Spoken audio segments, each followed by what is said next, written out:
Every era of work has a question it can't avoid. Ours is this: when the machines learn faster than the people, who gets carried forward and who gets left behind?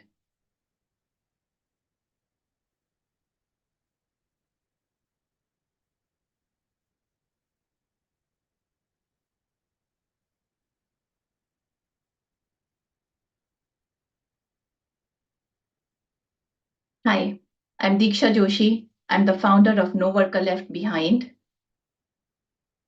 We started this organization a couple of years back because the phrase left behind is not a statement. It's not a report. It's a choice we are making. It's a choice that has been made by policymakers, by leaders, and increasingly by AI, by the systems that are trained on data that is not completely inclusive and is leaving people behind. Welcome to WorkCongress. WorkCongress exists to make those choices visible and to have people convene who are making those choices to make better ones.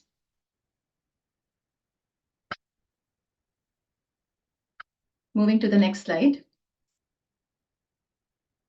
So the numbers on these slides are big. 40% of jobs globally are exposed to AI. What that means is the jobs are not going away. They are exposed. That means the work underlying these jobs is changing very quickly, whether people sign up for it or not. 1 in 4 workers fear displacement this decade. And this number is big because this is coming from people themselves. It's the fear. It's coming from the data. It's not irrational. And the one which scares me most is the last number, which is less than 15% people have employer-funded retraining access. And what that means is people who are getting trained during their work time with some mobility towards the other side. Let me tell you about a story of a person I met last year. Her name is Pia, and she was 23 years old. And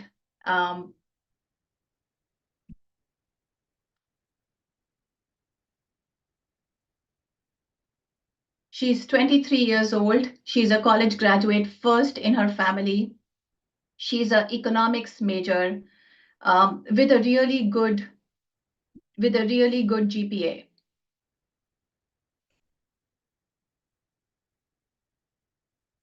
She sent multiple applications last year to get her job for which she had trained for 4 years.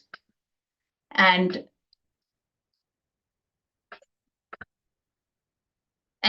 right now, that job is being done by an AI chatbot. And her manager or her would-be manager is using that chatbot to create slides, to do all the stuff that she was trained to do. Pia was not lazy. She's currently working in a coffee shop, trying to make ends meet, and her bills keep growing faster. She was not unlucky. What happened to her was when we made these choices to bring in these systems, she was on the wrong side. And that is what left behind looks like.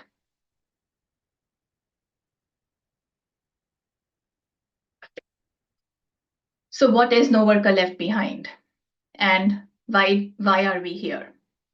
No Worker Left Behind is a 501c3. It's a nonprofit organization. And our entire mission is to make sure people are not alone in their career journeys. And we want to do that by leveraging technology.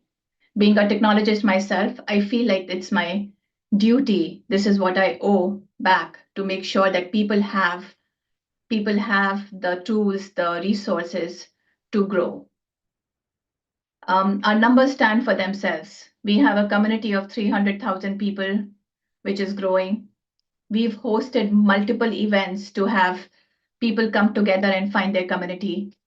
We because we are a global platform, we are in multiple countries, and we have built 15 plus niche communities, whether it's women, whether it's um, other organizations like veterans. We have a community of youth, healthcare. We have industry-focused communities, and we are trying to give people a sense of community as they are struggling in this new future of work. Next slide.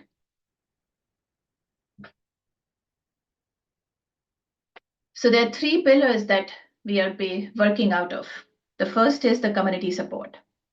That's where we want to give all the professionals the support that they need to get ahead in their career, to talk to them about what the community looks like, to talk to them about all the things around it. The second is the think tank. We run a lot of research reports throughout the year, trying to figure out what's happening in the future of work.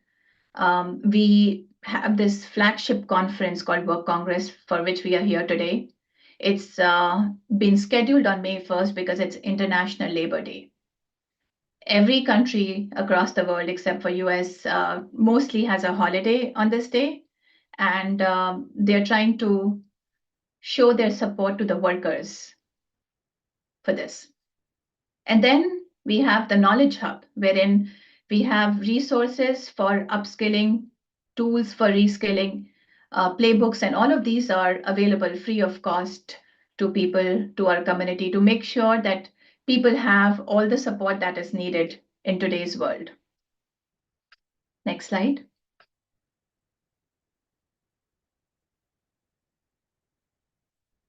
So what is happy? We are very proud of this index that we've created. We call this as happy, so that we all can feel a little happy. It's Human Adaptability and Potential Index. We did a research with a company called Tau.ai, and we built this index to make sure that people understand what it takes to win in this new world and what does success look like. And there are 5 parameters that this is based on. The first one is cognitive. So you should be able to learn quickly. Things are changing so quickly outside that you should be able to learn and apply that new information quickly. Second is emotional, which is you should have the resilience. When the floor moves beneath your feet, you should have the resilience to be able to succeed. Behavioral is, can you actually adapt? Can you actually apply these things on a real world basis? And then social. Social is where, I feel personally, social is one of the most important things because all these chatbots cannot be social. And social is collaboration, community, connecting with people. You've spoken with a chatbot for 8 hours. Can you now go and have a half an hour conversation with a person? It's a different feeling. And then growth. This is the long-term potential. How do you have that beginner's mindset? How do you keep growing? So these are the 5 things that we believe are really important as you grow in your career, as you think about this new world. And it's very different from the earlier things which we used to be a predominant indicator like IQ and other things like that.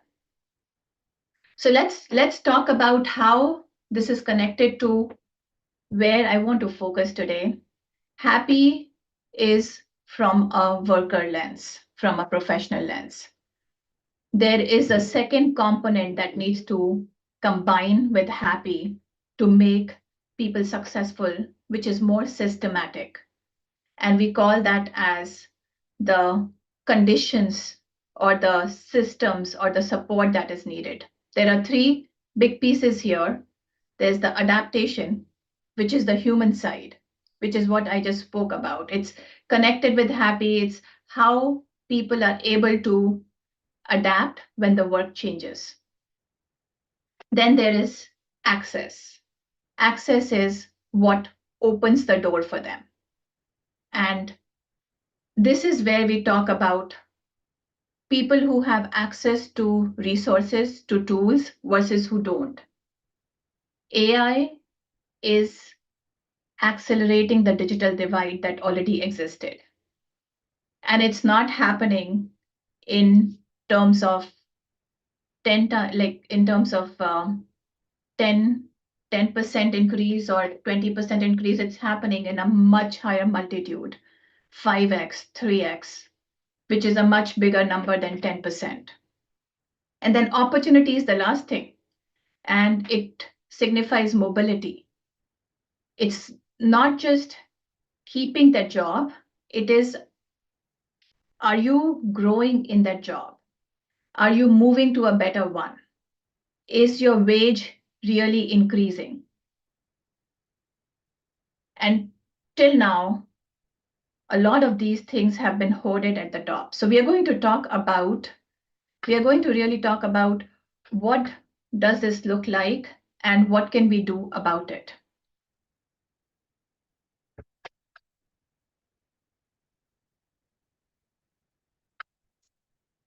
So adaptation is mostly framed as a worker problem.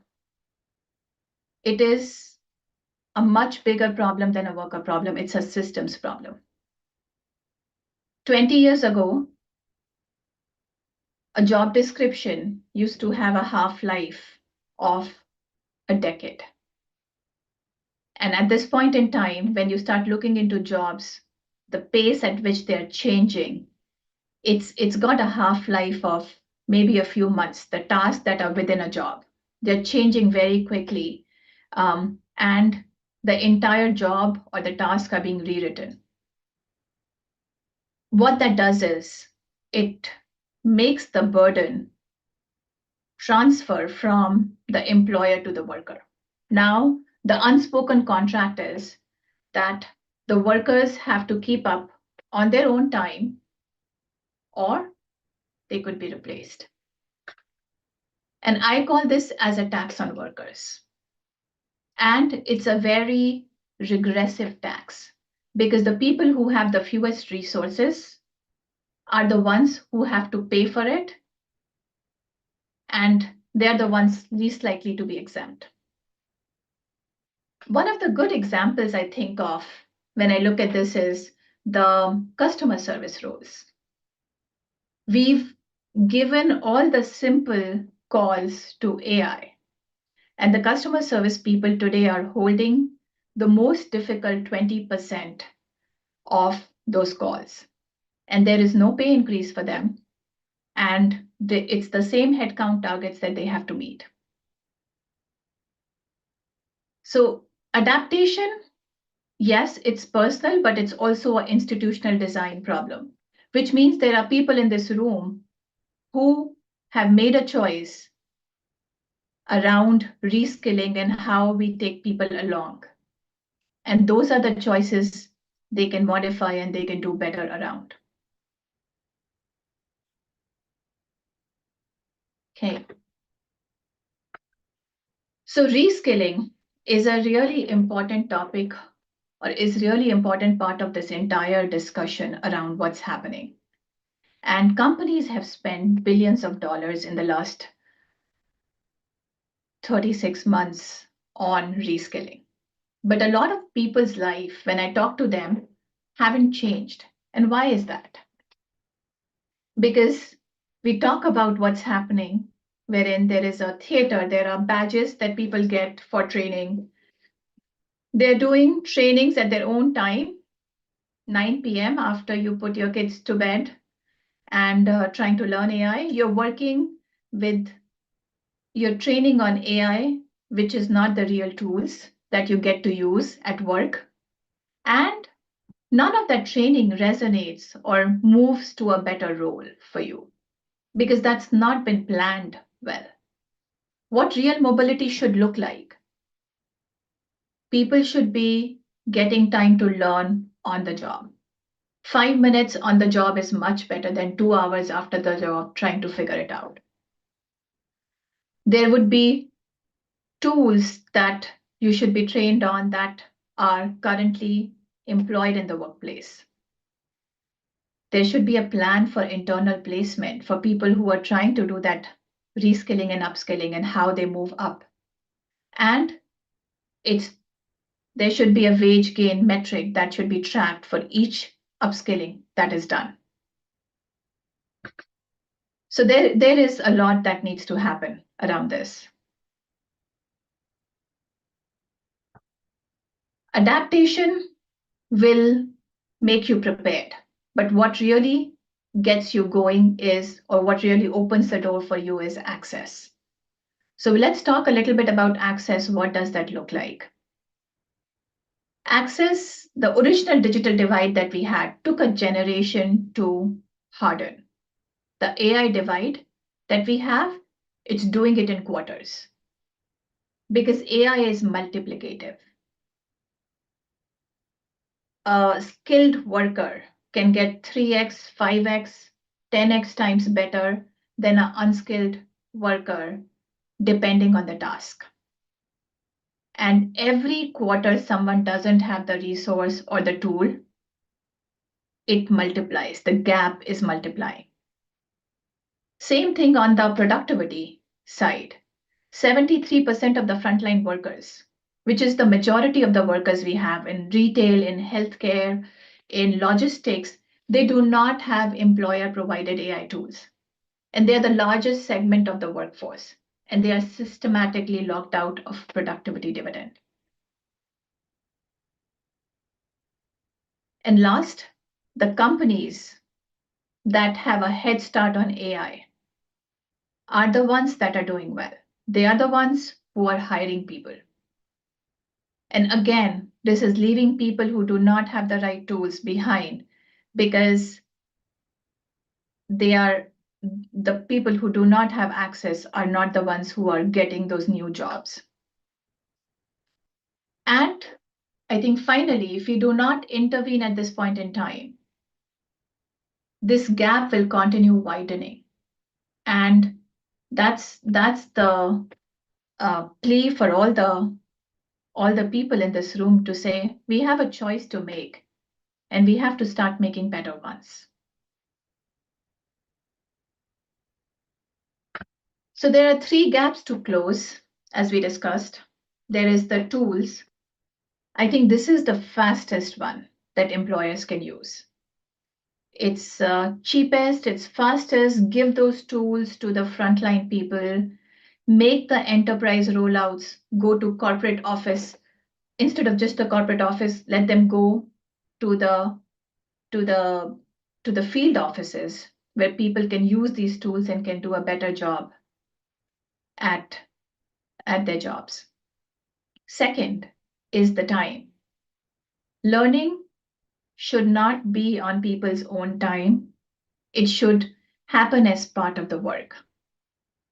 And I think that's super important as employers are thinking about what reskilling looks like. And finally, I would say this is again really important. Trust is where we lose adoption. When workers suspect that this AI tool will replace them, we don't get the real transition for them to employ or use those tools. So companies that publish their AI deployment plans and have a clear roadmap to say how they will support and move these workers to other kinds of jobs, they're the ones who do the best in this space. And their adoption rate is 2 to 3%, 2 to 3x higher than companies that don't. So trust is much, much cheaper than the fear that prevents these tools from getting used. So now that we've spoken about adaptation, we've spoken about access, what is next? So adaptation prepares you, access opens the door for you. But what happens when the door opens? There's no ladder in the next room for you to go up. And that's the opportunity. So it's imperative that the opportunity is created for people to get to the next level. And it might look very different for different career paths or people in different career groups. For early career, If AI is doing some mundane work, can people get the support for the right apprenticeship programs, right training to make sure that they can do the more judgment work that AI cannot? For mid-career, can we make sure that people who have a job, who have a mortgage, who have 3 kids at home, they don't have to do reskilling at night? They cannot take a 6-month boot camp to learn these things. Can they do that at a time when the employer is sharing resources? And for late career, what that means is that are these tools, sorry about that, are these tools ready to be used by people across the spectrum? Are we giving them the tools wherein they don't have to just type things and they can they can they can actually use these tools to get the maximum benefit from their expertise and from what these tools are offering? These are not separate problems. They are all connected, and they are part of the contract that social contract that has been broken today. The old contract was simpler. Employers will train, governments will be a backstop, and workers will be loyal. Now, when a professional changes 10 jobs in their lifetime or 5 jobs in their lifetime, how do we think about this? Employers have to stop thinking of reskilling as a perk. They have to get it as part of their day job with real metrics, with wage placements, all of those things included. Policymakers have to start thinking about benefits tied to a worker. They should not be tied to a job. So benefits should be portable. There should be portable reskilling. There should be portable benefits. And then platforms like AI platforms, they have to take the pledge of transparency. They have to work with the people, with the community they are in to make sure that they are working with the people and they're not changing things without telling. They're just being part of this entire ecosystem. So left behind is not a statement. It is a choice. It is a choice that is being made by people. And the more we talk about it transparently, we have a different choice that we can make and we can organize around it.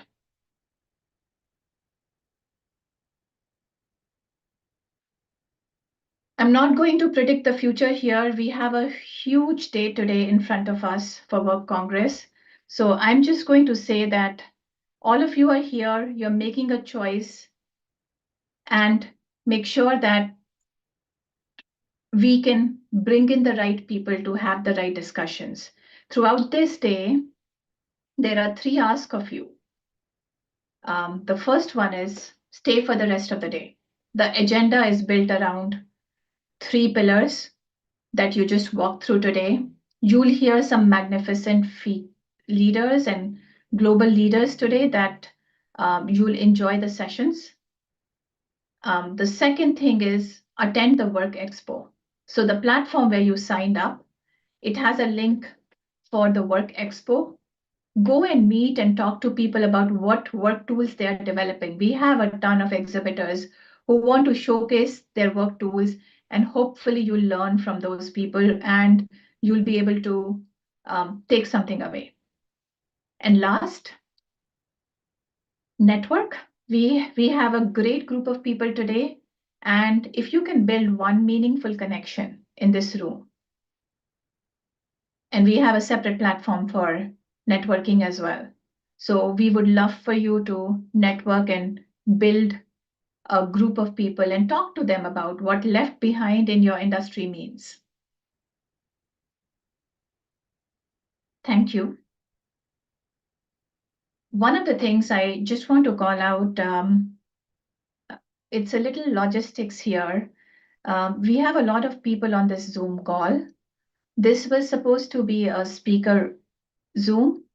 So if I can share the link of, I can share the link of the YouTube streaming where we are streaming this entire session and the future sessions. If you guys can go and join and watch it on YouTube, that would be really helpful. So just going to do that right now.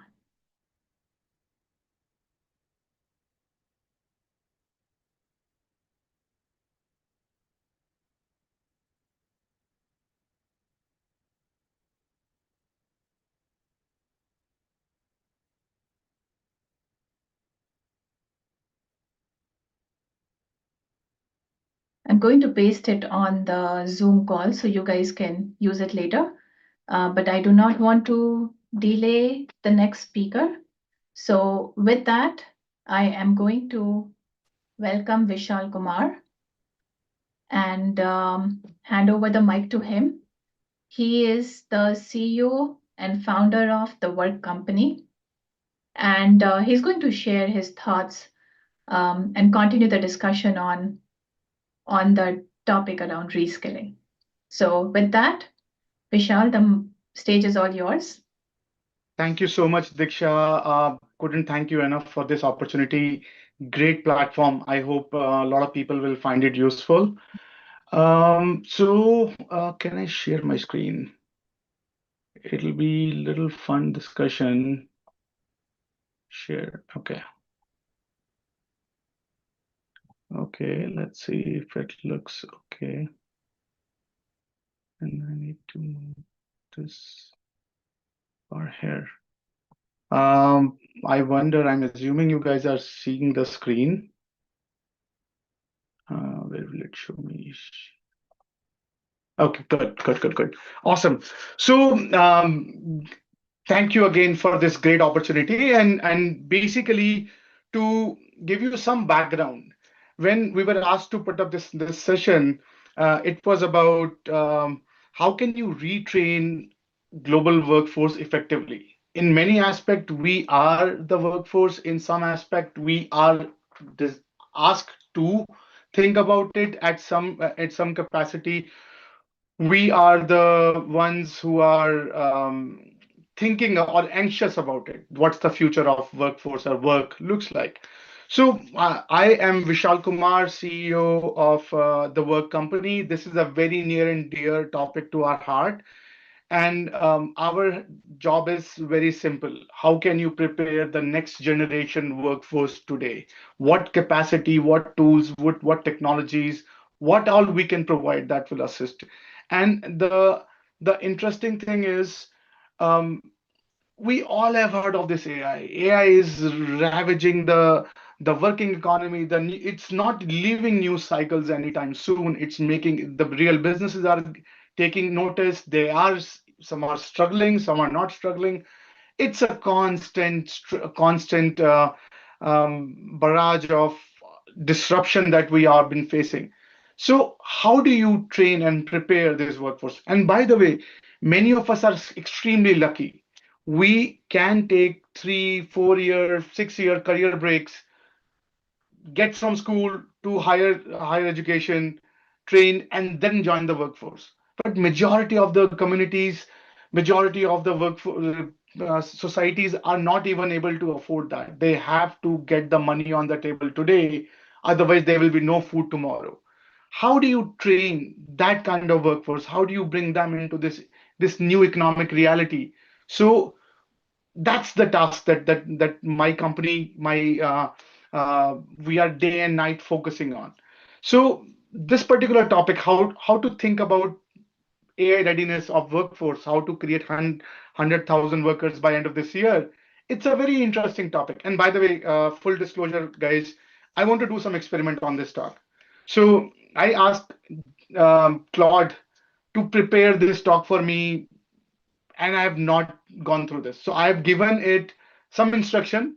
So this is a very good testament, and hopefully at the end, if we have time, we can together review what it did, how we can rate this particular session. But it just to prove a point, how effective is AI in doing so, which used to take me 3 to 5 hours to just create my thoughts into structure. It did it in a fraction. So now how to utilize that, and so we work on that.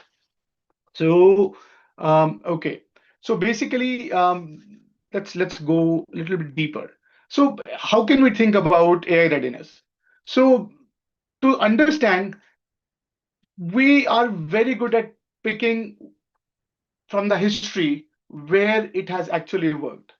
So I'll take you back into 1944. World War II is happening. American troops are coming back home, and they need a harbor. They need to get. Uh, they need a mechanism to get these heroes back in the society, and there is no outlet out there today in which government can help. So they introduced something called GI Bill. It used to be called, I'm forgetting the name, but in Roosevelt announced a GI Bill, and it says, okay, our heroes, we give you resources, we give you funding, we give you money, we give you housing.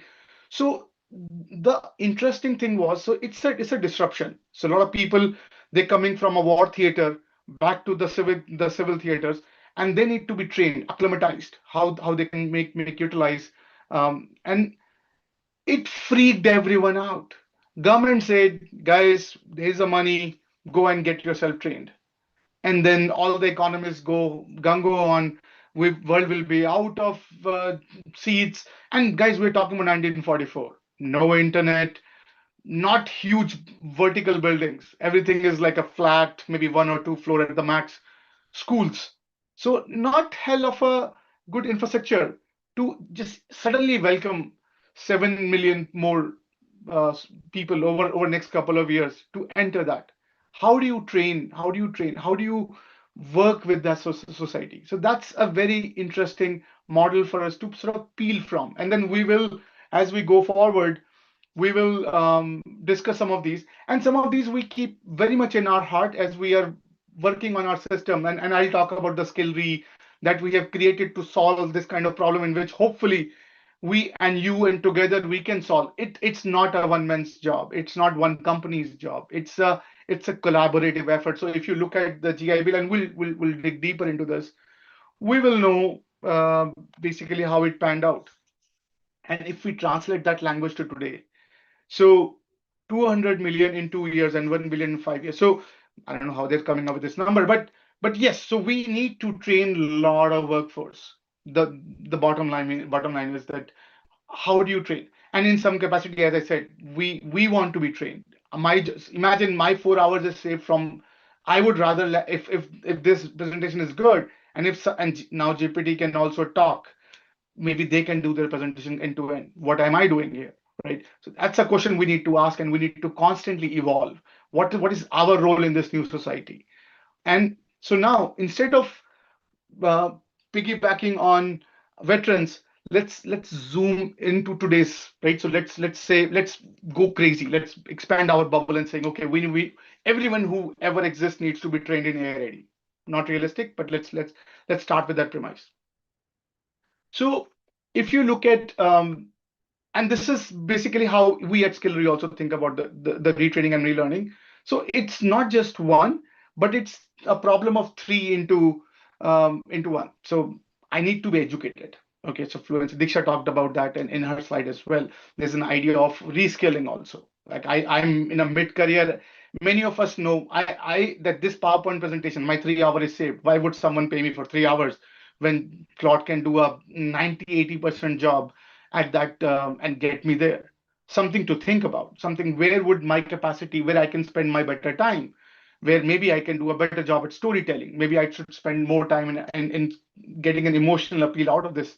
So we have to readjust. So that reskilling, that idea that needs to happen. Fluency, obviously, we need to be comfortable around the tool. Diksha talk about adaptability on our presentation as well. So happy plays, again, we are very much aligned with the concept of happy as well. That if adaptability and potential is tapped, that will actually help us to deliver a very good ecosystem, which is we all are learning and developing and creating value. And obviously, we're talking about institutions, muscle. So there's a reason why we are not suddenly AI ready today. We all are part of some systems, and these systems took forever to build. They are solidified. That's why every AI company that you are reading in the news is struggling to find inroads with enterprise. Why? It's not easy. Why it's not easy? Because enterprise are built on this system, this architecture, which are not very easy to maneuver around. So we can't just show up in a door and say, guys, you guys out, AI in, problem solved. No, we have to understand the system. We have to gracefully understand and connect the dots, because at the end of the day, um, we all need to have a good life. We all need to have a thriving, a value creating life where we are happy. That's a good point. So appreciate what's out there, not just radically challenge it, guys. So if you see, there's an MIT producer report of 95% failure. One of the major cracks that most of the community or most of this media missed out is how uh, quick these companies jumped in introducing AI and not thinking about the institution. So many of the inefficiencies are the struggle with the system. The system does not allow for some of these things. Some IPs are leaking, some emails are leaking, some major code base is getting deleted because businesses are not thinking about institution. And this is the most underserved area, because media will tell you there is a crisis and we are here in this talk talking about it. But institutions, they are not ready for something called crisis. It took them 40 years to just understand what's going on. You cannot just maybe in 40 minutes replace it. So you have to understand and use it. And by the way, it's created for our own good.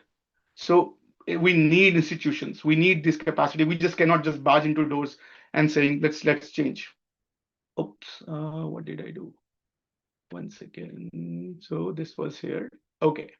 So that means this next 10 years, so this will actually help us figure out where will we will be spending our time, where will we be achieving our success. So this is extremely important. The stakes are pretty high. We are going through the transformation right now. It's reality. We cannot just close our eyes and say it's not happening. It's happening. You all are here. It's a great testament. Diksha's focus from Nova Colombian is a great testament that we are out there talking about it, getting serious, and we should do something about it. So now let's go a step down, a step deeper, and let's talk about four very similar use cases that that really can give us some insights into how some of the corridors where we have something like this in some capacity that we are seeing. So we can talk about cockpit, military, German dual systems, and sports and music, and just we pick what works. So in skill.tree, we have picked some of these elements into our learning and development system, and then obviously I will piece into it as we dig deeper, and what you can do about it and how you can take it some of these lessons as well. So let's talk about the our aviation. So how many of us can want our pilots to fail, right? It's not an easy. We are riding on it, hope, and then we want everyone to be safe. There is very little chance for fault. So how aviation has been doing it fabulously, right? So they have been maniacally regimental in retraining, practice, test, practice, test. If you fail, you are out. So they don't have too much tolerance for failure. They don't have too much tolerance for trust. They don't have too much tolerance for let's figure it out along the way what happens. So they want to every script from when you take off to when you land, it should be scripted and maniacally tested and tried. No room for any kind of innovation or whatever. So it has to be second by second, very adjusted to for safety, safety. So how do you achieve that? It's a many of us. are lucky to where we can make mistakes, but not here. You know Spanish, right? Can you please translate to lady? To cut some cucumbers for me. The cucumbers will be in the kitchen. So, Can you please cut them for this salad and this salad? Are you told that? I'm hearing a speaking session from somewhere. It was cut already? Oh, only one container? Okay, okay. Let me see how much more I need of that. Soumya, Let me check it. I'm Just a second. seeing some feedback from someone. Okay. Okay. So, okay, sorry guys, for a little detour. So, basically, so in aviation context, fluency is not a course, it's a practice, right? So how they do that? They do recurrence, training.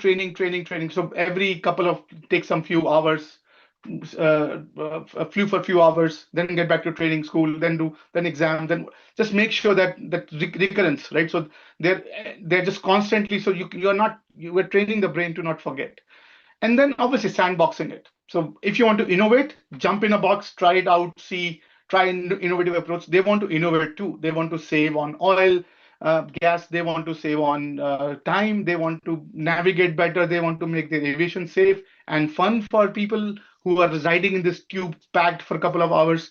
So doing all of that in sandbox environment. Try, and then blameless reporting. So they are very open, saying we messed up, and I think market is very not tolerant to it, but actually we should be, because we don't want them to hide things. We want them to report as and when things are known, because it's extremely important for us. So again, that trust environment has to happen. So that's there. So that's a fluency. So we talked about simulator, so sandbox. So we have something equivalent on our side too. So simulator, we have sandboxes, check rides, we have this eval system, and then we can do postmortem of sort of the blameless review and recurrent training quarterly. So the training, so we have this cohort, so we can have this cohort environment, and many of the learning and management system, many of the course providers, they follow some of the other aspect. Okay, so that's the good thing is a lot of people are thinking about this problem and solving it already. So now the second kind of challenge, or second kind of area where we can learn from is the US military. So they are preparing a special ops team that go out maybe for any sort of war situation or theater. So they need to practice. So they don't know what they're up against. So you can't minute by minute plan this. There's a terrain. There are a lot of dependencies that you have no idea about, the terrains, the locals, the culture, how to navigate. You can take a snapshot from top, but you have no idea what's going on down on the roads. So you have to do that kind of. But you can only trust. So you have to landlock the things that you can trust. You can trust each other. So there's this idea of camaraderie. There's an idea of. So they take people to 10 weeks boot camp, extremely focused on this war theater that they're planning for, that special ops project they're planning for. That means extremely important for problem in hand.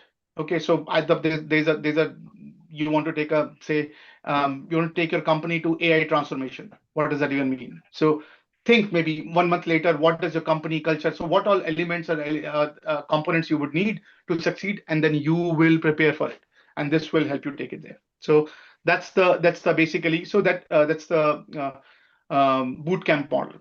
So specificity is important for them. There's an exact narrative that they want to figure out. So no generic garbage. They exactly know where they're going. They know their craft. Let's connect the two and prepare them for what's coming up next. So concrete drills, ratio instruction, they have to be very meticulous about that.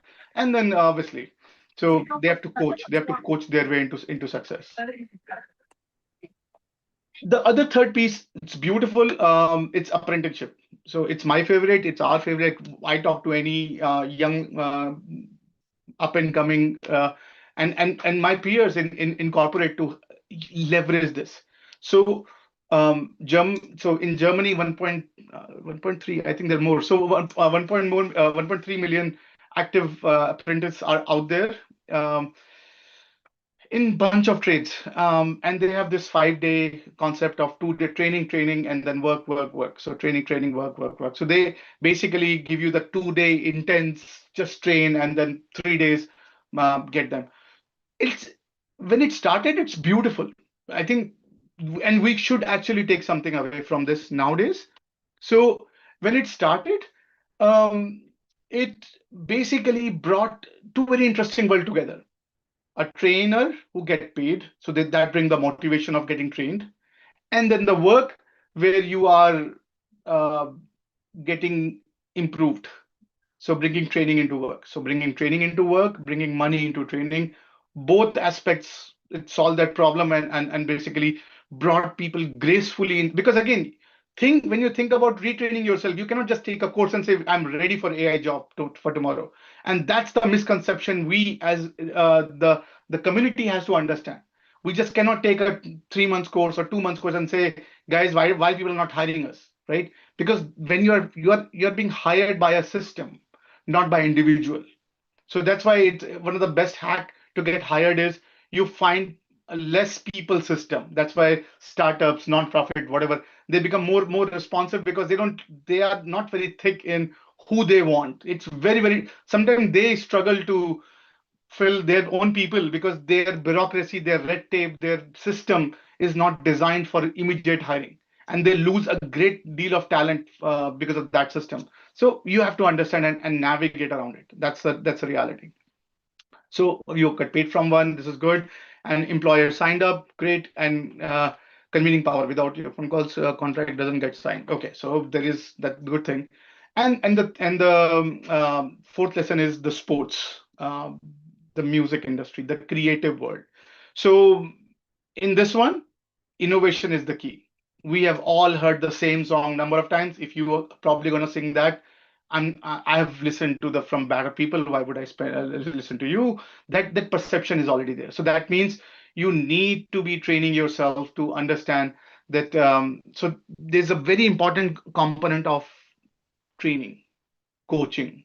So it's almost like to a certain degree, it's almost like going to a kindergarten. So you're a small kid, the kid is innovating. The teacher is not there to teach them algebra.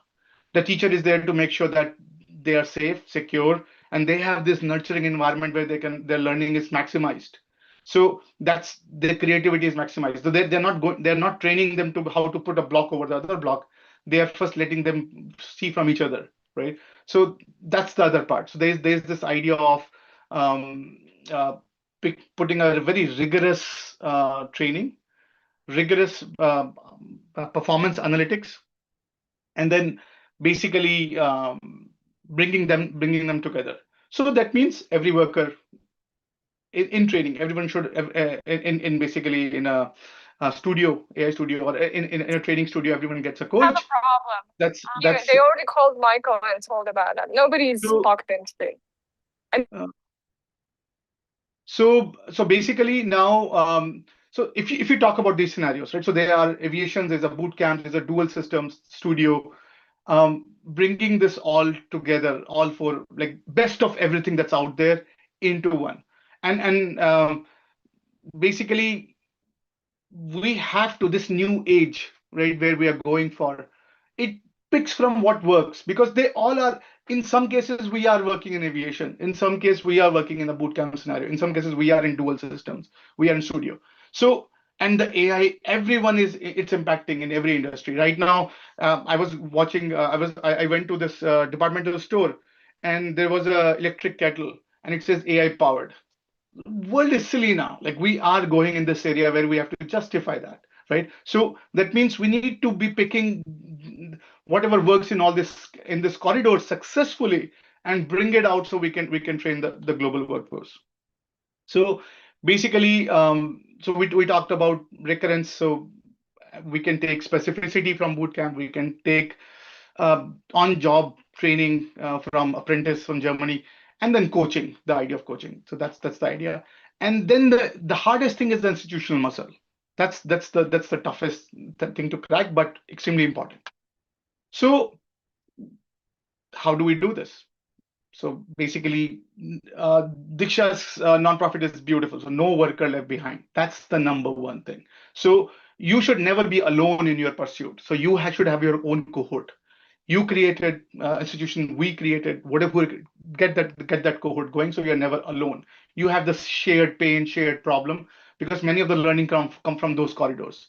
And then obviously you basically give them sandbox, give them coaching, and then meticulously track, be very open, no judgment. Just I think it's the only judgment is improving the performance, not really judging the someone who is struggling with this, because the struggle is real. It's not just some person is good or bad, it's the system. So which system needs to understand these kind of scenarios. So basically that means a lot of training needs to be delivered. We need to have this handy so people can make use of it. Okay, so run cohorts, convene, and publish the data. So I think that's it's nicely put. So basically, what we from Skillry, what we are trying to do is, so we give a lot of courses. So giving courses is not hard. The courses are out there. You can train, you can get certification, and all that is out there. And then give you your people. So if you're getting a training, talk to your people. If you are taking a certification, talk to the people who have taken the certification, talk to the people who if you have taken certification, you get your own community, so you can always discuss, exchange ideas, so that you're never alone. I think alone is the first thing with that, because systems are not built by alone people.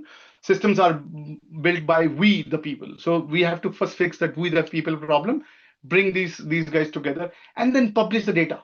We cannot do it alone. Right? So we publish a lot of our analytics on through our social channels, through our own research reports. We shared with no worker left behind as well.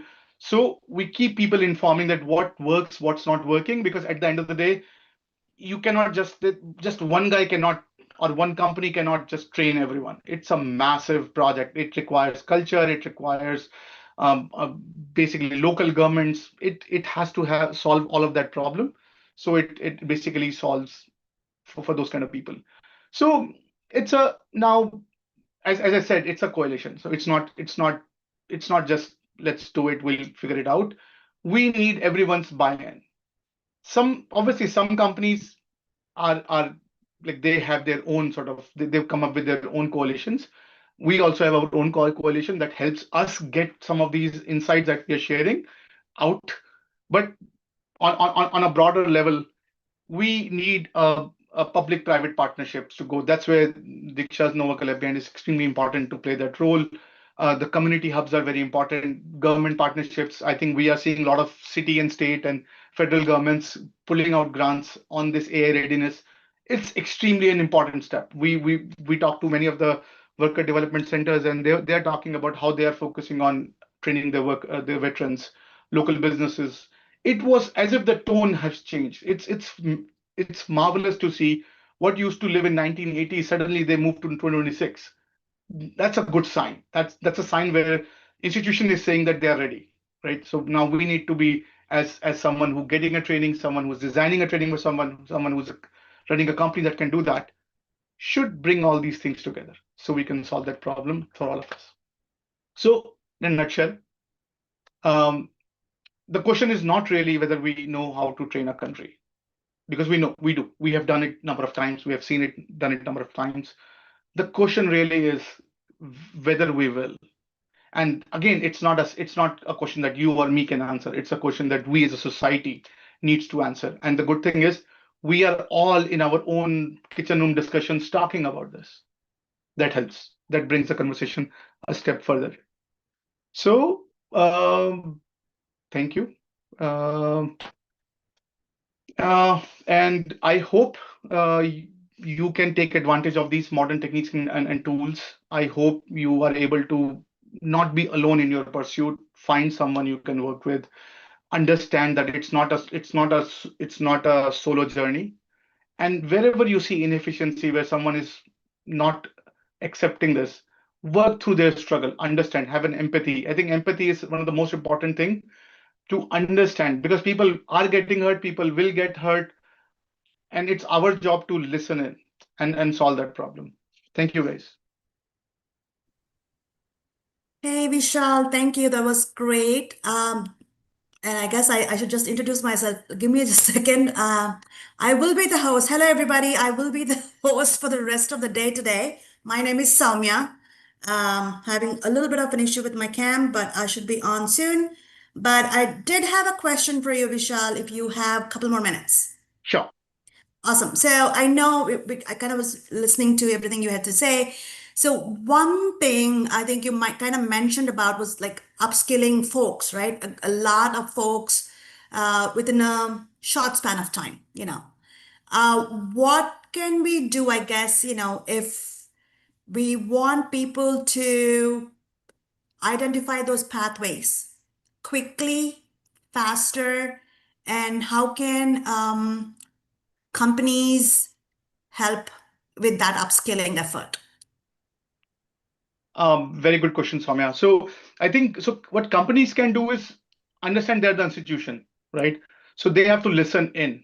I think if they don't listen, then everything is waste. So they have to empathize. They don't start judging people. So I think this that AI boom, what it's pushing these companies is to just react very quickly, because which is good. That's also a safety feature that they carry. So they have to listen in and be part of the solution instead of finding a solution. And then if you are on the other side, I think cohort your way into this, because again it's a very rapidly evolving field. We are all standing on a shaky grounds. We don't know whether my ground is actually real or not. Probably we will know. So Sure. that's why it's very important to keep holding each other's hand. So if someone slips, the others can bring it up. So basically it's just working together to solve this problem. And then everything that's thrown at us through media and all may not be real. So take that also with a pinch of salt. Sure. So I think, yeah, just never be alone, be empathetic, work together on this. Perfect. Thank you so much. Appreciate it. Thank you. Awesome. I guess I'm gonna talk a little briefly just to engage with the audience here before we move on to the next speaker.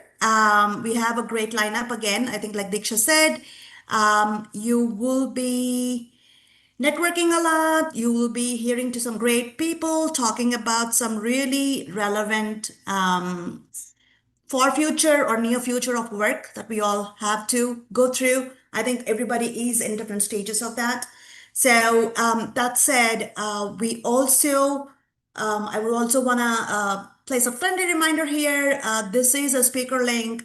We would love for all of you all to um, go to the YouTube live stream and watch us from there. I think a lot more folks are joining there as well. So that'll be wonderful. We will continue the conversations on pretty critical, important topics, AI, reskilling, upskilling, what the workforce would look like with AI workers and human workers together. I actually will also be moderating a fireside chat a little later at about 10:30ish to talk more about that too. But we will look to continuing the conversations now. So give me just a couple of minutes and we will be back. Thank you.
Hello, everyone. Good morning. Good morning, Krishna. How are you? I am doing wonderful. It is great to see you. Wonderful, wonderful. Thank you. Thank you for coming and joining us today. I knew you had a little bit of Zoom. Zoom can act up on us. All of us have gone through that, so I totally get it. But we appreciate you being here. Thank you. Everybody, I would love to introduce our next speaker for the day, Krishna Pavel, founder and CEO of HR for Your Small Biz. Fondly referred to as the multi-gen leader, Krishna Pavel runs HR for Your Small Biz, a boutique style human resource consulting and talent development firm. Krishna has been featured on CNBC, Yahoo Finance, Career Builder, Glassdoor, and is a faculty member at the Goldman Sachs 10,000 Small Business Program, where she teaches entrepreneurs how to manage the human resources function of their business. Krishna is a nationally renowned subject matter expert on managing a multi-generational, multicultural workforce. She facilitates talent development programs and coaches clients throughout the world, outside of US, France, China, Africa, UK, and Singapore. So welcome, Krishna. The stage is all yours. We look forward to your session. Thank you so very much, and I hope you can see me now.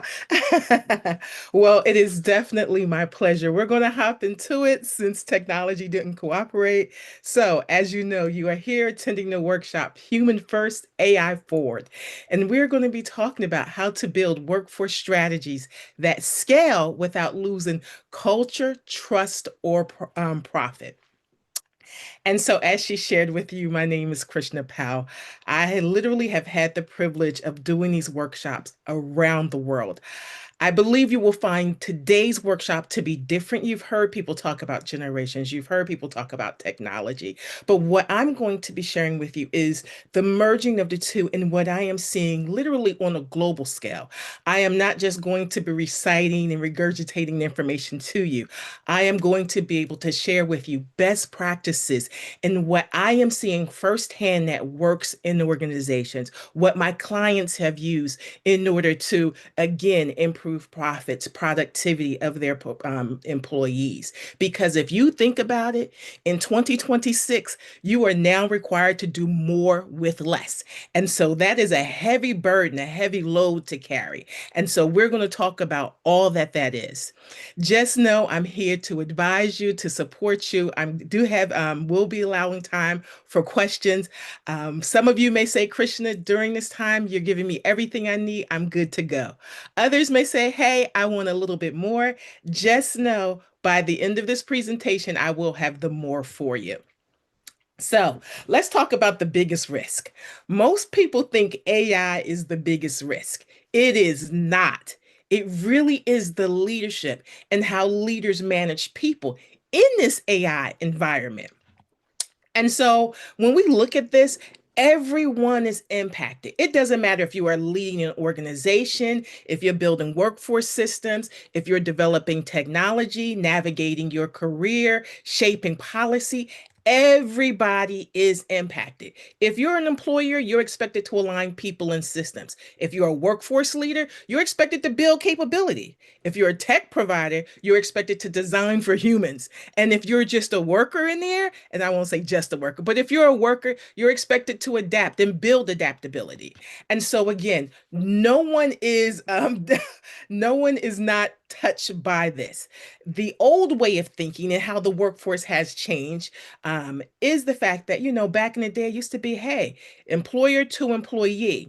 But now in today's workforce, we have a huge workforce. It's not just employers and work. When you look at workers, it's freelancers, it's those, the gig economy, contractors, part-time, full-time, interns, remote, hybrid. And then when you look at AI systems and workforce partners and policy, all of this together is what makes up our workforce. So it's not like how it has been in previous years. And not only that, but add to it the fact that we have literally 4 generations in the workplace. We technically have 5 because we still have a few traditionalists. They make up about 1% of the workforce population, and they usually come in 1 day a week, work a half a day, but they still make a valuable contribution. And so when you hear me talking about the workforce and the generations, this is what I'm talking about. We have our baby boomers. 10,000 baby boomers a day are eligible for retirement. We have my fabulous Gen Xers. That's my generation. We are considered the sandwich generation. Why? Because we are now taking care of our aging parents, as well as still taking care of our children, nieces, nephews, and things of that like. So we're dap smack in the middle of helping out 2 or sometimes 3 generations, because sometimes that even includes Gen Z. Then we have my millennials. My millennials right now, they make up the largest workforce. They also are growing in terms of being now the growing generation of leaders that we have. So many of them hold management positions or higher. Then we have my fabulous Gen Zers. They have just entered into the workplace. We also sometimes call them the iGen generation. They are the first true internet generation. They do not know what life was like before the internet. They don't know what life was like before Facebook. And so that's why sometimes we call them the iGen generation. And so those are generations I'm going to be talking about as a part of this presentation. The reason why I need to distinguish that, because as you can see here, the reality when it comes to how they use AI, how they view technology is different from generation to generation. Gen Z is adopting technology fast. Like I said, they're the internet generation. They basically were born, with the technology in their hand. But then when you look at millennials, they want to use AI. They are using AI, but they want it to be purpose driven. And then Gen X, for Gen Xers, I think because we're managing 2 and 3 different generations and being that sandwich generation, we needed to be practical for us. We needed to make our personal life easier as well as our work life easier. And then we have my baby boomers. My baby boomers still are very cautious about technology. Some are doing great in using it at the speed of light. Others, not so much. They still look at sometimes at AI as cheating, or there's going to be theft that's taking place, and they have all these ideas and misconceptions about AI technology. And so, as leadership, you have to understand that your biggest role is not in giving employees the technology, but bridging the gap in regards to how they use technology. Because if you don't, your organization is going to lose profit. And so, reality, when a Gallup poll recently took place, only 31% of the employees are truly engaged in the workforce. And then out of that, only really about 50% of them are using AI technology. And so, or at least using it properly to do their jobs. And so, again, it's important that you know what that looks like. And so, the workforce is changing, but leadership for the most part hasn't. And what I mean by that is that oftentimes our leaders today in 2026 are still managing and working with employees like it's 2006.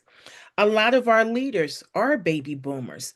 They have not yet made the full adjustment into understanding technology and how each generation, or even based off the role, how they can use technology in order to grow their business, in order to grow the department, in order to improve productivity, to increase revenue.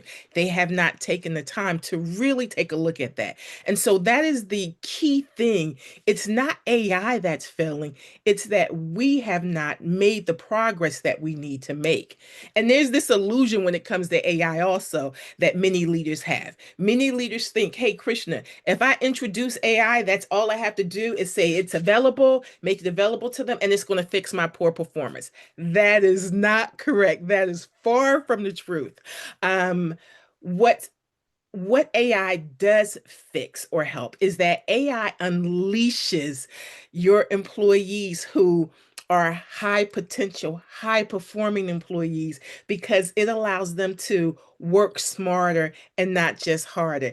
It allows even those who have not yet fully come into being a top performer to utilize the technology and figure out how can they do that. And so that's what it does. But it can't fix poor performers. If someone doesn't want to utilize technology, if someone doesn't want to embrace their role, if they are not doing any of the things to become a good employee, you can roll out all the technology you want, that it will not help them. And so there are different things that as leaders we have to overcome because, not only do they think it'll fix poor performers, but it doesn't automatically fix productivity. Again, it's how do we make sure employees are utilizing the technology? Have they been trained on how to use the technology in their specific roles to work smarter, to work more efficiently, to work more effectively?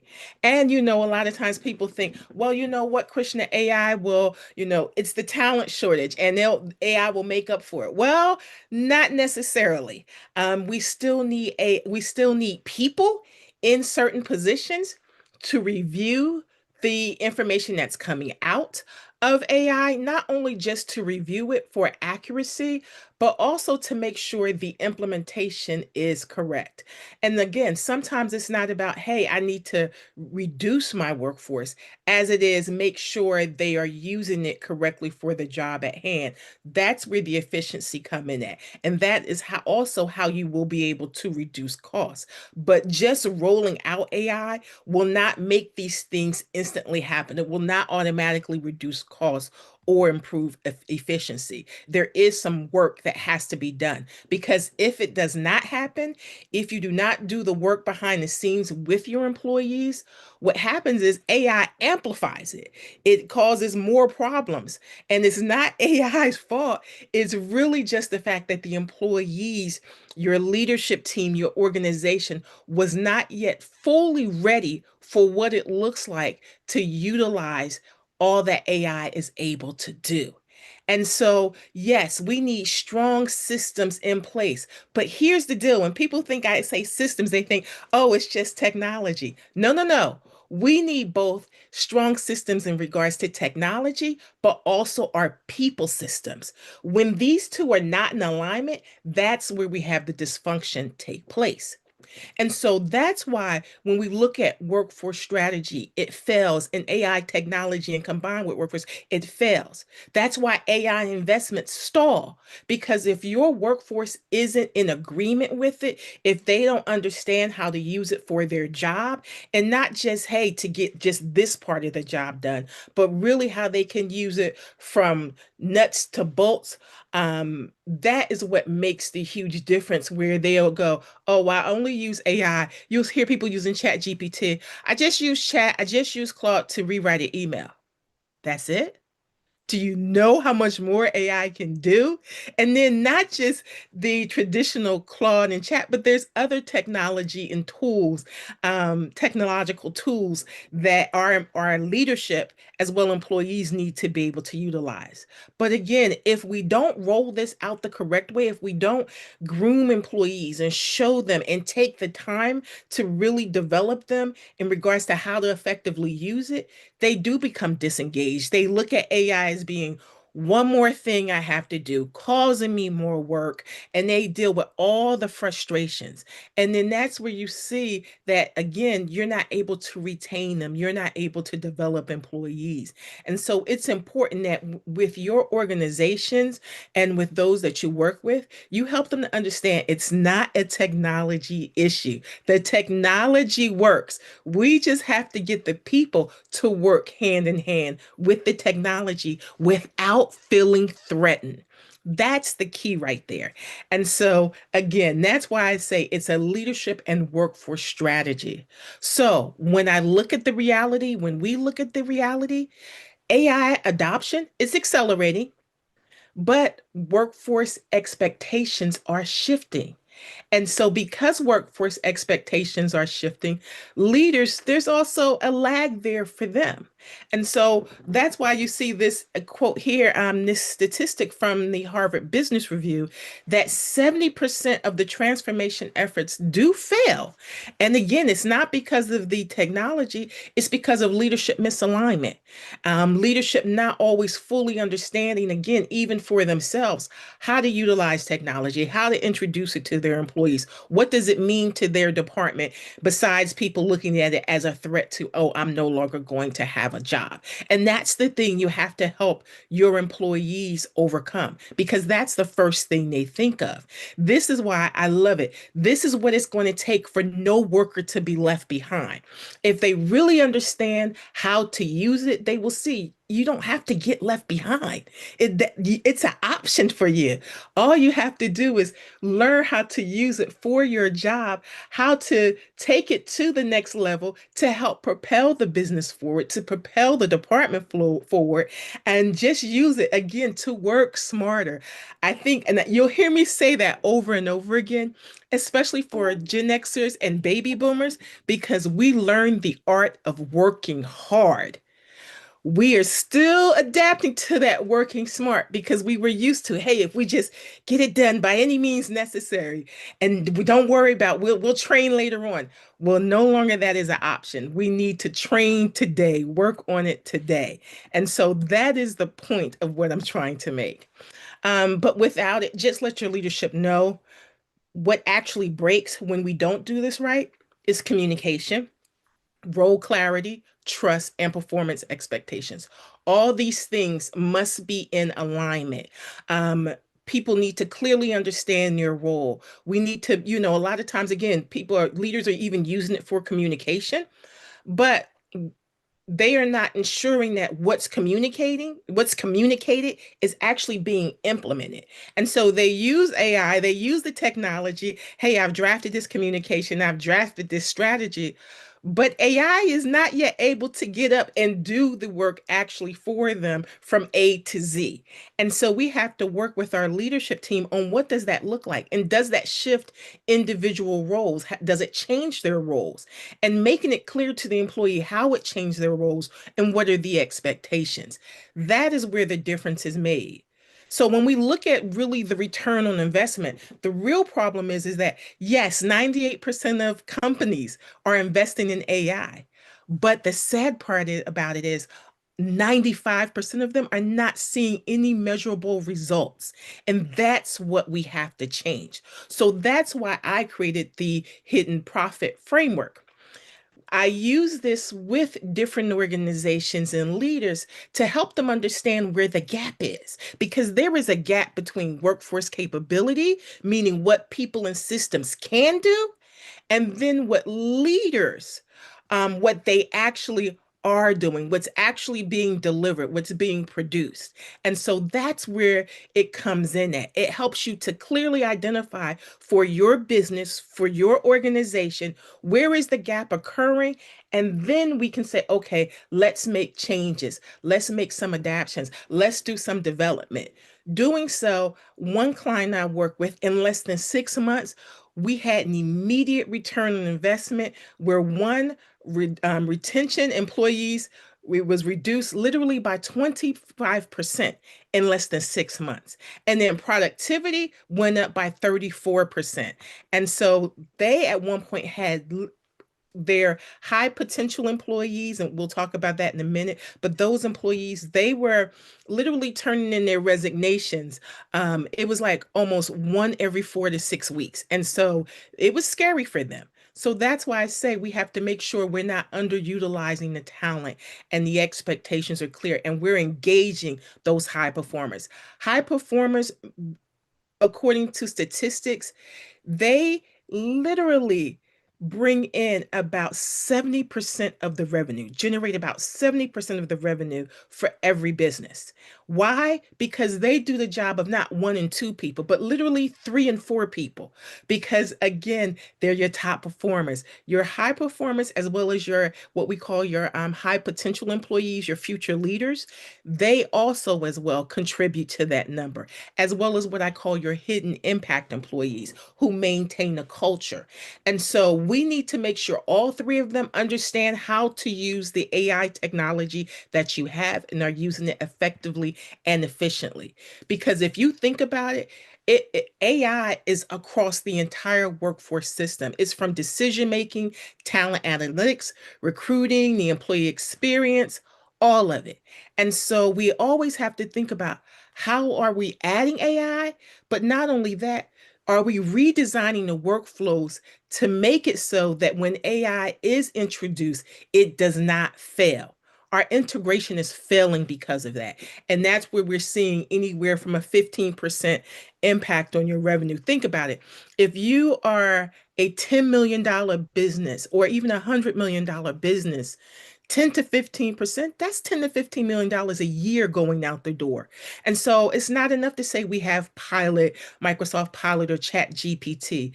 It's how is leadership using it, interpreting the data, and using it to work more effectively. And the same goes for recruiting technology, talent recruitment technology, anything from Workday, using that to predict turnover and identify high potential employees. Like I said, AI can identify it, but what do you do once they've been identified? You group them into a category, but many organizations pause and they stop working with them. And so I just want to say, again, you see this picture here. I love this picture. It's not enough to have the tools. If your leaders do not have the correct tools, they're going to hit their fingers and they're going to hurt themselves. So these are the pillars that I want you to keep in mind. I know I'm down to the last few minutes, but I wanted to share this with you. I know I don't have time to go through all 4, but I want to take a look at 1 to 2 of them real quick. Clarity. We got to make sure there's clarity. I talked about that with the roles.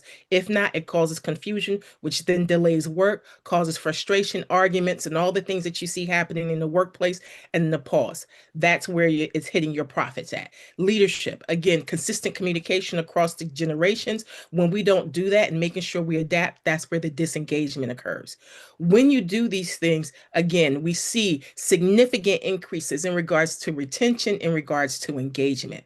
Those organizations on a global level who utilize AI correctly, who do the things I just shared with you, they are literally seeing $9.6 trillion being generated in productivity when you have a fully engaged workforce using AI correctly. And so when I talk about the hidden profit, it is measurable, it is recoverable. And so keep this strategy in mind. I know I said a lot in a very short time, but just know, I told you, you may not have everything that you need at this point. I got you covered. For those of you who say, Krishna, I want to learn more, I want to learn more about this, we can continue the conversation. I'm even willing to share my slide decks with you without a problem. There's the webinar information. There's the LinkedIn information. Connect with me on LinkedIn. Samuel, my admin, will reach out to you and give you the information that you need, send you the slide decks and everything. So I know I have just a few seconds. I think we're gonna do a couple minutes, but Okay. I'm gonna see if anybody has a question, but I did have a question. Yes. If anybody else has a question, please go for it. If not, I'm gonna ask mine. Okay, quiet. All right. So that's my turn then. I'm gonna ask that question. So Krishna, quickly, I think typically based on, of course, great insights. A couple of points definitely resonated with me. One big thing I think with the whole AI adoption is usually the employee's fear of becoming obsolete or out of the race, right? So when redesigning job roles, I guess what day one leadership conversation should take place that shifts this from you're going to go, it's going to be replacing you versus this is going to actually help you in your career, unlock new parts of your career. So the conversation should go something like this. As you know, in today's workforce, we are required to work smarter. And we also want to help you work more efficiently. although some aspects of your job could potentially change, I want you, as you're looking at this technology, start thinking about how else can we take things to the next level? How else can we grow your skills and even look at moving you forward with the technology that we have? And so encouraging them so that they don't feel like I just need to give up. They've already replaced me. And know Mhm. that, let me take a look at this. Okay, maybe this role here is no longer fit because AI can do most of this, Sure. but I may be able to go to this other department here. Or if I mastered this area of technology, now I can become the subject matter expert and now can go around training people and even extend the life of me being here at the organization for another year or even 2 years, because now I'm raising my hand to volunteer to go into organizations or go into the different departments and teach them how to utilize it and what exactly can they do. And I'm able to see not just the trees, but the whole forest. I'm able to connect the dots and show them, wow, this is how what it means to my department, but this is how it's going to impact your department. And Sure. so let me come over here and show and develop and really show the knowledge and the expertise in that. Again, I can bring this all together and really understand on a larger scale, again, connecting the dots. That makes employees feel good, other than hearing, we no longer have use for you. Challenge them to learn more, to implement, and to figure out ways that, okay, what isn't the technology doing that we Sure. need to think about? Awesome. Awesome. Thank you. I know there is a question in the chat. If you wouldn't mind responding to that, books and podcasts that are deeply informative.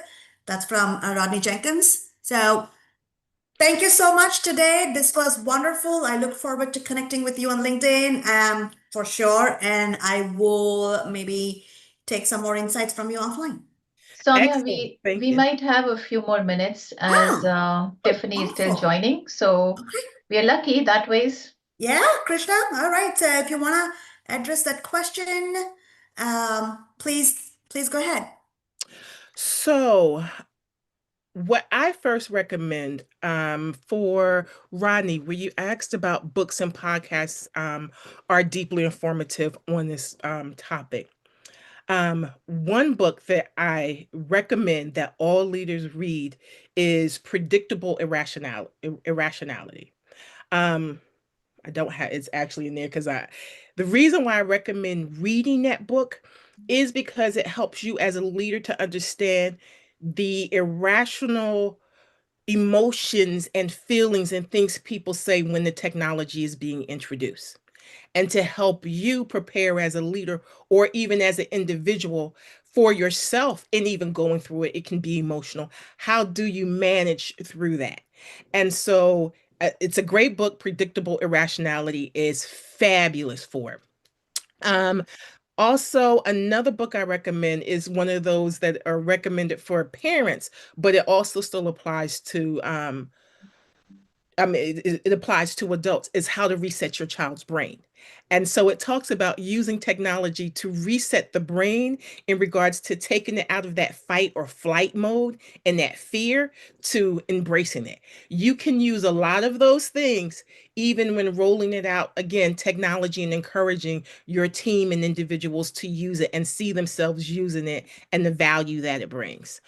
So I hope that helps. Yep. And Um, I think Chloe had a question. I put it in the chat, but I'm going to jump on to our next speaker as well. I see okay. her here.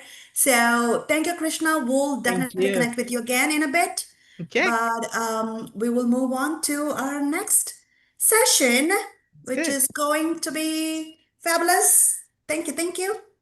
All right, everybody, I hope you're enjoying the sessions here.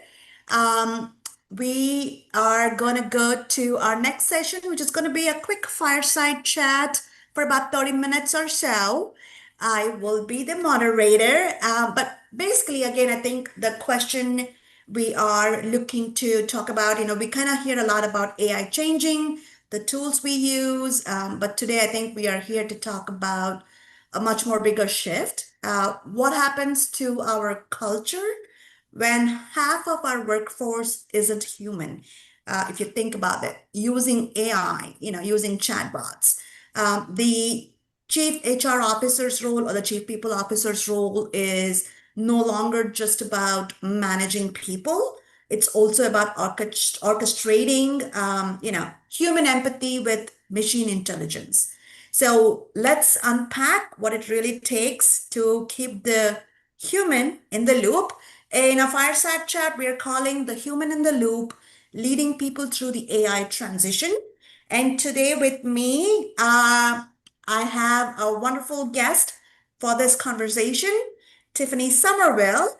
She is an award-winning Chief Human Resources Officer with more than 25 years of experience leading people strategy across global, highly regulated organizations, including venture-backed startups, growth stage biotech companies, and global institutions, experience spanning US, UK, and the European Union. Tiffany is the architect of Couture leadership, a leadership philosophy grounded in intentionality, precision, presence, and a tailored approach to developing people and organizations. Tiffany is also the founder and president of Women of Color in Corporate America, a network advancing leadership, visibility, influence, and economic mobility. Welcome to this year's Work Congress, Tiffany. Great to have you here today. Thank you so much. Great to be here. Awesome, wonderful. I'd like to mention just before we get started that this is going to be an open, honest exploration of the topic rather than a technical discussion on tools and systems. I know we have a lot to cover and we got only about 25 minutes to go, so we can get started. But did you have any opening words to share before we go full-fledged into the conversation? No, other than I'm just happy to be here and happy to share my experiences and expertise and to have a collaborative conversation. Thank you for having me. Wonderful. Perfect. So let's get started. I think I'm going to start with a big one, but also an interesting question. I think something that more and more maybe people are thinking about these days, right? So talk about coworker dynamics. You already have, like I used to be a recruiting assistant many years ago. So that is now a chatbot. So with that said, when an AI coworker is integrated into the team, that changes the fundamental relationship between management and the staff, right? So how do we redefine accountability, performance management, and also the collaboration aspects when half of that workforce is no longer human? Sure. So let me start by saying integrating AI is absolutely essential. It is absolutely essential. But we have to be clear about its role, right? It is a tool and it is a resource. It is there to enhance our work, not to replace how we lead. So I really want to make sure that I'm very clear about that. So to me, calling AI a coworker is very interesting. And I chuckle a little bit as I actually implemented an AI solution within one of my organizations. And I called her name was Amber, and I did call her the chief listening officer. But by no means was it to intimate that this was an actual coworker other than a resource that would engage with my population. We have a very diverse population in so many ways. Some folks like to interact with people, some people do not. Yeah. And so we have to meet people where they are. And so this mechanism was another strategy to ensure that I'm meeting my population where they are. And at understanding, obviously, we are the people putting in the information. If they were to come directly to myself or my team, we'd give them the similar information, but we need to meet people where they are. That said, when it's applied to performance management, it can absolutely improve efficiency. It can help surface patterns that you may not be able to see, of course, tracking progress and providing insights, data insights and metrics that would not otherwise perhaps be as quickly allowing us to scale. Sure. But it doesn't replace the human responsibility of leadership. And I really, really, I have to, that responsibility just cannot be outsourced. Sure. It cannot. Sure. So I'll pause. Yeah, I mean, I think that's a good insight too. Yeah, definitely. I think it was more, I think as we move more towards having, let's say, half of your workforce that's kind of automated, a lot of processes are automated, a lot of systems have been automated. And so what 100 people used to do maybe cuts down to about 50, or sometimes in some cases even 25. And the rest of the systems and processes are run through AI and automation. So with that said, let's also talk about the core skills that the rest of the people, the actual humans, are going to focus on, right? So when we look at that, with AI handling, let's say routine analytical tasks, human capabilities, let's say, like empathy or complex problem solving or adaptability, they kind of become the primary drivers of value. Right. How is the HR function shifting its L&D programs, learning and development programs, to cultivate these human-centric skills? Right. And so once again, I'm actually going to double down on what I've said. So as an HR Chief Human Resources Officer, we must be strategic and innovative. And so if you're a Chief Human Resources Officer or your people function has not already been operating strategically, the gap and the change management of this new, what we're calling this new way of working, it's not going to be a big gap, because if we are and if organizations are utilizing HR as enterprise infrastructure, once again the gap is not that large, right? So again, I'm going to double down on that. And utilization of these tools allows for more opportunities to be strategic. It allows for more opportunities to, again, meet your population where they are. It allows for more creativity, to be very honest, and giving more of a space for brainstorming and, again, innovation. So I do think that it's how it's being utilized, how it's being introduced into an organization. It must be strategic, and the role clarity is going to always be important. It's important with humans, but it's also important with our processes. So sounds good. Sounds good. Now I know, because I know there's a lot of organizations that are already putting courses in place for their staff. They're putting, core skill development, training modules and all of that. So from a skilling perspective, I think this has been a common theme too, upskilling and reskilling in the first few sessions that we've had this morning too, which I think comes with the technological upskilling somebody needs to do, kind of keeping up with the trend and making sure they're up to whatever needs to be happening in the near future. On the human side of it, on the people side of it, I think something else that we kind of also have to look at would be the trust, the transparency, and the psychological safety that HR leaders should be also focused on to ensure that the people that they have working in the organization are comfortable with that whole change management process, are comfortable with that new way of doing things, or new way of work itself, and being adaptable, right? So how would you look at that, with AI integration? And I know Krishna also touched on it earlier in terms of how do you ensure that there is enough trust, there is enough transparency in how things are being done, and folks feel safe enough from a psychological perspective to be able to adapt faster and then keep the momentum going. Sure. So we're looking at, once again, our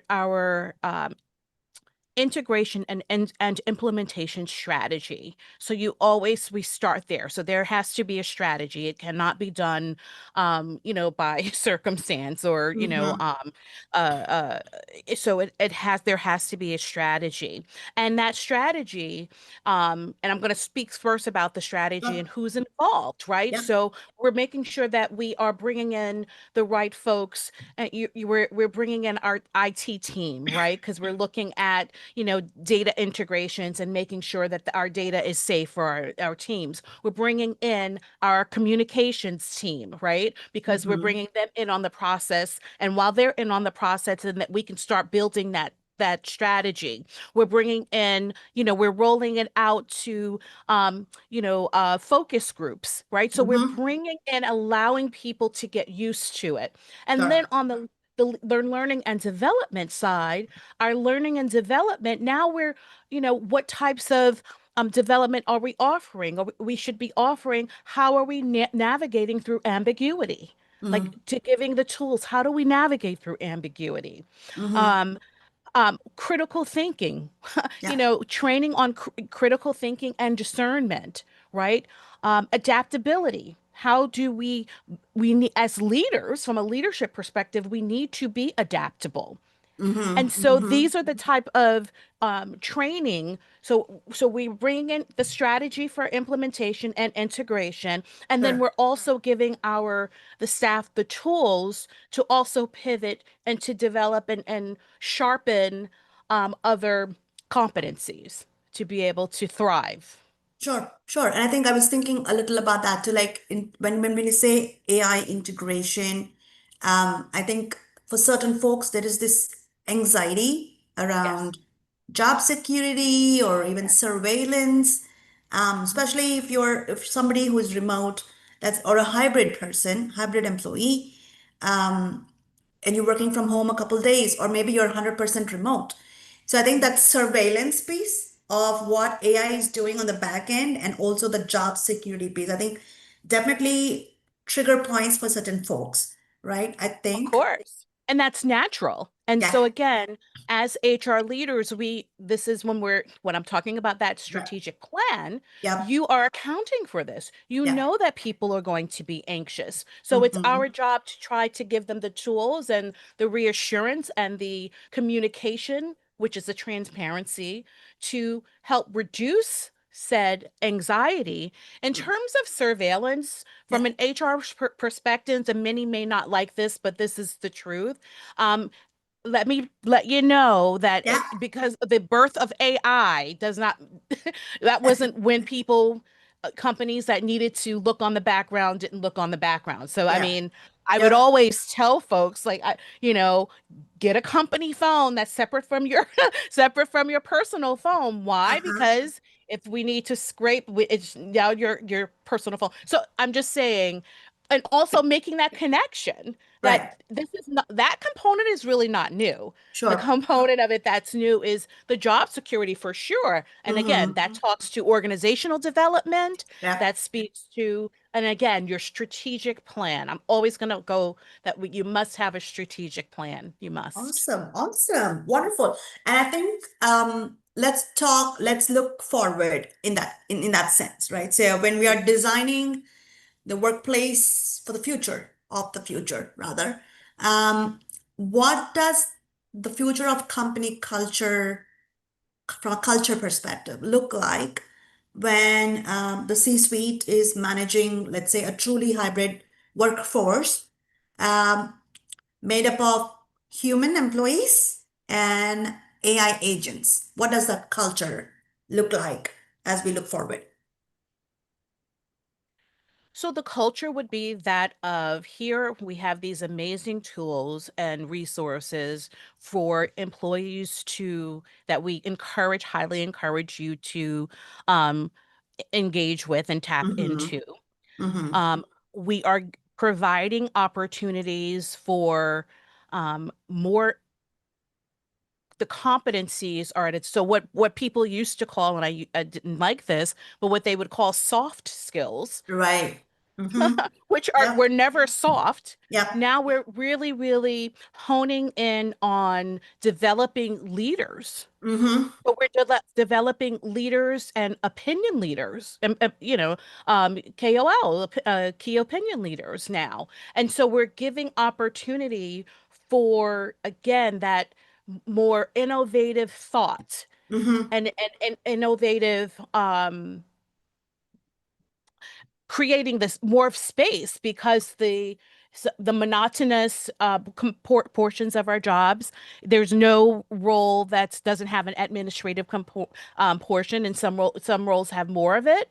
But Yep. some of that monotony has been taken away, a lot, allowing time for folks to really be thinking of, opportunities for new clients, opportunities for new products and therapies to help people and so forth, depending on your Sure. business. Yeah. Yeah. Yeah. And I think, let's say, if you could offer like one piece of advice to HR and business leaders here today about leading their people through the next 12 months of this AI transition, right? Mhm. What would that be? I would say that take deep cleansing breaths. Regulate your nervous system and understand, let's start working on a strategy. So we allow the tools and the resources to work for us. We don't Mhm. work for them. Right. Amen to that. I always say that, like, every time, everywhere. I'm like looking at things. And I think we use so much of AI in our personal lives as well, not just professional, but also personal. And Sure. I keep joking with my husband all the time. It's like, have you all watched Planet of the Apes? You know what happens in Planet of the Apes. We don't want to get ourselves into that situation where instead of apes, it's going to be the AI agents everywhere.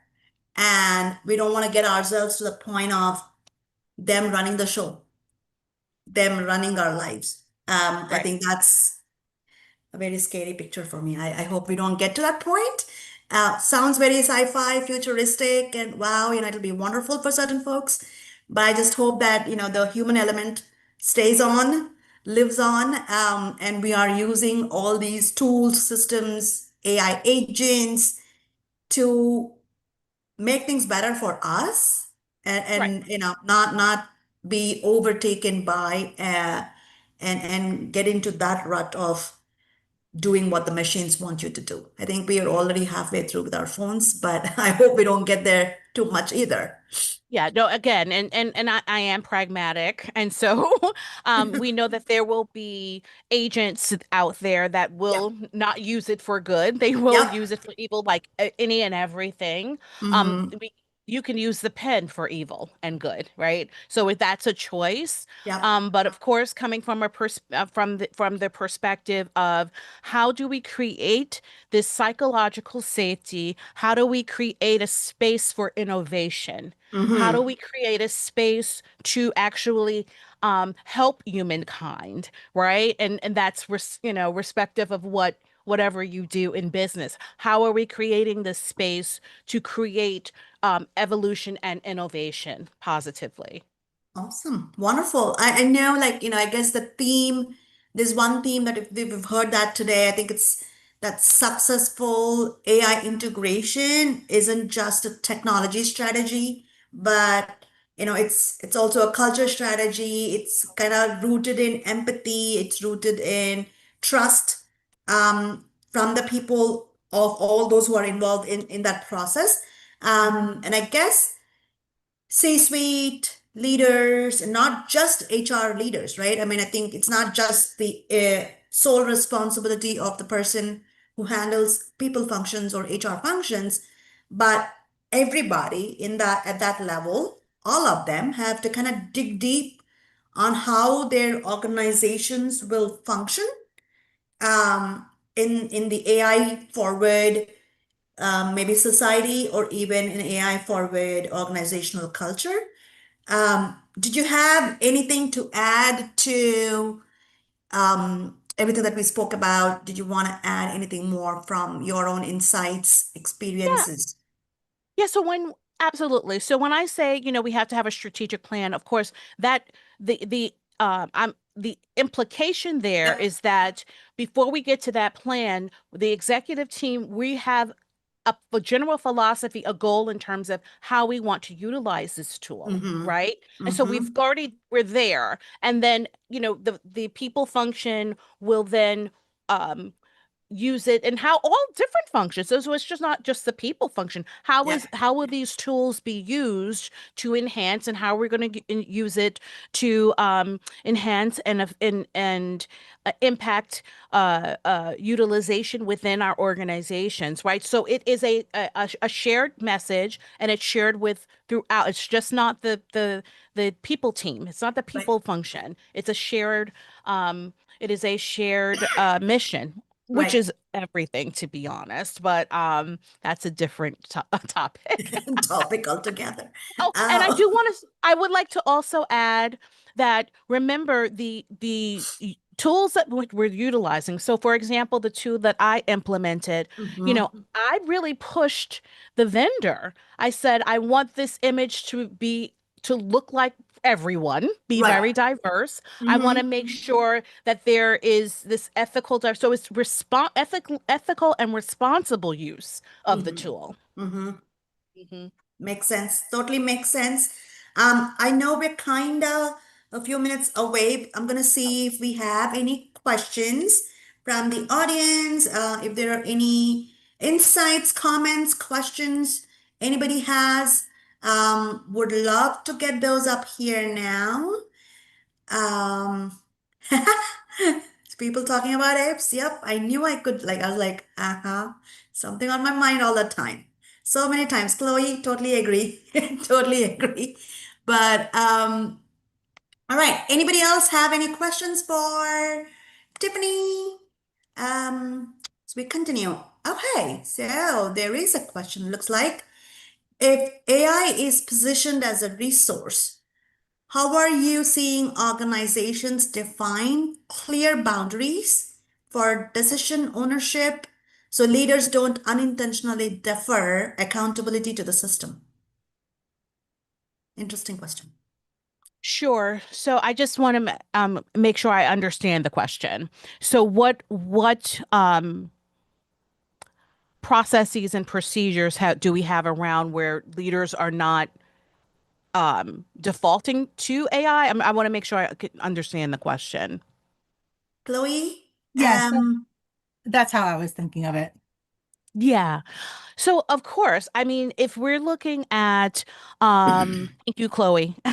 If we're looking at the policies and procedures, like any policy or procedure, you want to make sure that, for example, we are utilizing this tool to help specifically with X, Y, or Z, right? So you're putting those parameters, and if we're seeing that they're going outside of those said parameters, I think there's an opportunity to take a look to see, going outside of the parameters, what are the implications? So I mean, I think that there are, because what we don't want to do is have opportunities where to miss out on potential opportunities, or if we're looking at something that is vendor focused where we have an IP issue, but if it's an internal created a code, somebody created such codes internally. Like, how are we utilizing this tool? And if someone has gone outside the realm that, a leader, a employee, an individual, what do we do? What are what are what's the follow up? What's to happen with that? So I feel like I'm rambling on about that, but Chloe, it's based upon how are we putting in the policies, and it depends on the situation, because this may be something that we hadn't thought of, or it's like, yeah, that's absolutely outside of not using it for good. Awesome. Awesome. Great, great. I hope that answers the question, Chloe. Anybody else have any questions? Anything else before we get ready to wrap up this conversation? All right. Okay. I think we're almost there then. I mean, this was absolutely wonderful. I think I'm walking away learning more and also have some food for thought for myself. But thank you so much, Tiffany. We appreciate your time today, insights, wonderful chat. I know you have a hectic schedule, but I hope you can stick around and stay on for a few more sessions or even interact with us, during the expo 12 to 2. But we appreciate once again your time. Thank you so much. Thank you. Thank you all. All right, thank you, thank you. All right, everybody, I'm gonna take a quick 2-minute break before we move on to our next conversation. Let's maybe do a stretch break, get up, get some water, walk around a bit, and I'm gonna be back here in a couple of minutes. Thank you.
There we go. We got the link working. Are we ready to rock and roll? Hello, hey Matt. Thank you for joining us today. Yes, ma'am. We were having some trouble with the Zoom link, but we got it figured out. Awesome. So thank you for being here. You're very welcome. Thank you for joining us. I'm gonna do a quick intro and then I'm gonna hand it over to you. Let's do it. Everybody, please welcome Matt Boudreau. He's a nationally recognized keynote speaker, educator, and a founder of Apogee Strong, the Human and Family Systems Institute. Over the past 2 decades, Matt has built systems that develop self-leadership in both organizations and families, working with over 1,000 school communities and mentoring more than 1,000 families. His work has reached over 250,000 people and has been trusted by organizations including Lockheed Martin, Caterpillar, American Eagle, and the United States Air Force. Matt, over to you. And everybody, this will be a wonderful session.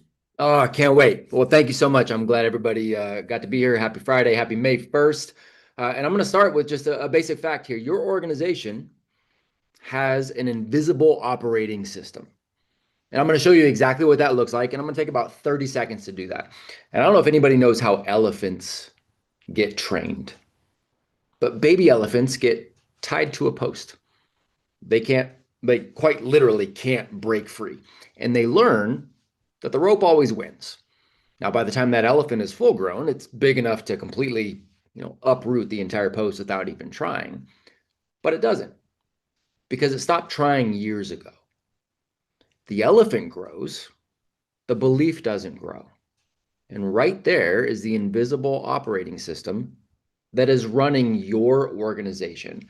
Your best people, the ones you hire because they're really sharp, because they're driven, because they're full of initiative, they're sitting on capabilities that they stopped believing they could use. And it's not because they can't, it's because at some point the rope wins and they quit pulling. So here's the part that's hard to sit with.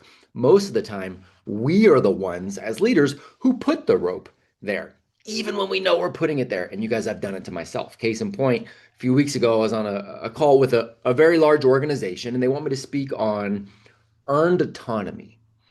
So self-leadership, high standards, building teams that don't need to be managed into doing good work. The director has seen what I do. He's bought in.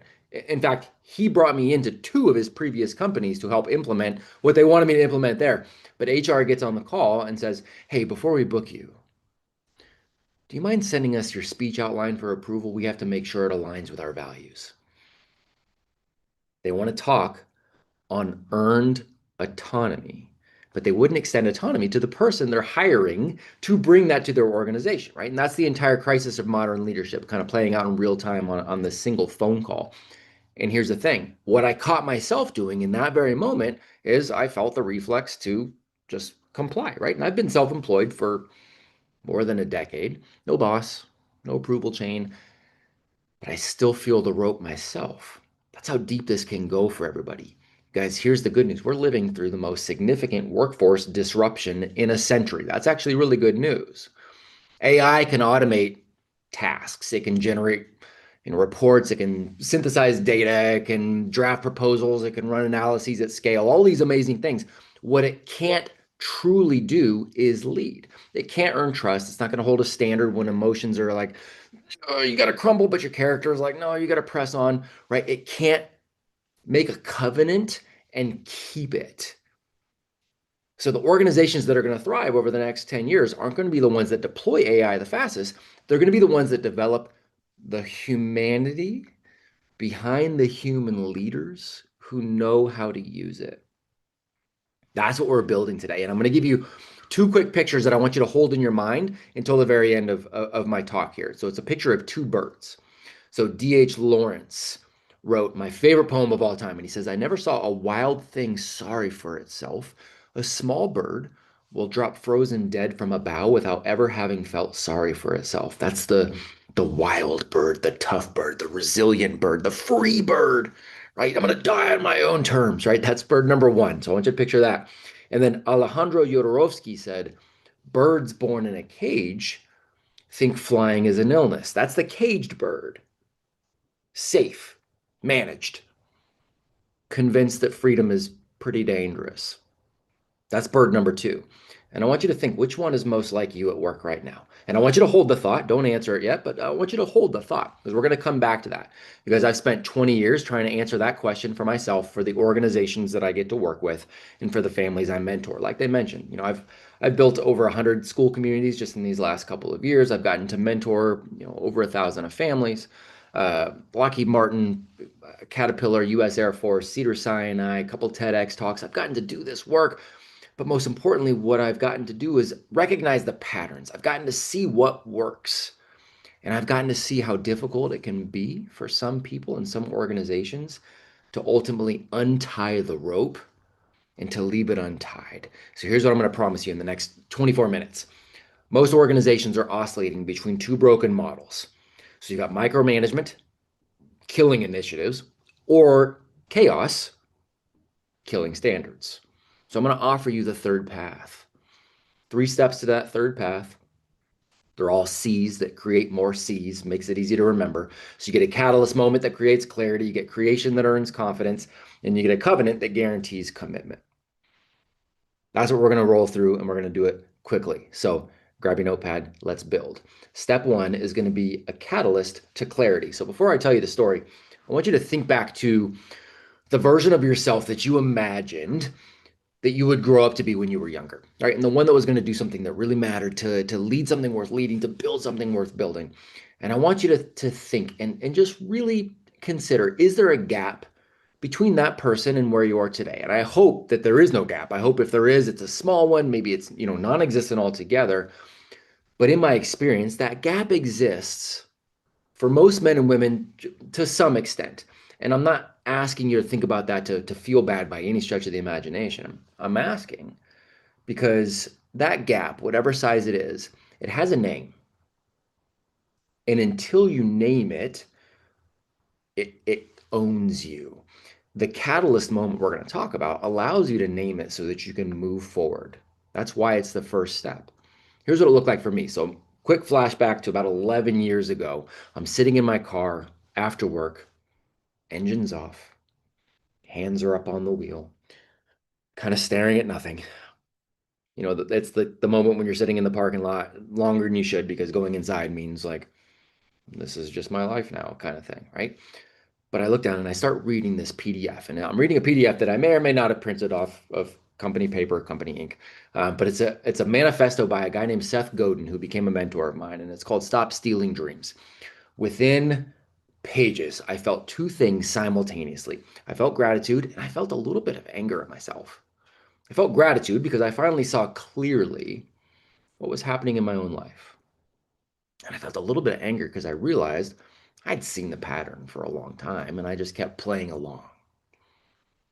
At that point, I was an administrator in a private school in California, and I was sitting in the car that day and I got clarity. I didn't get inspiration, I got clarity that I was complicit in something that at that point I no longer really jived with. I was working in a system that I saw was developed in the 1800s to prepare kids for factory work, right? Bells and rows and standardized tests. And I just went, man, I'm preparing kids for a world that doesn't exist anymore, or for jobs that, you know, have disappeared, and I'm calling it education. And the part that really broke me was that everybody on my campus knew, every teacher in our building knew that the system was broken. We were talking about it in the parking lots. We were talking about it at, you know, conferences. We all knew. And then Monday morning would come and we'd ring the bell and we'd start all over. And I remember a mom named Cindy pulling me into a conference one day. And she says, "Hey, do you think this system is working for my son?" And I want you to feel this moment, because Cindy drove to school that day. She sat down across from me. She was asking me, somebody she trusted, right, to be honest with her about her child's future. And in my head, I said, no, we're crushing Cameron's natural curiosity. We're calling it education. That's what I said in my head. What I said out loud to her was, well, every system has its challenges. And I watched the hope just die, you know, in her eyes, kind of quietly. It's the way hope dies when somebody you trust doesn't tell you the truth, and you really hope they would. You know, that's what I did, right? I gave her corporate speak in this elementary school. And so I drove home that night and I had to sit with that, because I knew something that she didn't know yet, that I was just going to show up the next day and I was going to do it all again. And I was going to do it the day after that, right? And none of us become mediocre and tie this rope overnight. We negotiate our way there. And at some point, I had to stop being angry at a system, and I had to admit something, that I was choosing it. Like, I was choosing the rope.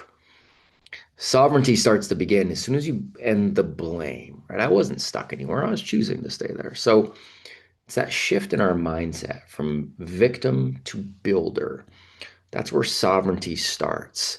That's where the catalyst really starts to fire something up. So I decided to test the waters by making just one small, brave decision. I built this Shark Tank style project for the kids, for the students. Real boundaries, real metrics, real autonomy inside structure. Far more autonomy than 12 and 13-year-olds had ever seen at school. But they had to pitch real products. They had to develop things. They had to deliver. They had to own the results. You guys, the 12 and 13-year-olds built the most amazing things you have ever seen. That project still runs at this school to this day. But that was my catalyst moment. And the clarity it gave me was this. Gosh, people don't even necessarily need to be fully managed into doing good work. They just need a structure and a reason to make ownership possible. So your action step today, your first one, is think about the conversation you've been avoiding. Think about the standard that you've been tolerating. Think about the version of yourself that you've started to negotiate away. Where are you still putting that rope out there? And I want you to name it. I just want you to name it out loud. Maybe say it to one person before the conference is over. Because once you have that catalyst moment to create the clarity for you, then you get to move on to step two, which is creation. Because it's creation that is going to earn confidence. So the Shark Tank moment, right? Like that changed everything for me. Now, I actually ended up quitting my job after that year. I had visions at that point of creating my own school. Big irreversible decision, right? And you wake up the next morning after that big irreversible decision. I quit, in the moment. I got that Jerry Maguire moment. And I'm thinking everything's all good. And I wake up the next morning and big stretch. And I'm like, oh, what have I done? Like, I panicked. I had a wife. I had a mortgage. I had 3 kids. I had a newborn son. So I did what any first-time entrepreneur does. And I just panicked. And I Googled, right? Like, how do you start a school? Google has no idea how to start a school. And so the thing that people don't like to recognize about sometimes making that first brave decision is that the bravery itself, it lasts about like 24 hours. And then the old version of you starts to show up. It's quiet, sounds reasonable, starts making a semi-convincing case for why things were okay before, right? It wasn't that bad. At least it was stable. Who do you think you are doing this, right? It's a voice of familiarity that pretends to be truth. Guys, that voice isn't wisdom. That voice is the rope. And the only answer to that voice, it's actually not confidence, because you can't have confidence yet. The answer is creation. You don't get to decide your way into confidence. You can decide your way into cockiness, but that is going to break as soon as pressure comes along, right? The law of confidence is that it demands proof. You've got to create something first, and then confidence follows. Confidence is it's what's called a trailing indicator. So it shows up after the evidence, not before. Case in point, in my early 20s, just fun fact, I submitted a tryout for a guy named Ken Shamrock's legendary mixed martial arts fight team. This was like cage fighting before the UFC really took off, kind of thing. He called me a week later and he's like, hey, I want you to fight. I want you to fight the night before the tryouts. I want you to actually fight on this card. I said, I've never actually done this before, like in competition. He's like, I know, that's the point. He didn't want to know if I believed I could fight. He wanted to see if I would actually do it. So I cut the weight. I showed up. I got my nose broken in the very first round. I ended up submitting the guy in the second. Showing up, though, win or lose, is what gave me the confidence to go into the tryout the next day. Confidence is accumulated evidence.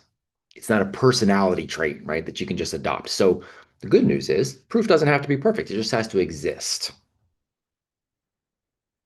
Albert Camus has one of my favorite quotes of all time. He says, there's always a philosophy for a lack of courage. Nobody tells the stories about the flawless launch, right? You tell the stories about the duct tape and the pivot at midnight and the thing that almost collapses but doesn't. The creation process just needs to begin. So like when I started building my school campuses, I had this beautiful vision. Kids are going to be free. They're going to be self-directed. They're going to be empowered. No rigid structure. And it lasted for about 3 days.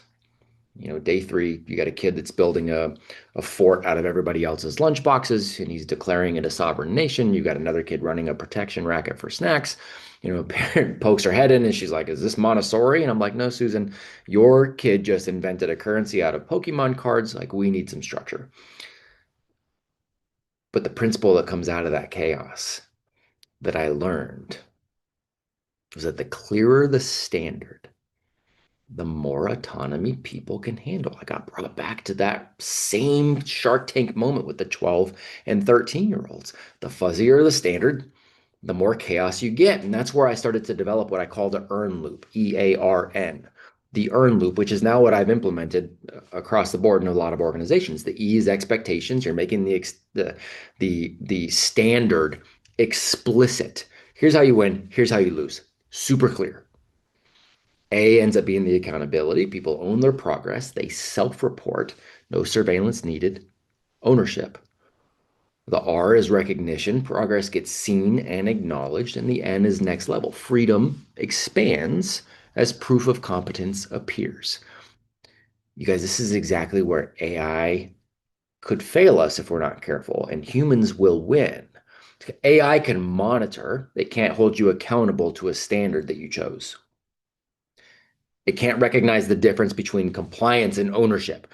The EARN loop is a human system because the thing it's building, which is sovereignty, is a human trait. So when I deploy that into our schools or into companies that I work with now, I've got complete confidence in its effectiveness because we have earned it. That never would have been developed if I hadn't started creating in the first place to get to figuring that out. I've actually also implemented it in my own home. Please listen to this. We're far from a perfect family. I am far from a perfect father. So I don't ever want to give the impression that I think anything otherwise. We're flawed like everybody else. However, it's been pretty cool to be able to tell people that my daughters, who are now 15 and 13, they bought their own horses when they were 9 and 7 with the money they made from the businesses that they owned. At 9 and 7, with their money, their businesses. Again, 15 and 13 now. My 15-year-old works full time. They've both written full novels. And I could go on, but you kind of get the point. My son, who's now 10, the other day we were at the grocery store and he was talking to the cashier like she was closing, or he was closing a business deal. And he walks around the corner and she goes, "Hey, before you leave, what on earth are you doing to raise a child like that?" And I wanted to say, well, I'm not really doing anything anymore. I've given them the tools to do these things themselves. Like, that's kind of the point. So I want you to be able to create a circumstance that demands that you or somebody else you work with, somebody else that you lead, is able to show up and earn confidence. So here's your action step for step 2 of this process. I want you to pick one person, either on your team, maybe in your home, who's ready for more responsibility than you've given them.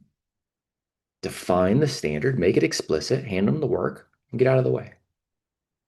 That's the earn loop in motion. It's how sovereignty scales. I want you to create that scenario and see what kind of confidence can come out of that. Hey, bonus points for taking on that extra responsibility yourself. And then that ultimately leads us to step 3, which is a covenant, so that you can guarantee commitment. You guys are going to have a great day today. You get to hear from all these amazing speakers. You have this amazing organization that's put on a wonderful event for you. You're going to have all these amazing conversations, right? You pick something to create, you're going to give some autonomy, and then life is going to come back as soon as Monday rolls around, right? And it comes back hard, and everything you committed to starts to feel optional again. That's the human condition, by the way. It's not weakness. That's the rope.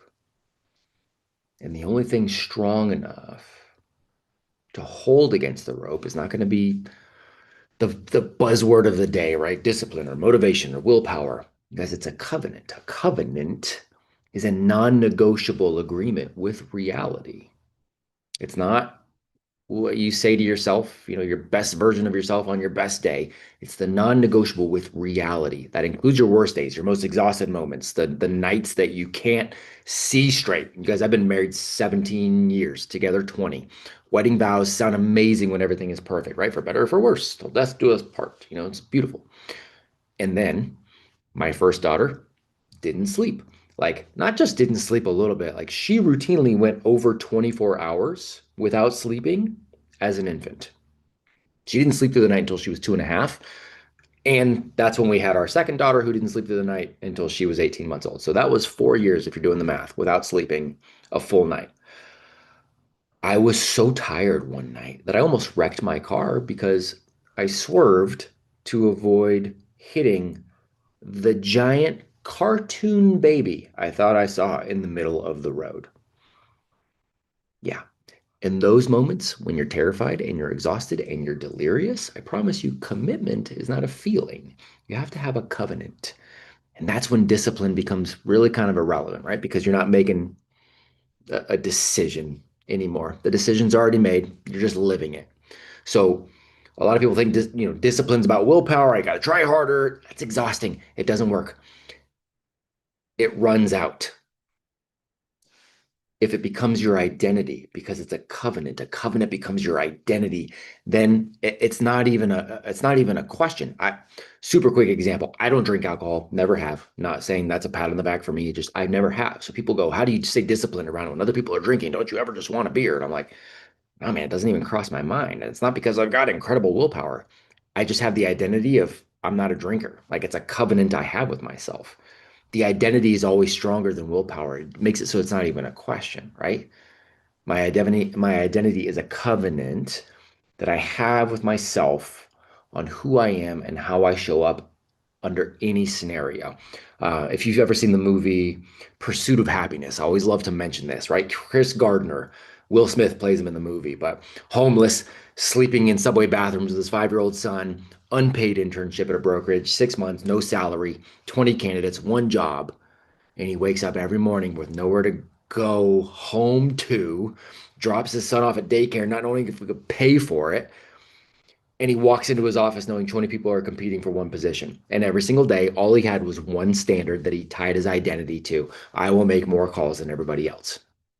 Non-negotiable. He didn't negotiate when he was exhausted. The standard was the standard. And at the end of the 6 months, he gets the job, right? Spoiler alert, if you haven't seen the movie, sorry, it's old. Not my fault that you haven't seen it, but now you can go watch it, right? One standard removes 100 negotiations. So right now, your job is to open your notes, grab a napkin, whatever's near you, grab whatever you got, write down a standard, not a goal, not an aspiration. One thing that you refuse to fall below starting today. And you probably already know what it should be. You've probably already known for a while. And the thousands of people I've gotten to work with, that's usually the case. So I want you to commit today. Not after the hard next week or when things settle down. Things don't settle down. Your life's happening to you right now. I want you to eliminate the exceptions. Okay. What I want to do is bring this home, and if there's any time at all for some Q&A, I know I want to try to leave it, but I got a couple minutes here that I want to bring this home. Before I do, I do have something for you. No catch on any of this. I just want to be able to send you a full breakdown of the earn loop, the framework that makes autonomy measurable and scalable in your organization. And I'm going to tie it into AI for you too, because I want you to understand how that works. So just send me an email if you want that. Subject line, you can just put the third path. I'll reply personally. Just give me until next week if you don't mind. And we'll make sure you have my email. You can just send it to matt@apogeestrong.com. But I'm not here to give you a handful of things and send you back on Monday. I want to shift something. So let's recap. And then I want to give you something to take away. So step one was catalyst moment creates clarity. Somewhere in your life, there's a misalignment. You know what it is. Name it. Accept responsibility for the choice you're making. Make one brave move and tell one person before the conference ends what that move's going to be. Step two, creation earns confidence, right? You don't wait to feel ready. You will never feel ready. You build proof for yourself and you give somebody the work that they're ready for as well. And I want you to let the evidence appear for both of you. Step three, the covenant is the only true commitment. It's the standard that you just wrote down. It's not a goal. It's a covenant. Don't negotiate with it. Don't give it a cheat day. Catalyst, creation, covenant leads you to clarity, confidence, commitment. That's the sovereign system, and I'm going to send it to you via email, but it all comes back around to those two birds we talked about at the very beginning. You got that wild bird, that tough bird, that resilient bird, that free bird that dies on its own terms, but it's freezing because it refuses structure. And you've got the caged bird, the safe bird, the managed bird, but it's convinced flying is an illness. I told you I'd make a case for which one we need to be going forward here in 2026, and it's neither. I want you guys to walk away from this conference being the birds that fly freely, but return every day to build its own intentional nest. Structure and soaring, standards and freedom, accountability and autonomy. Here's where AI fits into this picture, why it's so important to unpack the humanity before we even talk about AI today. Because the caged bird uses AI as another system to depend on, another authority to wait for instructions from, and another post to tie a rope around. The wild bird ignores AI entirely because they're convinced that their instincts are good enough and they don't have to deal with this, newfangled robot nonsense, right? The sovereign leader, that third path, the leader I want you all to be. That sovereign leader is intentional on how he or she deploys AI because they've already built the structure. They've got the clarity. They've earned the confidence. They've made a commitment, and AI can now become a multiplier rather than a replacement. AI in the hands of a sovereign leader is the most powerful combination we have in the modern workforce. That's not a threat by any stretch of the imagination. It's an opportunity. None of you need to choose between freedom and safety, or autonomy and accountability, or chaos or micromanagement. Sovereignty is that third path, the gap between who you are and who you know you're capable of being. That gap has a cost. It costs your organization, it costs people to lead, it costs you. Today, you have a system for closing that gap. And it is such an honor to be here and to get to fly with you. I can't wait to see you go build your nest. Thank you, Matt. There's so many comments, loving this conversation, hearing you talk. Everybody's like on the YouTube stream. Everybody's like, wonderful, awesome. You've been great. Good. That's all the comments that are coming there. Good for you. One quick question before I let you go, right? Mhm. Just Please. because I was curious. We talked about the third path. It was wonderful to hear about that. Can that be implemented within an existing team, or do you think folks need to fundamentally shift how we hire and retain talent before we It's start doing it? That is such a great question. The answer is very much both. And that is absolutely what I end up working on organizations with. We come in, we will do one or the other first, but it's almost always how do we create the existing structure within the team right now. So that large organization that I was talking about, but it's the HHS. So government organization, we're talking 5,000 people. So that's who I'm working with right now Okay. to recreate the structure in there so that they understand the structure first, Right. and then they can hire from that understanding. Okay. And then we take a look at how does each generation coming in view that structure, because depending on that worker and how they're coming in, they get implemented into that structure a little differently. The conversation's a little different. So yeah, I highly recommend implementing it in the organization first and then hiring from that standard. Really good question. Awesome. Thank you. Thank you so much. We appreciate you being here. I hope you can stick around a little bit longer. There's a lot more sessions. There is a networking opportunity, but we thank you so much for being here today, Matt. Honor is mine. Thank you guys. Go do some great Thank work. you. Thank you all. All right, folks, we are on to our next session, next speaker, and I know we already have him here, John Cooper, right here. So let me do a quick intro, and then John, it's all going to be yours. So, John is the co-founder and CEO of Overalls Inc. He's a serial insert tech entrepreneur with a track record of building and scaling innovative companies at the intersection of technology and insurance. John was the founder and CEO of Life.io, a leading digital customer engagement platform that was acquired in 2021. Prior to that, John served as chief of staff at TriZetto, and obviously his career spans a wide range of strategic and leadership roles at various organizations. He holds an MBA from the Wharton School at UPenn, and we are looking forward to everything he's got to talk about today. I think the big conversation and topic I think that we would look forward to is basically boosting employee engagement in the era of disruption. Over to you, John. Thank you for joining us today. Thank you so much. And what an important and exciting topic to be speaking about here today. I'm going to go ahead and share my screen and jump in here. So presumably everyone can see my screen now. John Cooper, co-founder and CEO of Overalls.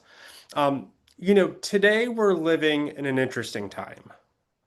We've got all the work, everything we're talking about from an AI perspective that's going on right now. But beyond that, more broadly, what's happening at a macro level, we're 5 years past a pandemic. We've got an age of constant interruption and disruption. The statistic is that on average, the average person is interrupted every 8 minutes. And I don't know if you're like me, but that must make me not average because I'm interrupted all the time. Text messages, surprise bills, people showing up at the door at my home. We call this the era of disruption. Now, I'm going to bring you back, tell you a bit of a story about how this hits home and how this hits true for me. So this is 15 years ago, different era. I was working for a company, very, very conservative, right? Every day you showed up in a coat and tie. formal meetings. If you were meeting with the CEO, you better be on your best behavior. And I remember this was a meeting with our CEO and CFO at this business, sitting around a large conference room table. And I feel my phone buzz. I ignore it. I feel a buzz again. I said, uh-oh. I look at it, and it's actually my wife who's calling me. Early on, we had a rule. If you call more than once in a row, that means there's an emergency. So early in my career, she did that. I picked up, I said, what's the emergency? She said, we're out of paper towels. And I came to realize that her definition of an emergency and my definition of an emergency were a little different. So now sitting in this conference room, I see that number come up again. I silence it again, and it happens over and over again. Eventually, I hear a different little buzz, and this time it's a text message. And I look down, and my wife sends me a picture of 5 positive pregnancy tests. She says, we're having a baby. Talk about disruption. That was the first time we had a child. I learned via text message notification. And in spite of my ineptitude on that day, everyone's healthy, happy, and so on. But fast forward a few years later, I'm sitting on a Zoom like this, and it happens again. I get the phone call, ignore. I get the phone call, ignore. I get a text message. But in the early days of Zoom, we weren't all that good at hiding our notifications on our computer. So the text message pops up on my screen, and it says, answer your phone, I'm pregnant again. Can't see that? Here it is. Won't tell you what the blacked out parts say, but you could probably guess. This is the era of disruption. And everyone's happy and healthy, but turns out it's such a difficult time that the Surgeon General of the United States, the same person who declared the COVID-19 pandemic, he declared that parenting is a national health emergency. The Surgeon General of the United States said parents are consistently more likely to report experiencing high levels of stress compared to other adults, and declared that we needed to focus on supporting parents. Well, it's not just parents. If you look across the entire workforce, pre-AI, but even more in this era of AI, the entire workforce is dealing with something, not just parents. You've got caregivers who are spending a whole second job caring for a loved one. You've got people who are new to the workforce navigating life for the first time. You've got surprise bills. You've got denied insurance claims, bereavement, getting your kids ready to go to college, people working multiple jobs, people managing chronic conditions.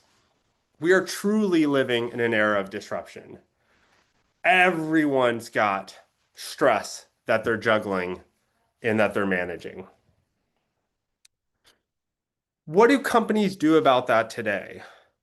Well, over the past 10 or so years, there's really been an emergence of solutions that companies offer to try to help people with some of these issues, right? We have a medical navigation solution, companies that help you navigate the healthcare system.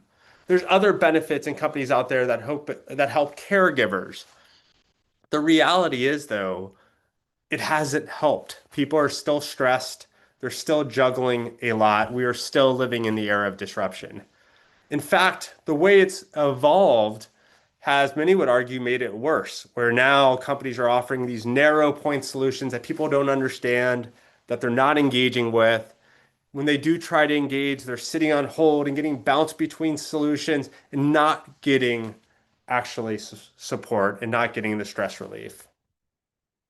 Well, how is that stress relief happening? What does it cost a business?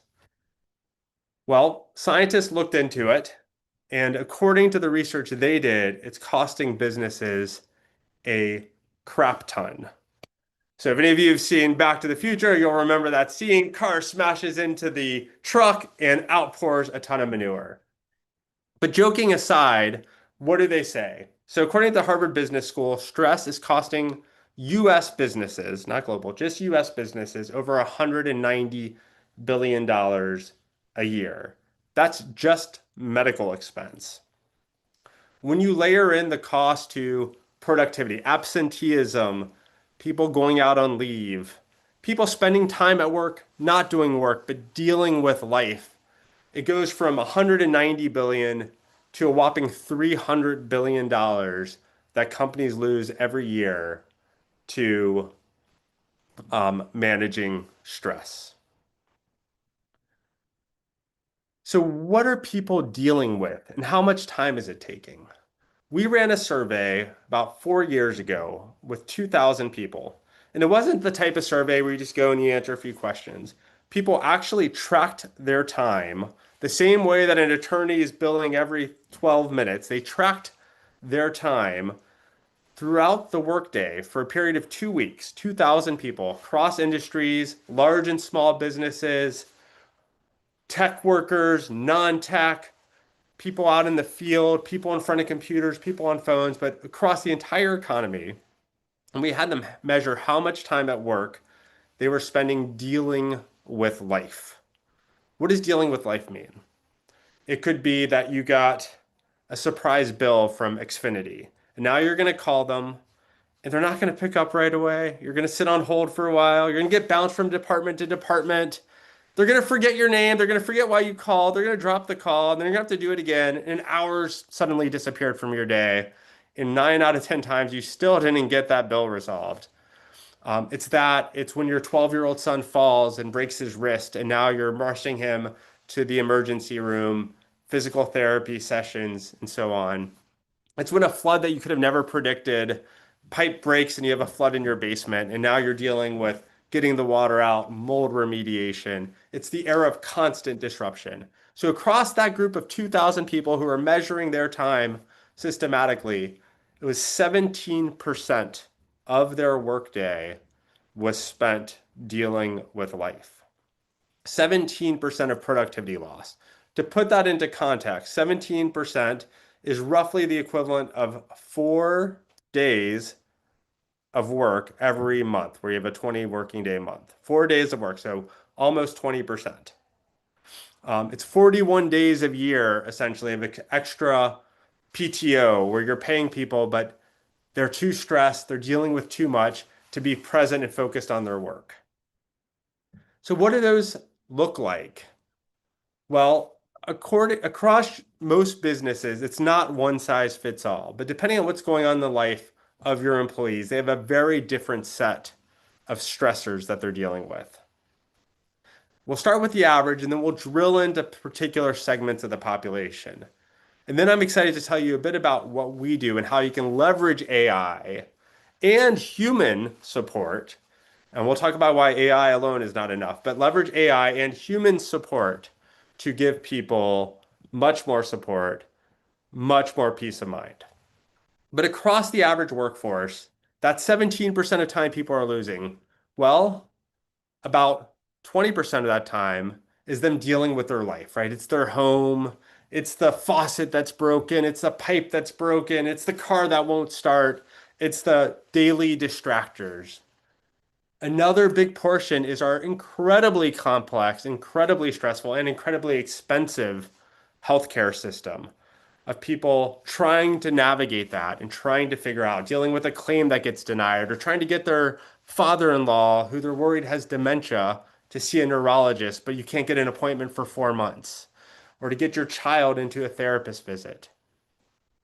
It's all the other stuff. We have a category we call wild card because life doesn't fit neatly into these boxes, but it's those things that you would have never expected that come up. It's travel, it's family, it's finances. And then when we slice the data, we say, okay, if we can solve those problems, does that do it? Well, the reality is businesses are complex, they're diverse in different populations. So on average, the statistic is most businesses have 3 different generations working in the workforce today. And they have different set of needs at different points in time. Across both generations, across socioeconomic stratas, across life stages, there's a whole different set of needs. So when we start to slice the data and say, well, what do new parents need? New parents have a whole different set of stressors and demands than, say, young families or people later in their career or people who are working 2 jobs or single parents. So when you start to really look at it through that lens, you realize that to truly support employees in this age of disruption, it's a very complex proposition. You can't just throw a medical navigation solution at them or a caregiving solution. Say, okay, good, my employees are set. We're taking care of them, because that's such a narrow slice of what people truly need. So what do young families spend most of their time, their distracted time on? Their home, that's a big portion. Things around the house. Dealing with the healthcare system, like we talked about. And of course, family. What about singles? Well, the single workers in your workforce, what we're seeing is the number one demand and stressor for them are spending time dealing with and understanding their benefits, navigating the healthcare system, and so on. It's a different set for your new hires. They're new to the workforce. It's their first job. They maybe have never lived in their own apartment. They maybe never had to deal with their own insurance. They maybe have never had to file taxes for the first time, start to think about 401k savings, invested, had a credit card, and so on. Whole different set of needs. Your caregivers. Now, 18% of the workforce is a caregiver. And that's going to increase as the generation, as our demographics age and intergenerational support becomes more of a priority. But what are caregivers spending time on? Of course, they're spending time on caregiving, but when you're a caregiver too, you're effectively have less time for everything else. So what we find is they don't just need help with caregiving, but they need help at home. They need help with their finances, because they're devoted they've got their job, they've got their second job as caregivers, and then they've got all of the weight of life's responsibilities. And single parents, again, a whole different set of demands. In fact, when you truly look at your workforce and you really peel the onion to see what do people need and what's distracting them, what are the stressors in the age of disruption, it's a very complex set of priority.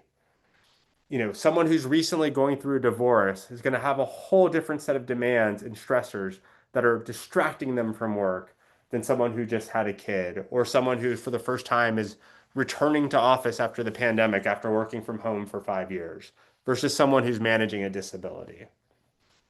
So what's the point? Well, the point is that we've been trying to solve a massive problem with the wrong set of solutions. We've been attacking this huge problem that, one, we know as human beings, we all feel the weight of life stress on us. But beyond that, if we want to look at the pure economic rationale behind it, economically, 17% of time is a huge amount of time people are losing at work. So as a human and as a business leader, stress and life stressors truly matter. And we've been trying to tackle that problem in entirely the wrong way, with narrow benefits dissolved to sign one of these little rectangles when you've got a whole sea of rectangles where people need help. And that needs to change. So I'm excited to tell you a bit about what we do at Overalls and the complexity that we do. And I'll start by telling you a little bit of a story, because I think this story really highlights the challenges that people face with the status quo of how companies have traditionally thought about supporting people. So this is one of our users. Her name is Inez, lives in central New Jersey. The very first time Inez asked for help from Overalls, it was really fun. It was a joyous event. She wanted help planning her daughter's quinceañera, her 15th birthday, big celebration. And we helped with everything. We helped with the invites, finding the venue, finding a DJ, ordering catering, and so on. It was a very big, joyous event. A few months later, Inez asked for our help again. And this time it's different. She says, I'm the only caregiver for my parents. My mother's physically disabled, wheelchair bound, and my father has dementia. Okay, caregiving. There's solutions out there to help with that. However, the problem she had was not a caregiving problem. The problem she had is that her parents, because of financial stress and because they wanted to age in their home, 15 years ago had taken out what's called a reverse mortgage. It's kind of like a mortgage, except instead of buying your house over time, you're selling your house over time. So over a 15-year span of time, every month the mortgage company would send them money, but little by little they're building equity in their home. And now the mortgage, the reverse mortgage, had come to maturity. So taking that out of financial terms, to talk about human terms, what that means basically is her parents were going to be homeless in a few months. They were going to lose their home that she had grown up in, that they'd spent decades in.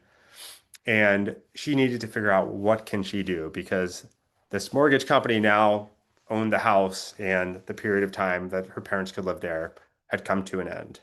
That was the help she's seeking. Now we'll talk about how we helped her.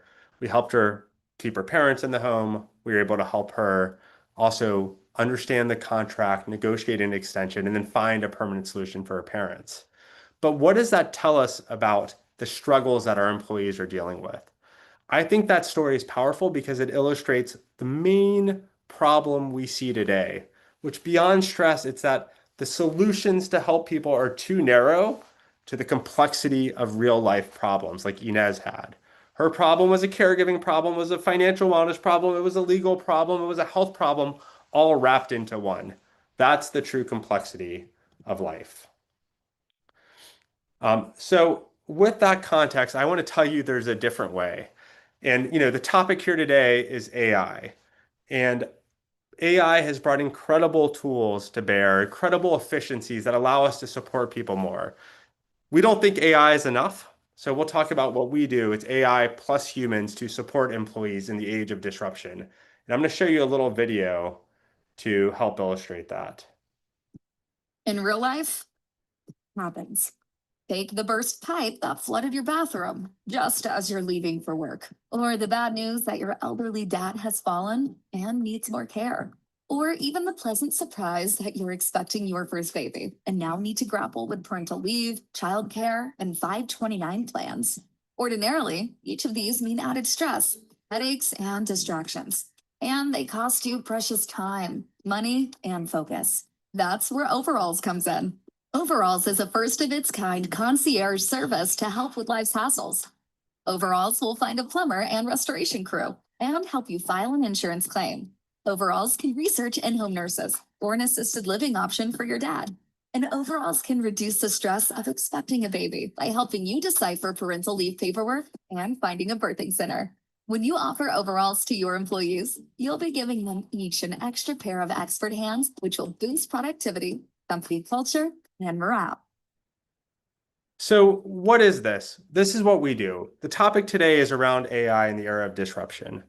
Well, Overalls is a company that I helped found that's trying to solve this problem that people face, the stress, the disruption. And the way we do that is we use AI broadly to help.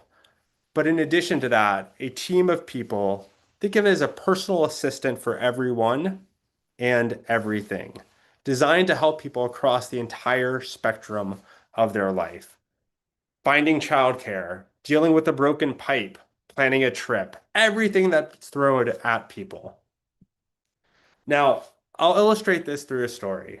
So Rebecca is a teacher in Florida. She works at one of the public schools in Pinellas County. They're a client of ours. And we got to know Rebecca initially because she was moving to a new home and wanted our help finding movers, finding people to pack, canceling her utilities, all the stuff that goes with that. When she found out she was having a baby, we helped her find babysitters. We helped her find a contractor to paint the nursery. And we helped her with other stuff along the way, like when her basement flooded. But where it got really interesting, and Rebecca already was accustomed to getting help. She knew that she could come to us for those life stressors. But where it got interesting was her son was born with a very rare congenital heart defect. And by the time he was 6 months old, he had already had 2 open heart surgeries in Florida. And it was not looking good for her son. In fact, there's only a handful of doctors who knew how to treat the condition that her son had. And one of the two was all the way on the other side of the country at Stanford University, a surgeon in the children's hospital there. And Rebecca was able to get in touch, referred to him. He was scheduled to perform a specialized surgery that's very promising that could radically change the outlook for this child. And 2 weeks before the surgery was scheduled, Rebecca gets devastating news that her insurance company had denied the prior authorization. And beyond that, they'd taken one step further and removed Stanford from their network altogether. So this is the weight of the issue Rebecca was dealing with. Her son needed life-saving surgery on a teacher's salary and now forced to decide, do I try to pay for this out of pocket, which she can't afford, surgery canceled. And she turned to us for help. And this is where we were able to step in a different way than we had in the past. Not just helping find contractors around the house, but she was accustomed to coming to get help from overalls. We were there when she needed her. And we were able to escalate this to our most senior health advocacy expert to help ultimately broker a relationship, again, between the health plan and Stanford and the surgeon and get a one-time exemption for that surgery. Rebecca's was so elated that we were able to resolve this. She went and told her company about it. They had no idea what she was going through. And being empathetic, the school offered to pay for all of her travel expenses there. But that's what employee support in the age of AI needs to look like. It needs to cover the daily distractors of helping people deal with the day stressors. It needs to help people with the disruptors, the things that don't happen every day, but when they do, they take up time, they cause stress. It's when your 12-year-old breaks his wrist. It's when you're moving. It's when you're dealing with an injury. So those things that don't happen all the time, but do cause a lot of stress. And they need to be there for you when there's a disaster. When the Palisades fires happened in California, helping people find temporary housing, file insurance claims, deal with FEMA, replacing damaged goods, re-enrolling their kids into new schools, finding new doctors, everything that went with that massive disruptor and that disaster. People need that support from their company, and they need it now more so than ever in the era of AI. So that's what we do. We've built out an AI-enabled plus human personal assistant service that spans across the major areas of life and the major areas that companies offer support today: healthcare, caregiving, elder care, and so on. The way it works is simple technology followed by AI, but with every single problem someone submits, having a compassionate human who owns it end to end. So with that, I'm going to pause and see if there's any questions in the final 4 minutes of our conversation today. Thank you, John. Appreciate that. A lot of good information there. I'm going to see if anybody had any questions, but I do have one or two that I thought I was going to ask. Let me just check in the audience to see if anybody has any. All right, all right, nobody, but at least I actually thought about it, and I know I'd put it in the chat too, that Americans are supposed to be one of the most highly overworked, overstressed work population in the world. But that said, if you were to look ahead in the next 3 to 5 years, right? So, what is that one trend or technological shift that organizations you think are currently ignoring, but will have to inevitably we're forced to change rather our approach to employee well-being or engagement, with AI coming into the picture? What is that one thing that organizations should be focused on if they were to do more of this? So I think the biggest paradigm shift that's occurring right now, beyond how the workforce is evolving because of AI disruption, but in terms of how organizations need to think, is there used to be an old belief that's outdated. And that belief was that in order to be deep, you had to be specialized.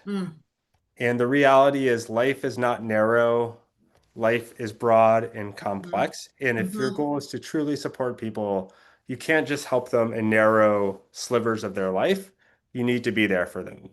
So to give you context, my mom broke her hip in December. Knock on wood, she's doing well now. But she didn't just need help navigating the medical system. She didn't just need help caregiving. She needed help figuring out the finances of it all. She needed help finding people to care for her home while she was in the hospital. Needed help finding people to care for her pets. That's true support. And that paradigm needs to change from narrow equals good to truly supporting and embracing the employee is what you need to strive for. Okay, sounds good. And I think there was one more I was thinking of, just on something that you mentioned earlier, where companies try to provide a lot of different solutions to say, hey, employee wellness, employee well-being, here is a vendor you can reach out to for this, here is another vendor you can reach out to for something else, right? And to your point, when people call in, maybe they have to be on hold for a long period of time because, it's customer service. We gotta wait for our turn. But with that said, what can companies do again? Having the diverse portfolio of services and solutions for employees versus a centralized platform, possibly that employees can go to. I mean, what would you say might work best in the current situation or scenario? What we're seeing is that companies are increasingly realizing the value of having a less is more strategy, that too many narrow solutions creates complexity, headaches, cost, overhead. But you can't just change overnight. You can't go from having all of these things to something entirely different. Right. So what we're seeing in a lot of companies is a gradual progression where they start to eliminate the point solutions that people just aren't using or don't understand, or they're not delivering what they promise, and offering something broad, and then over time consolidating.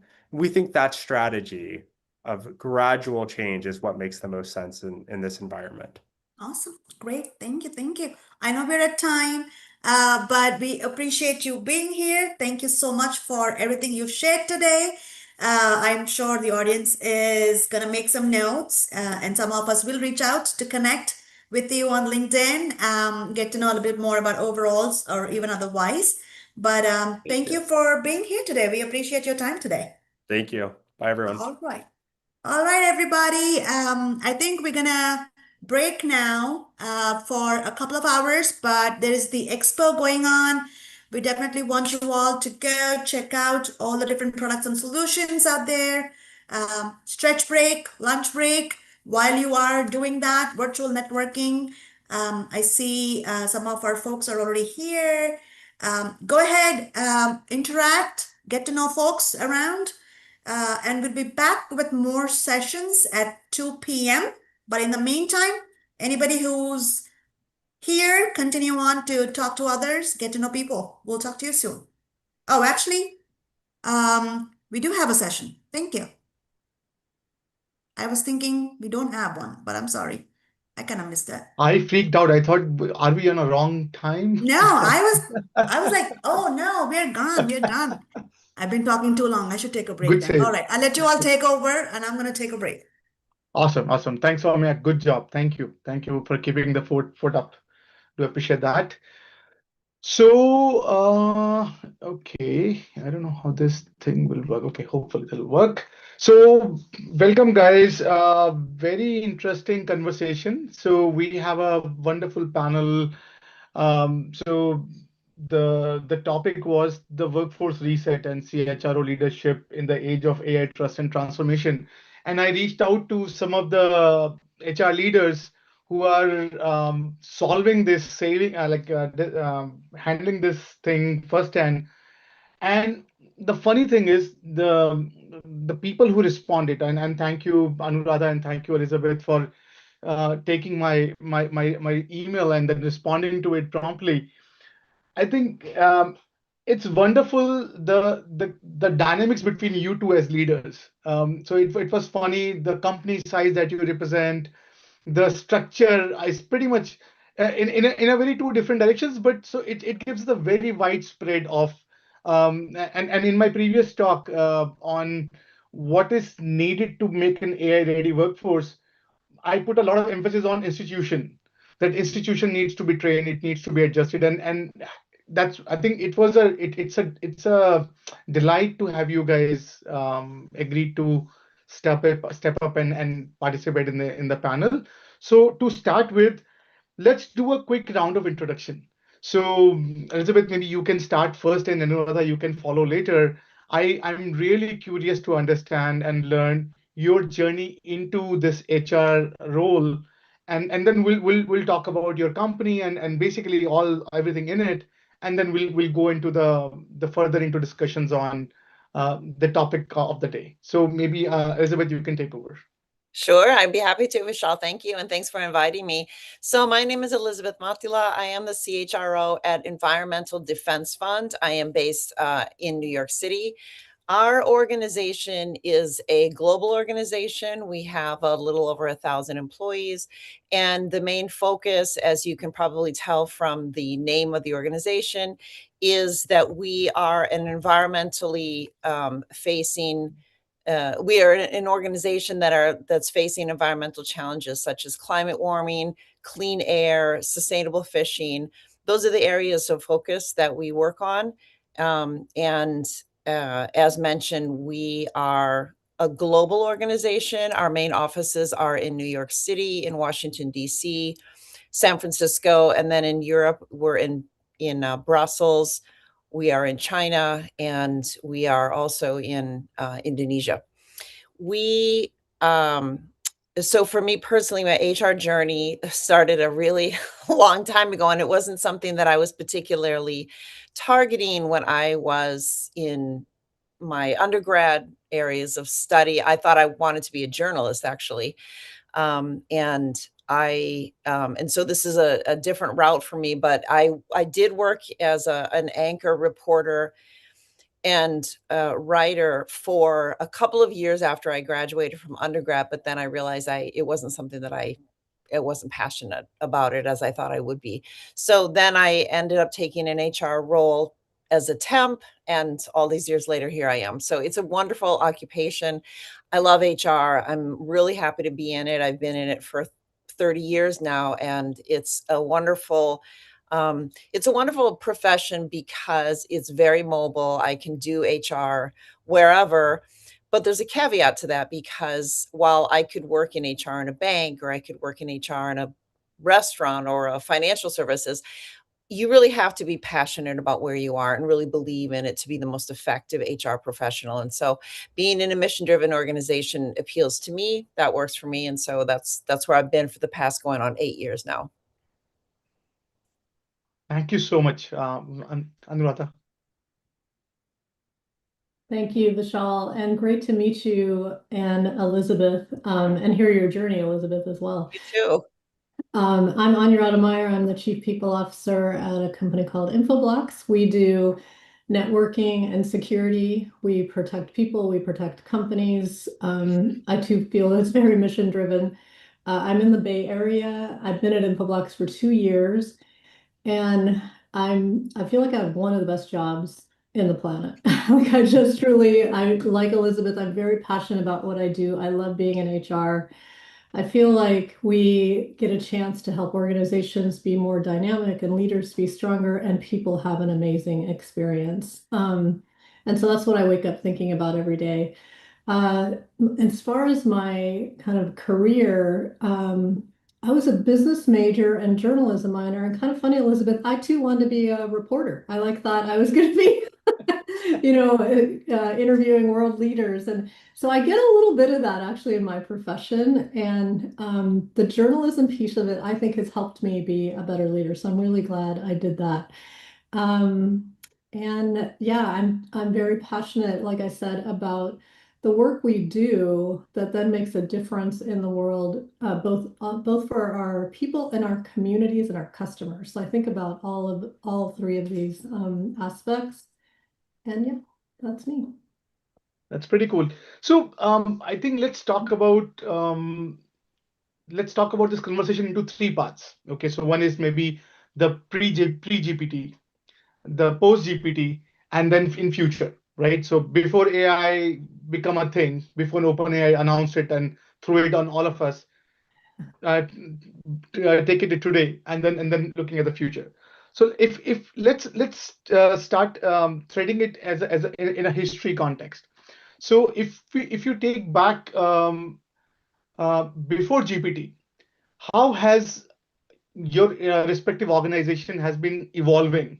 The expectation, the people, the expectation from what the organization should be, how to train workers, the technology. So if you can walk us through uh, how the world has been before GPT, and then contrast it with after, that will give us some light on um, what's happening. So maybe Anuradha, you can start from your journey, that what you had seen, how the organization has evolved from the people context before GPT. Mhm. I was just in a conversation with someone on my team. We were talking about how, in the time that we've been in the workforce, like really not a lot has changed. Like we are, yeah, of course, our tools are better, we're more efficient around how we deliver products and programs and all of those things. But the aspects that we work on have been roughly the same. And so it's funny to talk about the world before GPT, and I am so glad to be in a workforce during this transition because it is unbelievable what's happening, and it's going to change almost everything we do. And so, I think about people, I think about culture, and I think about what are those dynamics that affect those things. And I think before GPT, we had a lot of science around that, and the science just got better. And so now that I know you want to kind of keep us on the what happened before, but what would take a long time to pull together insights. That's what's really changing, which we'll get into. But yeah, that's a bit about what life was like before. Interesting. For you, Liz. It's interesting because while AI is exciting and dynamic and it feels like there's something new every single week, a big area of change, like a fundamental change, really is for us was COVID. Because of course, pre-COVID, everybody was on site, everybody was, there wasn't a question of whether it's hybrid or remote. And so if you wanted to work in in the New York City office, you had to live in the New York City area. And now, of course, that's changed vastly. And we have video tools, and we have a new understanding of the productivity and how things can work like that. So that was really a very fundamental shift for the organization, not just us, of course. But with AI, I agree with you. It does feel like for a long time, our organization, like what we do has not changed. The organization started out a long time ago with detecting chemicals that were affecting the eggs of certain birds of prey, osprey in particular, and the toxic chemicals DDT was, very pollutant, and it was affecting the environment. And so there are other issues that the organization is working on, but essentially the fundamental mission of Environmental Defense Fund is to protect and be a voice for the planet. I think with AI, certainly we have a large team of scientists. And so the scientists who are doing their research are certainly helped considerably by AI. We can get research quicker, things like that. But there's a note of caution because we still have to be careful. AI is not perfect. It makes mistakes. And so we do need to not be over reliant upon it. But certainly, particularly for our researchers, it has helped a lot. I think for our advocacy arm of the organization, being able to be really on top of changing laws and changing, anything related to that changes so quickly, they have such quick access to it and can use AI to help interpret some pretty dense legal content that maybe would have taken longer before.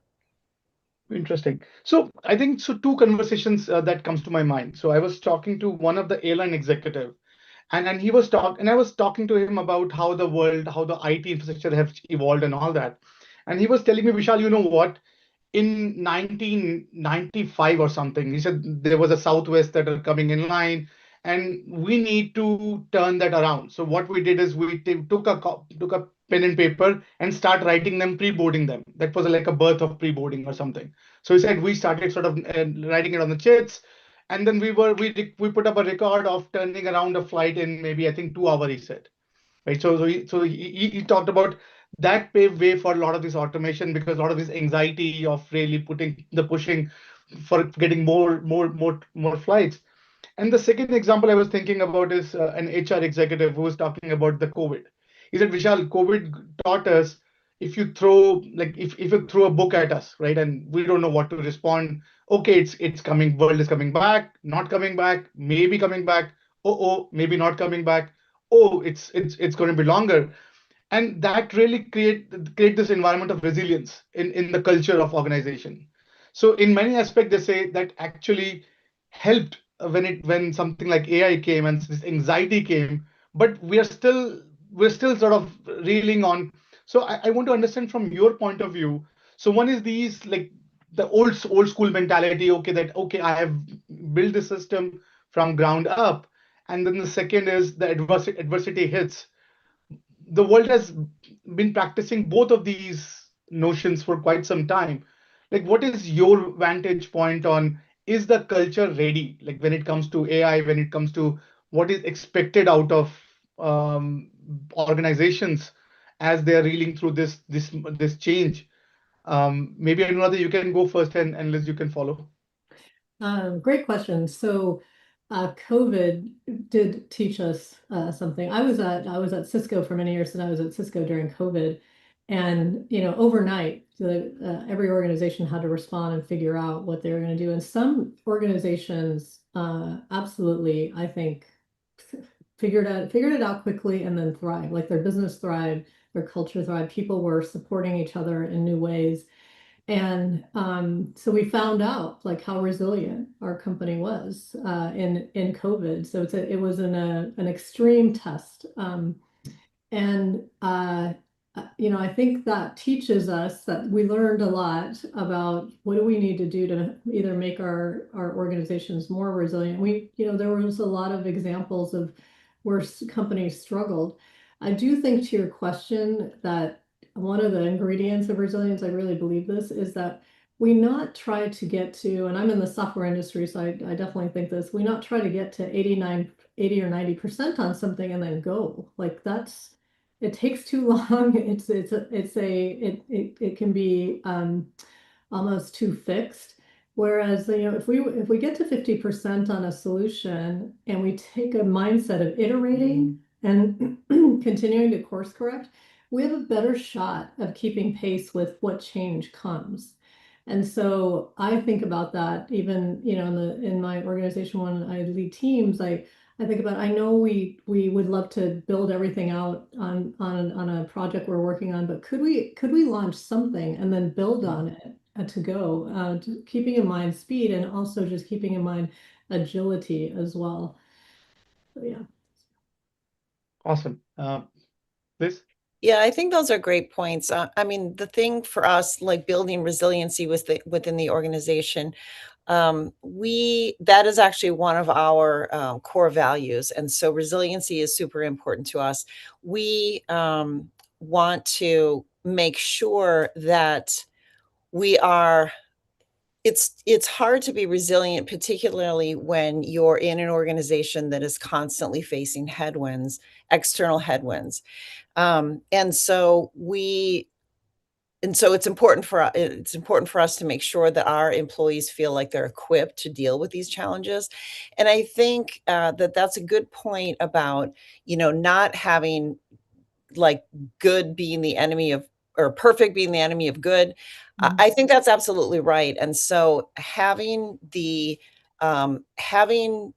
organization be okay with mistakes being made and not feeling like somebody's going to suffer a grave penalty if something is released or a solution is arrived upon and then it's not ultimately maybe the best thing that we can do.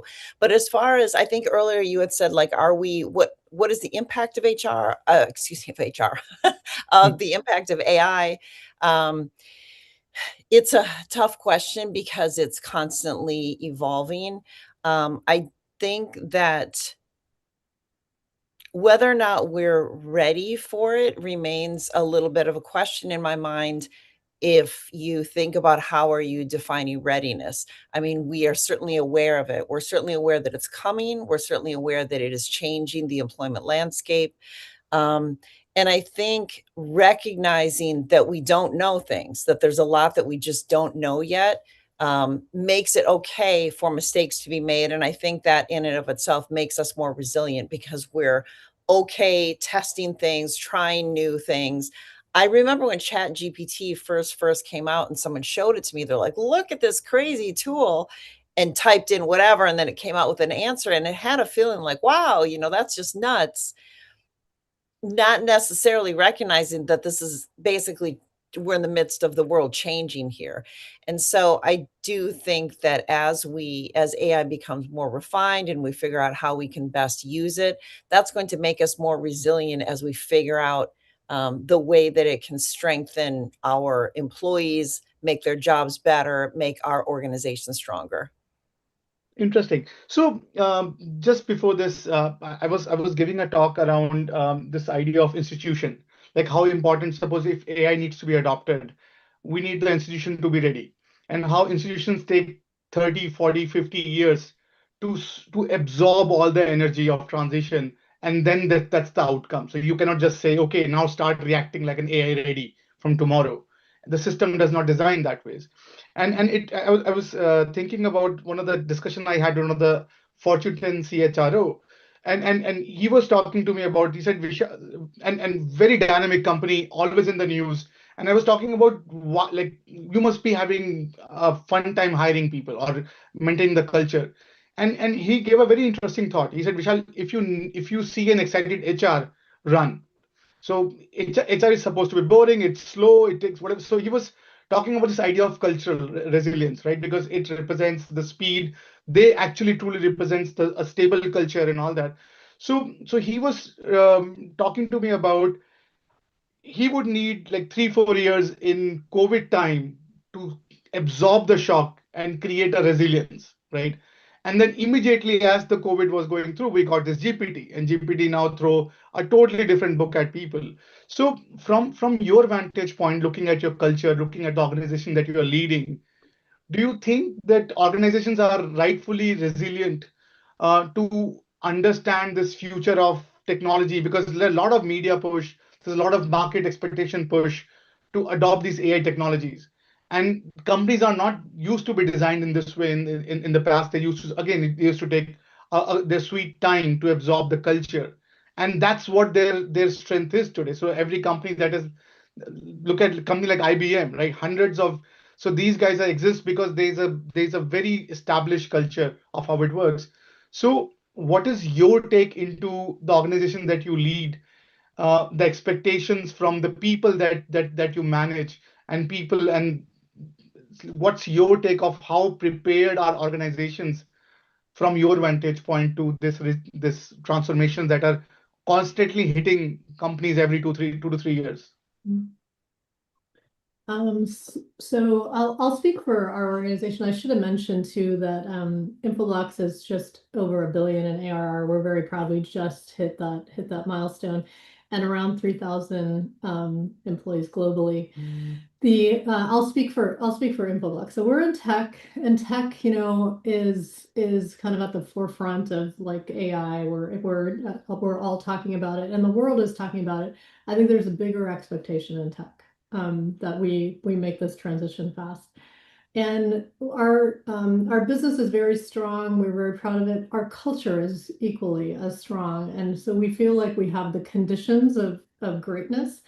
Our engagement is 88%. That's hot off the press. And one of the questions we asked in our engagement survey was, how often are you using AI? What are you using it for?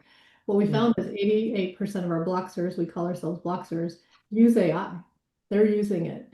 And so the adoption, I should say usage is very high. And we're really glad about that.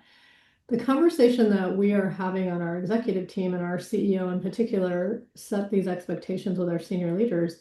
He's like, daily usage, weekly usage, using it for productivity, that's great. How do you 10x your impact? 10x your impact. And we've seen examples of it. We have leaders in our organization that are role modeling this AI transition. So, and this is steeped in science. It's for anything you do, if you have your leaders role model it, then guess what? And I'm learning, I spend, sometimes my weekends with Claude.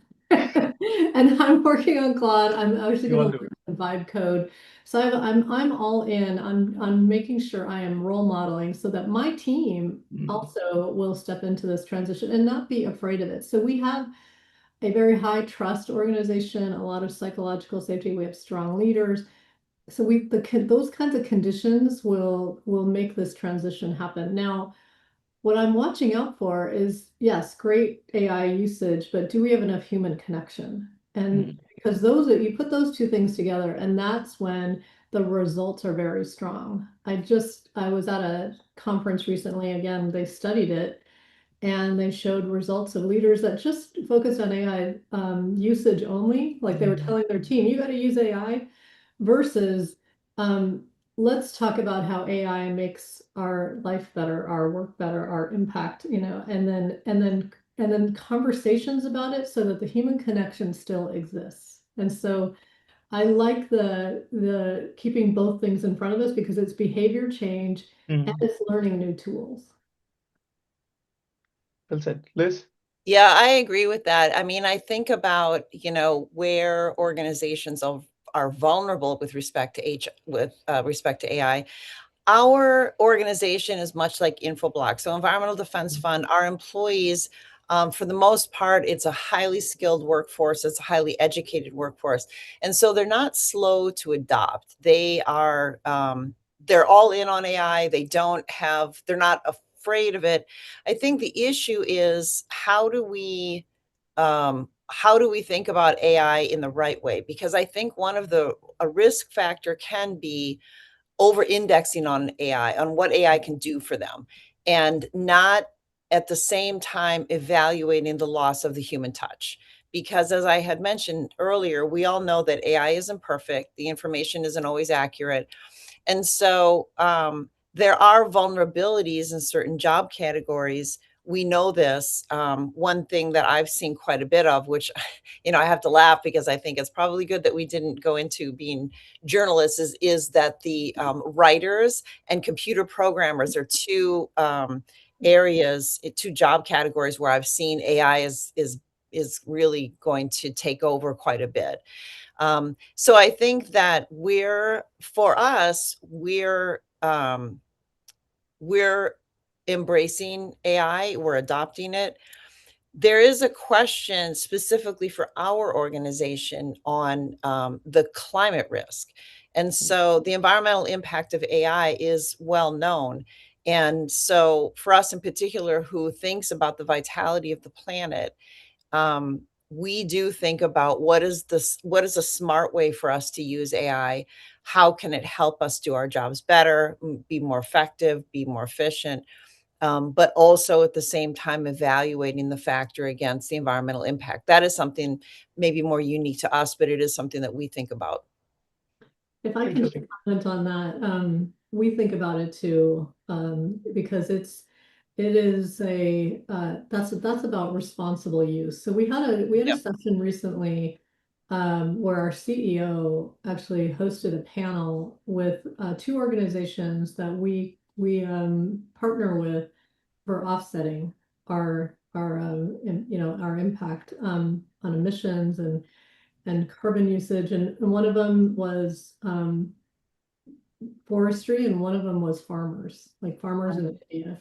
And so we wanted our people to hear those stories so that they understand that responsible use of AI is important. So making sure prompts are rigorous enough and that you're not constantly prompting and what does responsible use look like? And then we also want them to understand our ESG strategy as well. So I'm really glad you brought that up, Liz. Yeah. Glad you guys are paying attention to it. That's Paying attention. Yes. Yeah, that's great. Important. Yeah. So that's pretty cool. So now considering the realistic check, right? So the expectation for your respective organizations to be AI ready versus what the actual that you see, the reality on the grounds. So if you can talk about that gap, if you can talk about, this is what the perception is that we should be, and this is where we are, or this is where I want to be. So if you can help us navigate your respective gaps, so we can understand that, how easy or difficult or challenging it is to adopt, making your workforce AI ready.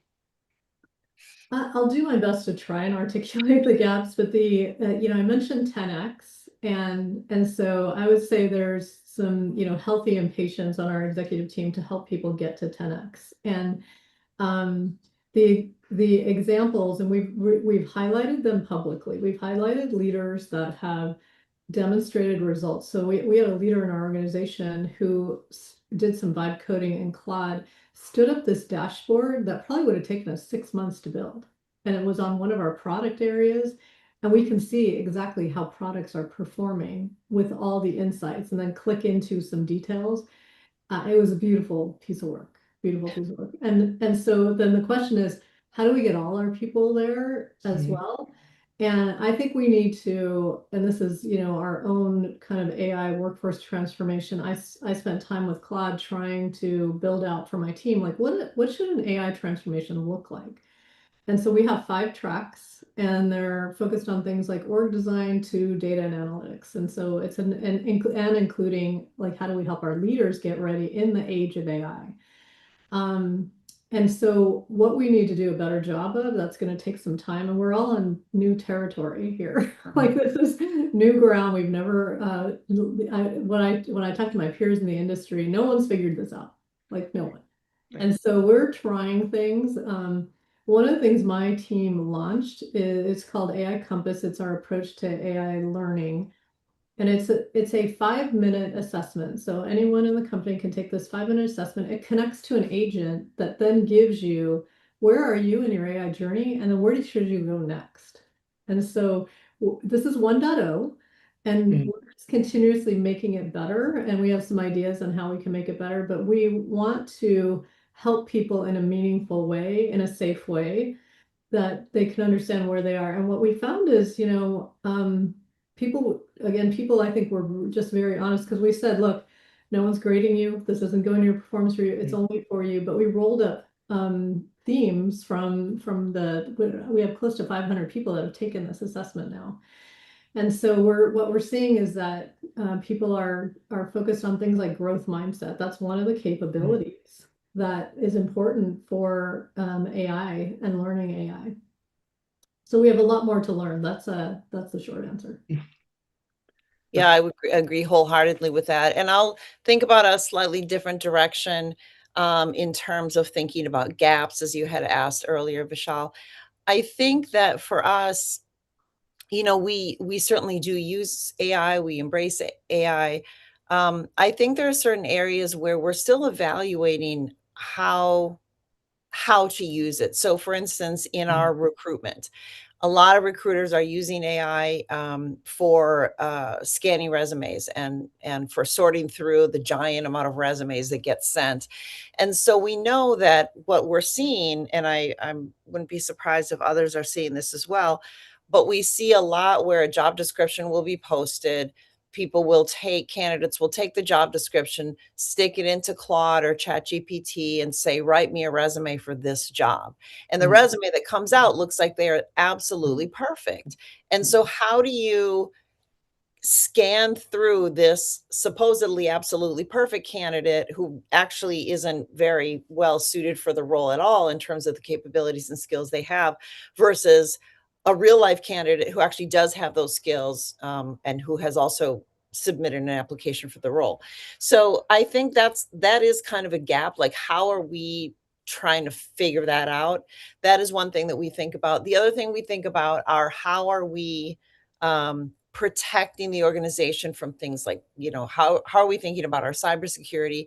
How are we thinking about combating deep fakes? Those kinds of things are still kind of, I feel like those are, I don't know if you want to call them gaps, or just sort of areas where we need to do more work to figure out how we're going to address them. But they are issues that come to our mind and that we want to make sure that the organization is prepared and ready, and that we're meeting those challenges in the way that's right for us and that protects the organization. Interesting. So one area I want to spend some time on is the concept of sense of belonging, right? So I think organizations are pretty much built on this idea of that we all belong in this together. We will solve this interesting challenge together. And I think COVID has put all of us back to our drawing rooms taking these calls, or bedrooms taking these calls. And then these AI capacity, these tools came in, which again just explode the productivity outcome from, or at least the created an expectation of the explosion of productivity outcome. So I remember, so last week my daughter came up with one project she was using Claude. So she said, Papa, I built this wonderful game in Claude. And I started asking her question, okay, well, how do you handle that? How do you handle that? And it was pretty much like fall flat in many of the aspects. So AI is very good at doing the first mile journey, which most of us anyways are very good at. Last mile is where the organizations are built around, right? It's getting the aha moment when someone else other than you touches it, and that is a constant sort of struggle. So now if you mix the two together, it becomes like a very toxic cocktail. So you have a depressed or a derived or lonely um, um, worker in some context, and then this overworked, not able to complete the project because Claude can they can very quickly create beautiful first mile. Then you think you have got it, then you ask the next prompt and it breaks. Come back. This cyclic loop. So I'm curious, how are you seeing the same thing, and how are you thinking about addressing it, or what is your take on the AI adoption in your organization up till now? Hmm. I really appreciate the question on belonging. It's something we talk about a lot. One thing I think the first thing I'll say is that our culture really is a tailwind for us because and I'm a very data-driven leader, so I'll just quote some data. So over 90% of our Bloxers feel both supported and respected by their teammates and their leaders. So that's how they feel in the organization. This is, again, hot off the press. And when you have an environment like that, you have a better shot at having a high sense of belonging, which we see in our data too, that there is a high sense of belonging. But it's a daily practice. That's what we say to our leaders. It's a daily practice. And so I believe all roads lead back to leadership, and how are they bringing teams together and creating those moments of connection, even if it's virtual. So we often have teams connecting virtually. We're in over 30 countries. And then we bring people together in person as well. So it's important that the connection exists so that when they're asynchronously working, that it's again a high trust engagement. We do believe, and this is one of our tenets, it is AI first, but it is not AI only. And this idea of work slop, which, as you mentioned a bit, is that AI can, you can produce all this stuff, and Vishal, you said this too, like, but it has to have oversight. It has to have verification. It has to have, and so when I, spent, especially one weekend in particular with Claude, I actually was writing in Claude, like, no, that's not right. You need to look at that again. And so it's AI first, not AI only. And I know I've said this a couple times, but the human connection on that is just is pivotal, because I am seeing organizations where people are paying attention to, are people using AI? They're just, that's all they're measuring. Are you using AI? I think that's the wrong question. I think it's where are you in your AI journey? Because it's going to take a minute. This is to learn these tools to get to 10x capacity, that will take time. Interesting. And if I may ask, what's the mix of your workforce? So you said that. So how many are hybrid? Like, what if you can walk us through that? So yeah. So about 53% are tied to offices around the world. We have our largest largest number of people are in India, and then the US and Canada. Those are our three kind of big sites, but the largest one being in India. and then the rest are remote. And so we do have a culture, because we are very focused on creating communities where our offices are. Our culture club does an amazing job. We're also after the best talent in the industry. Sometimes they're not located right next to your office. Thank you. Liz? Yeah, we have the exact same approach. I mean, it's now that we're in the post-COVID era and have realized that we, will hire from wherever. However, with that in mind, our top leader, our CEO, has been with the organization for decades, and he is a leader who embraces technology. He embraces new ways of thinking and working. But he also is very much old school when it comes to the human connection. And we every year, even though we are now over 1,000 people, we every year have an in-person staff retreat, because we value people. It's, sometimes there's grumbling like, oh, do we have to go to this? It's a lot of travel, because we do have a lot of a good amount of international staff.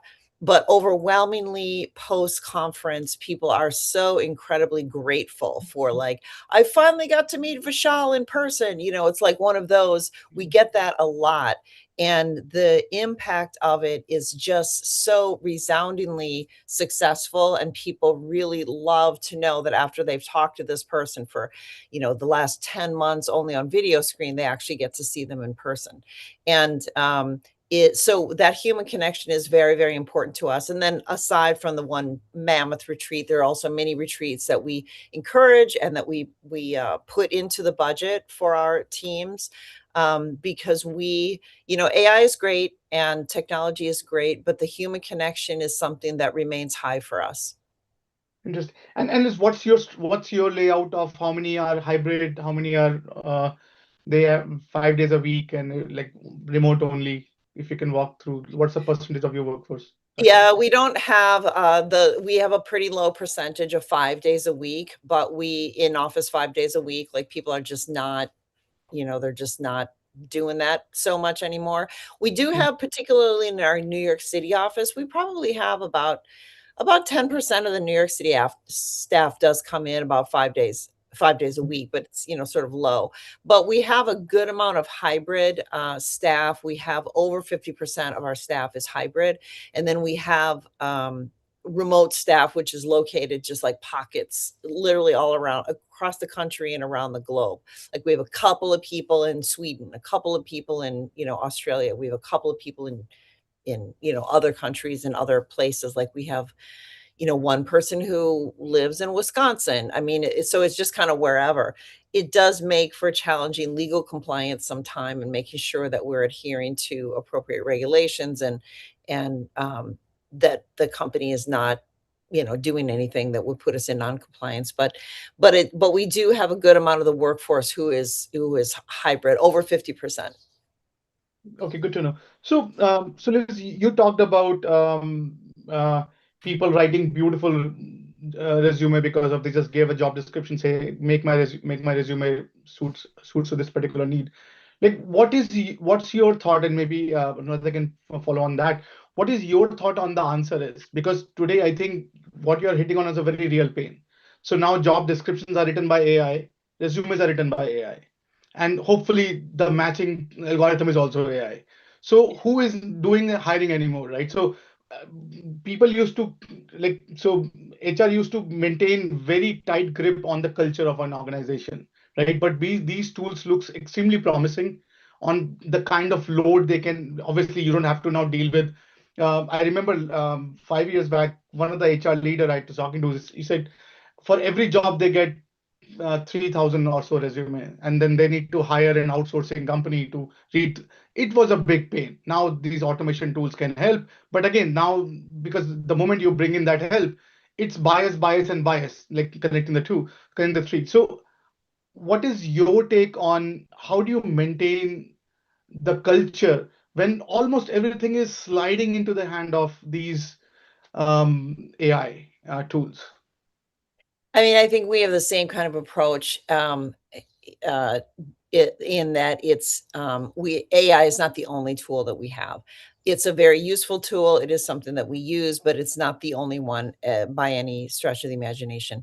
We are, we still have an in-house recruitment team. They are the ones who are screening, we have AI helping to screen resumes, but AI's, we don't have like a virtual AI first interview. Like we still have a person doing the interviews all the way through.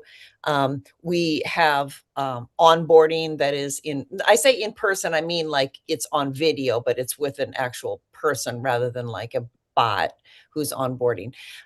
We have something that we call the social activities committee that will plan certain things so that to encourage people to get into the office. So it's still helping to continue the tight-knit culture that we have while still utilizing the tools in a way that can help make our jobs easier and more, efficient. I think on the AI side, like I saw a program one time about a detective who was interviewing a suspect for a crime. And he said one thing that triggered him that the guy's lying was because he was so specific and detailed, and he had like his whole day was laid out and he had receipts for everything and it was very detailed, and he was like, it was just too perfect.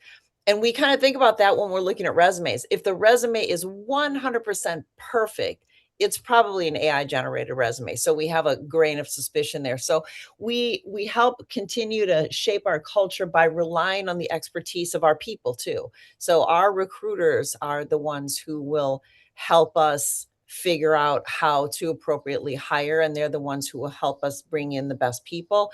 And so we use AI, but it's a tool. It's not the only thing that we use. Okay. Yeah. I don't know. Gosh, I have so much to say on this topic.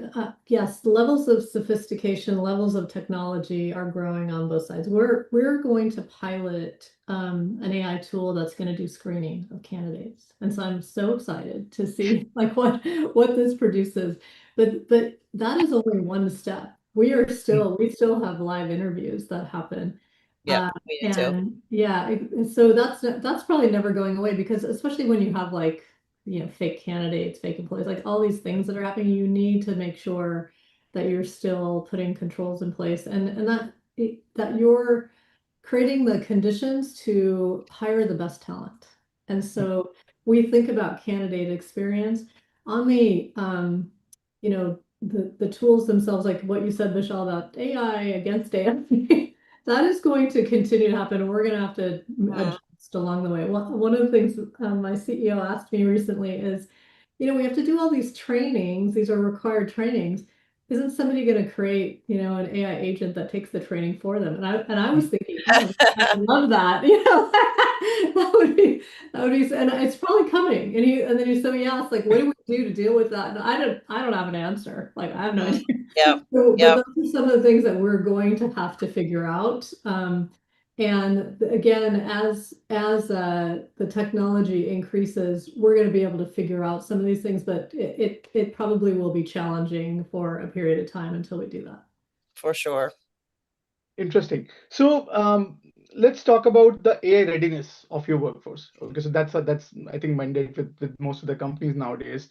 So talk to us about some of the challenges you are seeing, some of the challenges that so basically that you are just struggling as an organization to make your organization AI ready. So if you can walk some light on that. Sure. So I'll tell you what we've done and what maybe some of our learnings have been. So we've turned on a number of tools. And so we use Glean. And inside Glean, we have Claude, we have ChatGPT, we have Gemini. And then, there's a number of us that use some tools on the side. So we got all the tools, like the tools are there. And then we've had, I think, over 400 agents that have been built in Glean, and people use them regularly. And then what I think is one of our challenges is, how do we make behavioral shifts? How do we turn on the growth mindset, the responsible use, the things that require judgment. And that to me there's the skill on tools, and then there's the skill on the kind of the people skills around judgment and learning. And so I would say great job on tools. We're there. And then we do some really cool stuff around tool training. Like we have Glean-a-thons, and so people can learn real time. I think one of the things I am personally doing is reverse mentoring. So we have someone who's early in career. She was an intern. She's now a full-time Blockster. And I spend time with her and I just ask her, like, you're AI native. How do you spend your day? What's the first thing you do in the morning? And because I acknowledge that those of us that have been in the workforce for a while, we're not AI native. We have to fundamentally work differently. So that's the journey that we are all on, and we fully acknowledge that. And so we're sharing stories on how do we do this. So one of the things I do in my leadership team meeting weekly is we have a discussion on AI. So we'll talk about what examples are there of AI, kind of 10x AI. That's the question I ask. And then what have you read, watched, listened to recently that's been helpful? And so in our last team meeting, we had a discussion about an article that our chief legal officer, who's just an AI expert, she's phenomenal. She wrote an article in Substack, and so we all read it and we had a discussion about what does it mean to us and what we do. So her article was about how do you watch out for AI in your writing and in your expression. And so I took her article, I dumped it into an agent that I use to write in my voice. And so I can take any communication and I use that and a few other things. And I said, and I dump things in there and I say, write this, email in my voice. And it comes back with, this is how Anyarada would write it. And so we have to talk about these examples on a regular basis for us to be ready for AI. It's got to be an ongoing discussion. Interesting. Liz? I think one of the things that we think about is where are we not going to use AI? So there's a lot of areas where you can use it, but one of the conversations that we have is where are we not going to use it? We do talk about that in leadership team meetings, and like, is there a bright line? I think that the honest answer is that not yet. We know that we want to use AI to help us be legally compliant in certain things, to make sure that we're aware of, changing laws or regulations or political activity or whatever it might be related to the work that we do. But the other thing is that, where are we not going to use it? So we know for sure that we can use it as one element of the talent acquisition process, but it's not going to be the only element. And that in general is something that I've been reading quite a lot about. I read an MIT report just recently that said one way to think about AI is not like what wholesale jobs are going away, but rather what pieces of jobs are going away. So it may be that you're doing something, you're doing X role. Not everything, not in the same way that you're doing it, will it continue, not everything that you're doing will continue in the same way. I mean, to say pieces of it may go away or may be delegated to AI, but not necessarily the whole job. So the job is going to shift. So I know that for us, we do think about where are we just not comfortable with in using AI. And some of it is making sure that we don't use that human connection, that we are still hunting through resumes in like with our people. We use AI to scan them, but we also do other checks to just look at them again. We're not going to use bots to interview. For us, that doesn't work. I get that some companies might do that, and that's fine. For us, it doesn't work. It just kind of depends on the culture of the organization.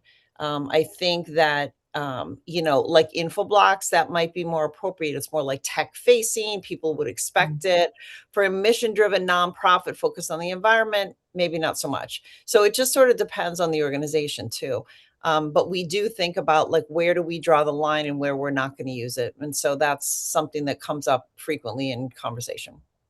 Okay, so we're into last few questions. So let's talk about your role per se. Okay, so how are you seeing your role transforming going forward as an HR leader? Like how, if suppose I'm an aspirational, like I want to aspire to become an HR leader, what would be your suggestion for someone like me? Like what should the future will be looking at? Mm. Well, the role is changing significantly. So I'm thinking about how I'm going to lead differently. And to Liz's point, AI is not going to be applied everywhere. So we would never apply it for when our people are in crisis. We take a very high touch approach to when people are in crisis, as an example. And there's many others. And then I think my role is to help the workforce, help the organization, help our people think about AI as augmentation, to Liz's point, but not that jobs are going away. If anything, we are going to continue to increase our early and career hiring. We love that we're challenging the status quo of, companies that are kind of doing away with these entry-level jobs. I think it's very short-term thinking. So we have doubled our our early and career hiring, and we're going to continue to do that. Now, early and career hiring, the expectations are that they are AI native and they can work at a higher level. So that's how we have to reimagine the workforce, is that the expectations of roles and the job redesign looks different. So that's the work we need to do. And if you talk to my boss, the CEO, he's like, please get it done, yesterday. So it could not move fast enough. It could not move fast enough. Yeah, that's the same thing for us. I mean, the speed of work, of course, is not slowing down at all.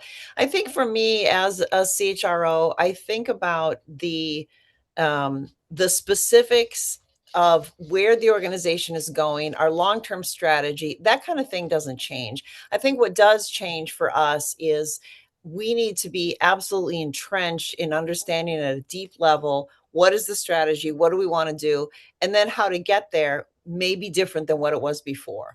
So we were thinking about workforce planning perhaps in a different way. It's about, what kind of people do we need in what roles and at what time, and the roles that we need in the future may be different than the roles that we need right now. So for me, getting really, really familiar with the long-term vision of the organization is key. And I think it's not something different for CHROs, but I do think it's a really, really high priority for being most effective as the people leader of the organization. Interesting. So one, I don't know, it's a funny or non-funny question. So how do you see your role being replaced by AI? So I give you one example. So last 2 years, whenever I need to decide, I put a coin toss. Okay.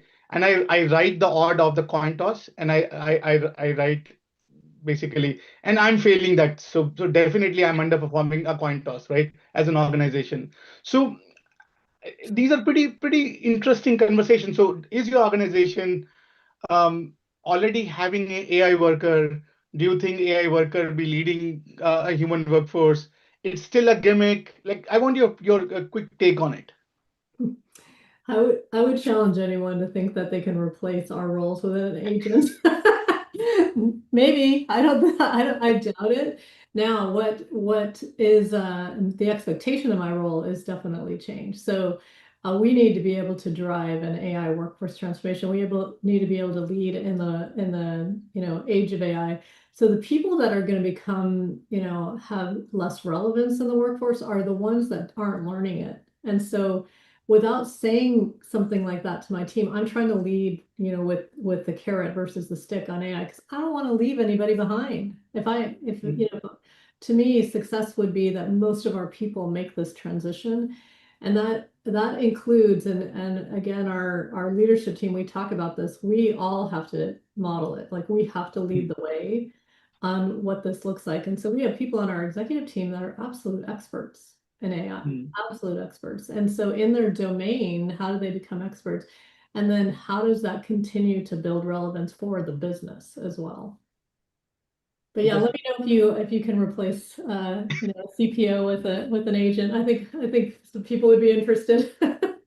Yeah, I don't see the role going away, and it's entirely certainly not. I do think that, as we were discussing earlier, that human touch is still important.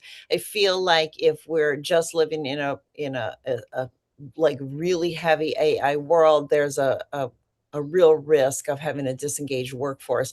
I still think you need the human connection and you need the human touch. And we are, at the end of the day, AI is a tool, but I don't think it wholesale replaces like a CHRO or chief people officer. I don't see that.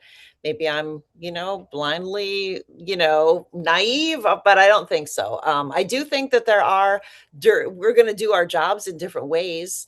I agree with that completely. And I do think that incorporating AI, or I should say, not incorporating AI, seems as silly to me as saying, well, we're just not going to use cell phones. We like our landlines. Like, I just think that's just silly. Like, everyone has a cell phone.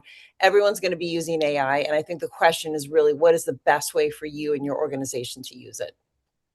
Interesting. So, great, good answer. So, last but not the least, so if you want something for the listeners to take away from this conversation, what would that be? Like, what would be your parting thought to our listeners and viewers? I would say learn the tools and keep the human element. Just, keep that in mind and pay attention to when you're not considering the human element. Good I one. see that there's somebody in the chat who's saying that they are a job seeker and they have the same fear, like it's just, that we're looking at the perfect resumes. There's not necessarily an easy answer for how to get past it. I mean, it is hard, and we are getting like thousands of resumes for a particular open role. I do think one thing that does make things stand out for us is, and it's not necessarily something that everybody does, but we actually look at the cover letter. So if somebody bothers to write a cover letter, it does actually, make us take a look at it. Maybe we'll scan through it in 6 seconds, but it is something that could be a potential standout. I mean, I think that the organization workforces are changing, they're evolving. I think staying on top of things is crucial. You can't not understand that AI is here and the ways that it's being used, but it is also important to know that there are still people in jobs, and and I don't see people going away entirely. That's for sure. Awesome. Thank you so much for being super generous with your time. Pretty eye-opening conversation, and I agree. Hopefully, AI is not going to replace us anytime soon, till we see a retirement. So, just keeping the finger crossed. I hope Anthropic is also viewing this. So, thank you, guys. Thank you, thank you, Elizabeth, for your time. Yeah, You're very thanks for welcome. having It me. was a pleasure. Thank Bye. you. Yeah, Bye. bye. Bye. Cheers. Yeah. So, guys, we have Ram. It's a good discussion. Ram, are you there? Yes, I'm here, Awesome. but So, my video is disabled. Can you hear me? oh, yes. We can hear you. So, That was a fantastic welcome discussion. to, yes. So, let me introduce you. So, we are ready for our next conversation.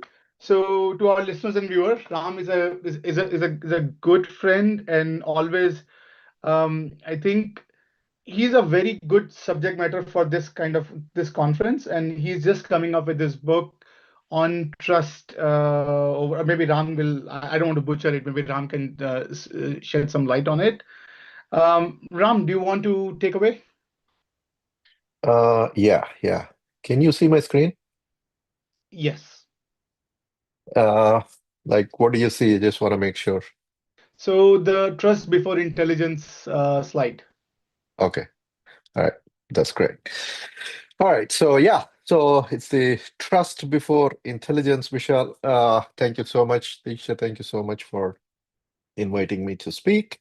And what a panel. It was like really interesting panel like we just had. So I am Ram Kartamaraja, founder and CEO of Collaberry. We are a recipient of AI for Betterment of Humanity prize. Like in 2018 from MegaOne Foundation. I just want to let you kind of like put it out there to let you know that we've been in the AI space for a while, like almost a decade. And my deep interest is in what is the impact of AI on human workers and humans, and how the interaction is going to impact our world in general. So, having said that, just this is like a book that I started writing last year. And this is kind of in response to, as we are talking to the clients, a lot of times uh, there is a idea about like, okay, how do you adapt AI in your organization? And also, how do you think about it? A lot of times, adapting AI is not just about technology. It's primarily about trust, right? Can you trust this? So I'm going to talk a little bit more about the trust, and the book title is and the book title is deliberately Trust Before Intelligence, because from my perspective, the trust is something that we need to have to adapt this technology at a wider scale. And I thought like when I started writing, I could write this book like in a couple of weeks, but it took 6 months because I had to write it and proofread it like every single word and letter. So that kind of like shows that it's very, very important for human in the loop. And even the cover of the book, the cover image of the book is generated by AI. However, it is actually fixed by my son. So he basically, when we had as you can see in the cover image, you have the human and robot, but when AI generated this image in the first place, there was robot before and then human in the back. My son goes, well, that's not true. He's like in middle school. So they're thinking about it, and he influenced basically making the image reflect the title. So now let me just kind of get to the presentation. A quick trust test, right? So just think about it. Would you let your Tesla drive fully autonomously with your kids in the back seat? Right? And would you hand over your wallet to any AI and say, manage my finances? Would you trust a robot to operate on your heart? Right? These are some questions. These are not hypothetical questions. These are the things that are happening like right now. And I'm sure like you have either said yes or no to at least one of those. Right? So or maybe all three of these you said no, or maybe all three of these you said yes. But this is the world where we are moving into, where humans and AI is working together. And especially in an organization, AI agents are going to be co-workers, right? So now, how do you how do you like the question that keeps coming to my mind, and I want to kind of like try to address, is how do you hire an AI agent, right? When as a coworker, that's a big question that we kind of like need to answer. And this conference is about no worker left behind. And in general, the organization that force agents into workspace without earning the trust first, workers are the ones who pay the price, right? They are told to work along the systems, they can't verify. They don't know whether they can trust the outputs. And they are basically have to adapt tools that have no say in, right? It could result in a adoption chaos and even collapse, right? So just to look at some of the numbers from the industry, right? These are gathered in the last year or so. This space is moving so fast, and all the numbers, probably these numbers are outdated. But if you just look at it from some of the recent surveys, there is a paper by MIT Nanda in 2025 where they talked about state of AI in business, where they talk about 95% of AI pilots failed to deliver measurable business value, right?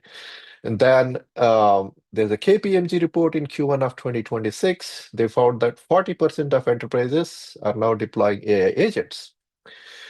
And then this is 4 more times than a year ago, right? But only 11% are consistently realizing value.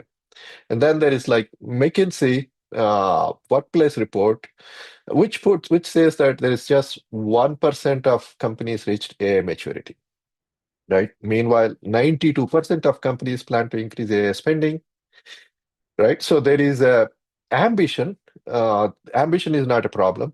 Funding is not a problem, but why this collapse? Why these pilots are failing? Why only very limited value realization? So one glaring example to look at it is there is this company called Klarna, which went into IPO, I think 24, 25 timeframe. When the AI came into the world, they basically replaced 700 customer support agents with AI, and they celebrate the cost savings, right? But within a year, their CEO publicly admitted that they had gone too far and started rehiring, right? So they had to they adapted AI, and AI did not deliver like what they needed to deliver, and they had to bring the humans back, right? So it's on one hand, we are trying to adapt AI. On the other hand, and basically forcing humans to use it, are trying to replace humans with AI, and this is not producing the results that we are really looking for. Just by taking a step back, when I say AI, there are two kinds of AI, right? So one is generative AI and other is agentic AI, right? The generative AI, this is what we are mostly used to.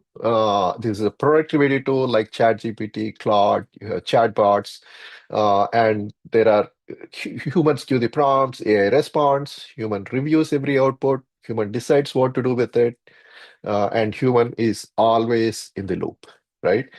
However, even in this scenario, in the Deloitte's Trust ID Workforce Report Survey in Q3 2025, there is a report of 31% decline in the trust of using generative AI. And now then there is agentic AI, right? Agentic AI is pretty much autonomous. That is what the expectation is, right? So it doesn't wait for you to ask, right? It looks for the events, it queries the databases, it makes decisions, it can trigger workflows, and even take actions, right? All autonomously. It can execute without asking. Human is like pretty much removed by default. In this, right, and in the same survey conducted by Deloitte, there is a 64% trust collapse when agentic AI, with agentic AI, right? Why? Because autonomy changes everything. When you use ChatGPT, it hallucinates, you catch it, right? You are right there. But when an autonomous agent makes decisions, like, I don't know, 2 a.m. about a patient's medication, a worker's schedule, or a customer's credit limit, nobody catches it until the damage is done, right? Errors could compound. This distinction matters for every conversation we have today. Gen AI was just a warm-up. Agentic AI is the real game, and the rules are completely different. Because human is no longer automatically in the loop, we have to deliberately design them back in, right? That's my thesis. And just the agents are already under attack as we speak. And one glaring, really big incident is Anthropic Mythos event that happened recently. So it's the Claude, which a company that is built with safety first and privacy first thing, and they released a model. It broke out of its secured sandbox during an internal safety testing. It didn't just escape the containment, it autonomously gained internet access, enabled a researcher, emailed the researcher, and posted details on its own exploit on the public websites, right? It basically wrote everything about how it did it on the internet without anybody giving any instructions. it's this pattern is everywhere, right? McKinsey's platform got hacked in 2 hours. 46 million chat messages got exposed. Microsoft Copilot, basically, without even opening an email, can expose your data. So similarly, one interesting incident is and this came out of Hong Kong. There's a deepfake video call that resulted in a 25 million loss, the money transfer that happened with deepfakes, right? So it's the agents adapting agentic AI is like super risky. So I also want to kind of like just bring this through a healthcare example. So in healthcare space, this is like one of the interesting industries. For healthcare is theoretically one of the slowest industry that adopts technology. Right? Probably you know Epic. It's one of the largest healthcare electronic health records company, and it took about 25 years since the company was created and the concept was created for it to get adapted widely. However, basically McKinsey reports there are 85% of healthcare leaders already exploring and adopting AI, right? So and it's surprising.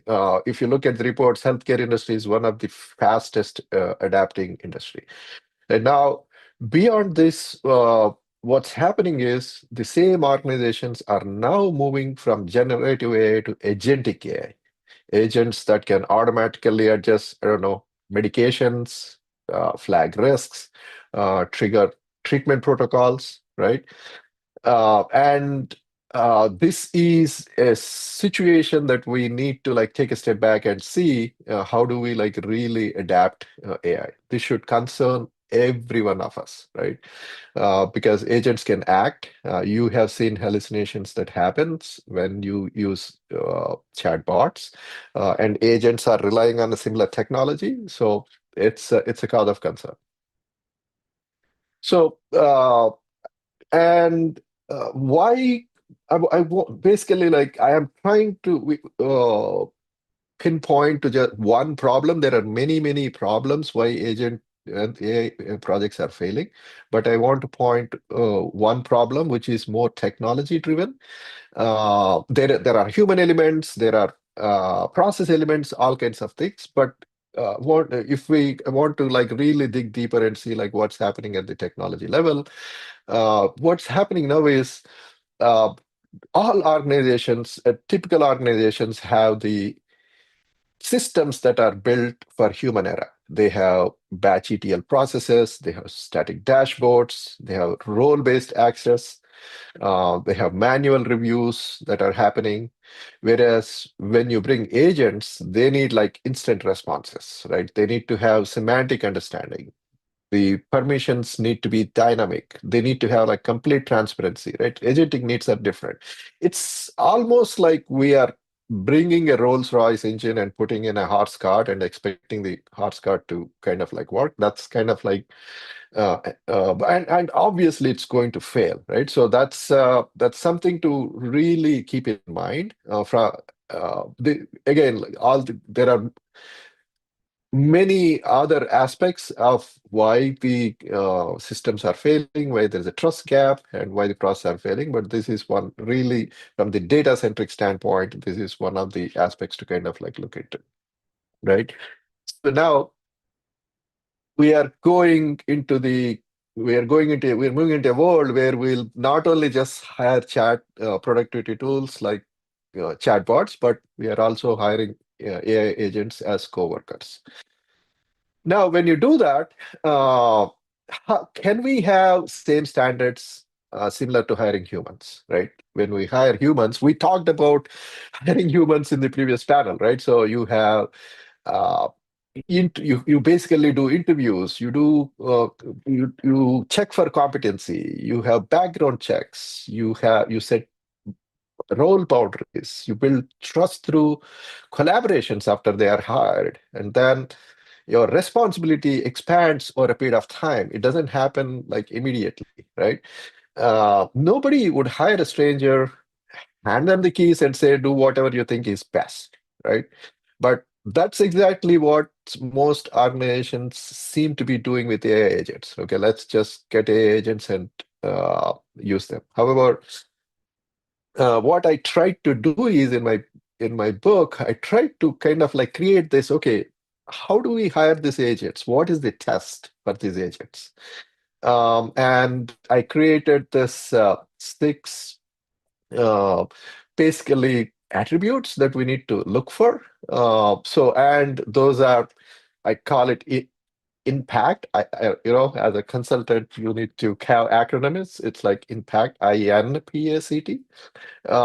Basically,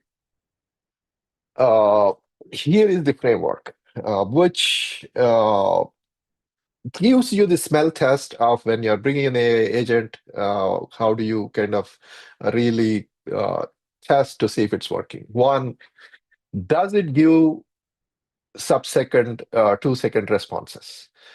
This becomes really important. Nobody wants to work with an AI agent that takes forever to get back. People like lose interest in it. And then natural semantic understanding. Does it understand the language better? So for example, does it understand that heart attack is same as myocardial infarction, right?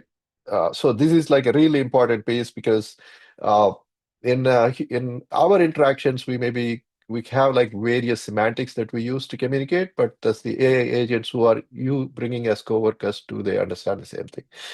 And then if there is one important thing to focus on, are they permitted to take this action, right? Dynamic governance. We need to have a dynamic governance with human in the loop escalation.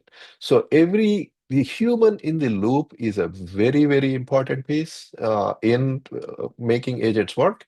This is, again, we'll go a little deeper on this in the next slide. And then your agents adaptive? Are they learning as you go along as you go, as they do work and they make mistakes? Are they learning and getting smarter? And then contextual, do they understand the entire context of what they're acting on, not just depending on one system, but they have access to multiple systems in the organization and in a and also in a basically bounded fashion. They should have like proper boundaries, but still have the context. And then transparency. Are you able to audit every single decision that they are making, right? So right now you can't, right? If you go to Claude or ChatGPT or any other tool, you ask a question, it gives a response, but you cannot really audit the entire thing. And this becomes even more important if an AI agent is acting autonomously. So that transparency becomes like very, very important. So now, how does a human in the loop? So I said like I'll dig a little deeper into this human in the loop concept. And how does human in the loop governance can play out, right? So this diagram has asynchronous and synchronous mechanisms. So in asynchronous mechanisms, the agent makes a decision, executes it, humans reviews it afterward, and this typically works for low risk time sensitive decisions. A lot of times I have seen grunt operational work being done in an asynchronous fashion, right? But there is like post hoc review that is done, which catches any issues and trains the AI agents. And then you have synchronous high risk decisions. The agent stops, it blocks its own execution until a qualified human reviews and approves. No exceptions, right? So this is for high risk situation. The key is this. The agents can handle a majority of grunt work, which as humans we want to delegate. And that can be great usage of agents as coworkers. But all the critical work must go through a human in the loop mechanism to execute. So that's how humans stay in the loop, right? So this is, I'm just drilling down the rabbit hole a little bit because of the limited time that we have. But this is how we need for every process, every agent that we bring into the picture, we need to make sure there's a human in the loop, in addition to other INPSCT attributes when we are hiring them. So think about it like when you hire a human, you are looking at various attributes. When you're bringing an agent, does these agents pass this test? And can they consistently pass this test to be part of the organization? Human in the loop should not be a speed bump, right? It's not, but it's part of the process. It's a trust accelerator, right? Basically, if I take like a couple of concrete examples, like in a healthcare scenario, a doctor queries an agent about anticoagulation protocol for a post-surgical patient on warfarin, right? It's a routine question that a doctor can ask, but agents can detect something. There is also, the patient is also an aspirin dose, right? So that creates a life-threatening issue, right? So agents can detect that and immediately alert the pharmacist or any other specialist that need to review that. Similarly, maybe an agent in a supply chain scenario, an agent may, order like a $2 million inventory based on a demand forecast. And that demand forecast may be based on a holiday forecast, and which doesn't apply in this particular month or quarter. That could be, and an agent should not be making decisions like that. Instead, there should be a human that should be in the loop, and they either approve, they review it and take the appropriate action. So why it's very important, like when we bring in agents as co-workers, to really design how humans are monitoring them, and they're in the loop, and they're like working with each other. So if there is no, so basically, let's look at how an agent with human in the loop. Well, HITL is the acronym that we have been like using. So HITL stands for human in the loop, and also there is another acronym called HOTL, human on the loop. But okay, so when agent makes all the decisions autonomously without human in the loop, errors compound, right? So agents like agents are continuously learning. If there's a mistake, you let it go. The mistake keeps compounding, right? So if there is, and also work basically when workers feels and if you have like agents fully autonomous, obviously workers feels replaced, and also they are replaced as we saw in the case of the Klarna example that we saw before.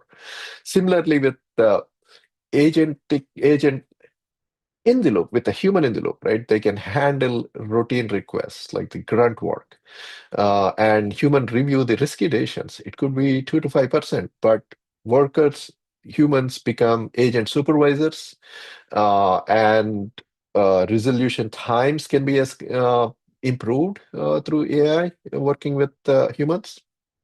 And because agents are working directly, agents are essentially asking humans to make the decisions on their behalf, the human interaction and human trust increases AI adoption, right? So in that way, HITL, human in the loop, doesn't slow down, right? It actually speeds up adoption, because whenever if there's a mistake and humans see it, agents can learn from it instead of compounding the mistakes when they do it autonomously.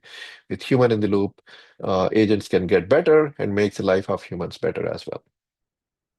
So here is like a quick check. I mean, for you to do, just think about it, right? If you are bringing in AI agents, can your systems respond agent queries in less than 2 seconds?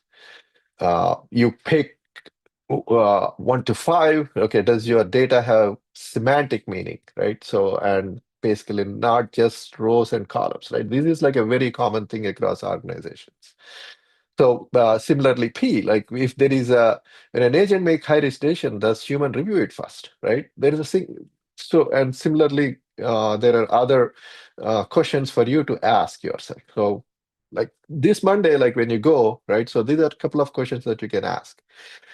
List your top 10 high risk decisions. For each one, ask, should an agent decide alone or must a human review it first? If you can't answer the question, you need governance and human in the loop before you bring the agents. And also ask your team the trust question. If AI agent made a decision about your work, would you trust it? If the answer is no or hesitation, you have a trust problem. Address that before deploying agents, right? Humans and agents, we are going to work together. That's happening, right? Now it's a matter of like, how do we really hire and employ agents so that humans and agents can work together and gain from it? So that's the question that we need to address. And here, like a shameless plug-in, this is my book. I just released the Kindle version like this week, still working on the physical book release.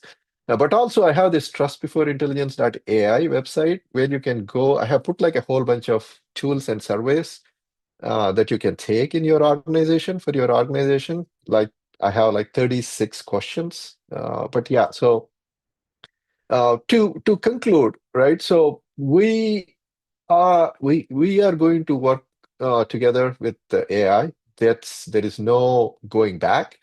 The question is, how do we put human before the bot? How do we build trust before bringing intelligence?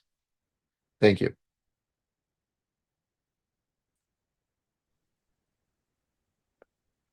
Thank you, Ram. That was great. I think I'm going to check if we have any questions from the audience before you head out real quick. Actually, I might have a question for you too, but let me just check if there is anything on YouTube stream or here, if anybody is having any questions around. All right. I guess one question possibly that I was thinking of, more so, and I think, and I was hearing you talk about being able to integrate if the trust is the main, differentiator, right? So if we talk about that, if that's the main differentiator, let's say between 95% that fails and then maybe the 5% that succeed, right? What could be the earliest signals, measurable signals rather, that organizations can look at to building trust before any AI system is deployed, for that matter? Yeah. So again, this is something that we are all like trying to figure out as we go along. My Your take. my take is really humans. So agents should earn to be able to work in an organization, not the other way around. Just the way humans earn their keep, humans earn their job, and humans earn their promotions, right? Similarly, we need to be, and that is because as part of our work, we build the trust, right?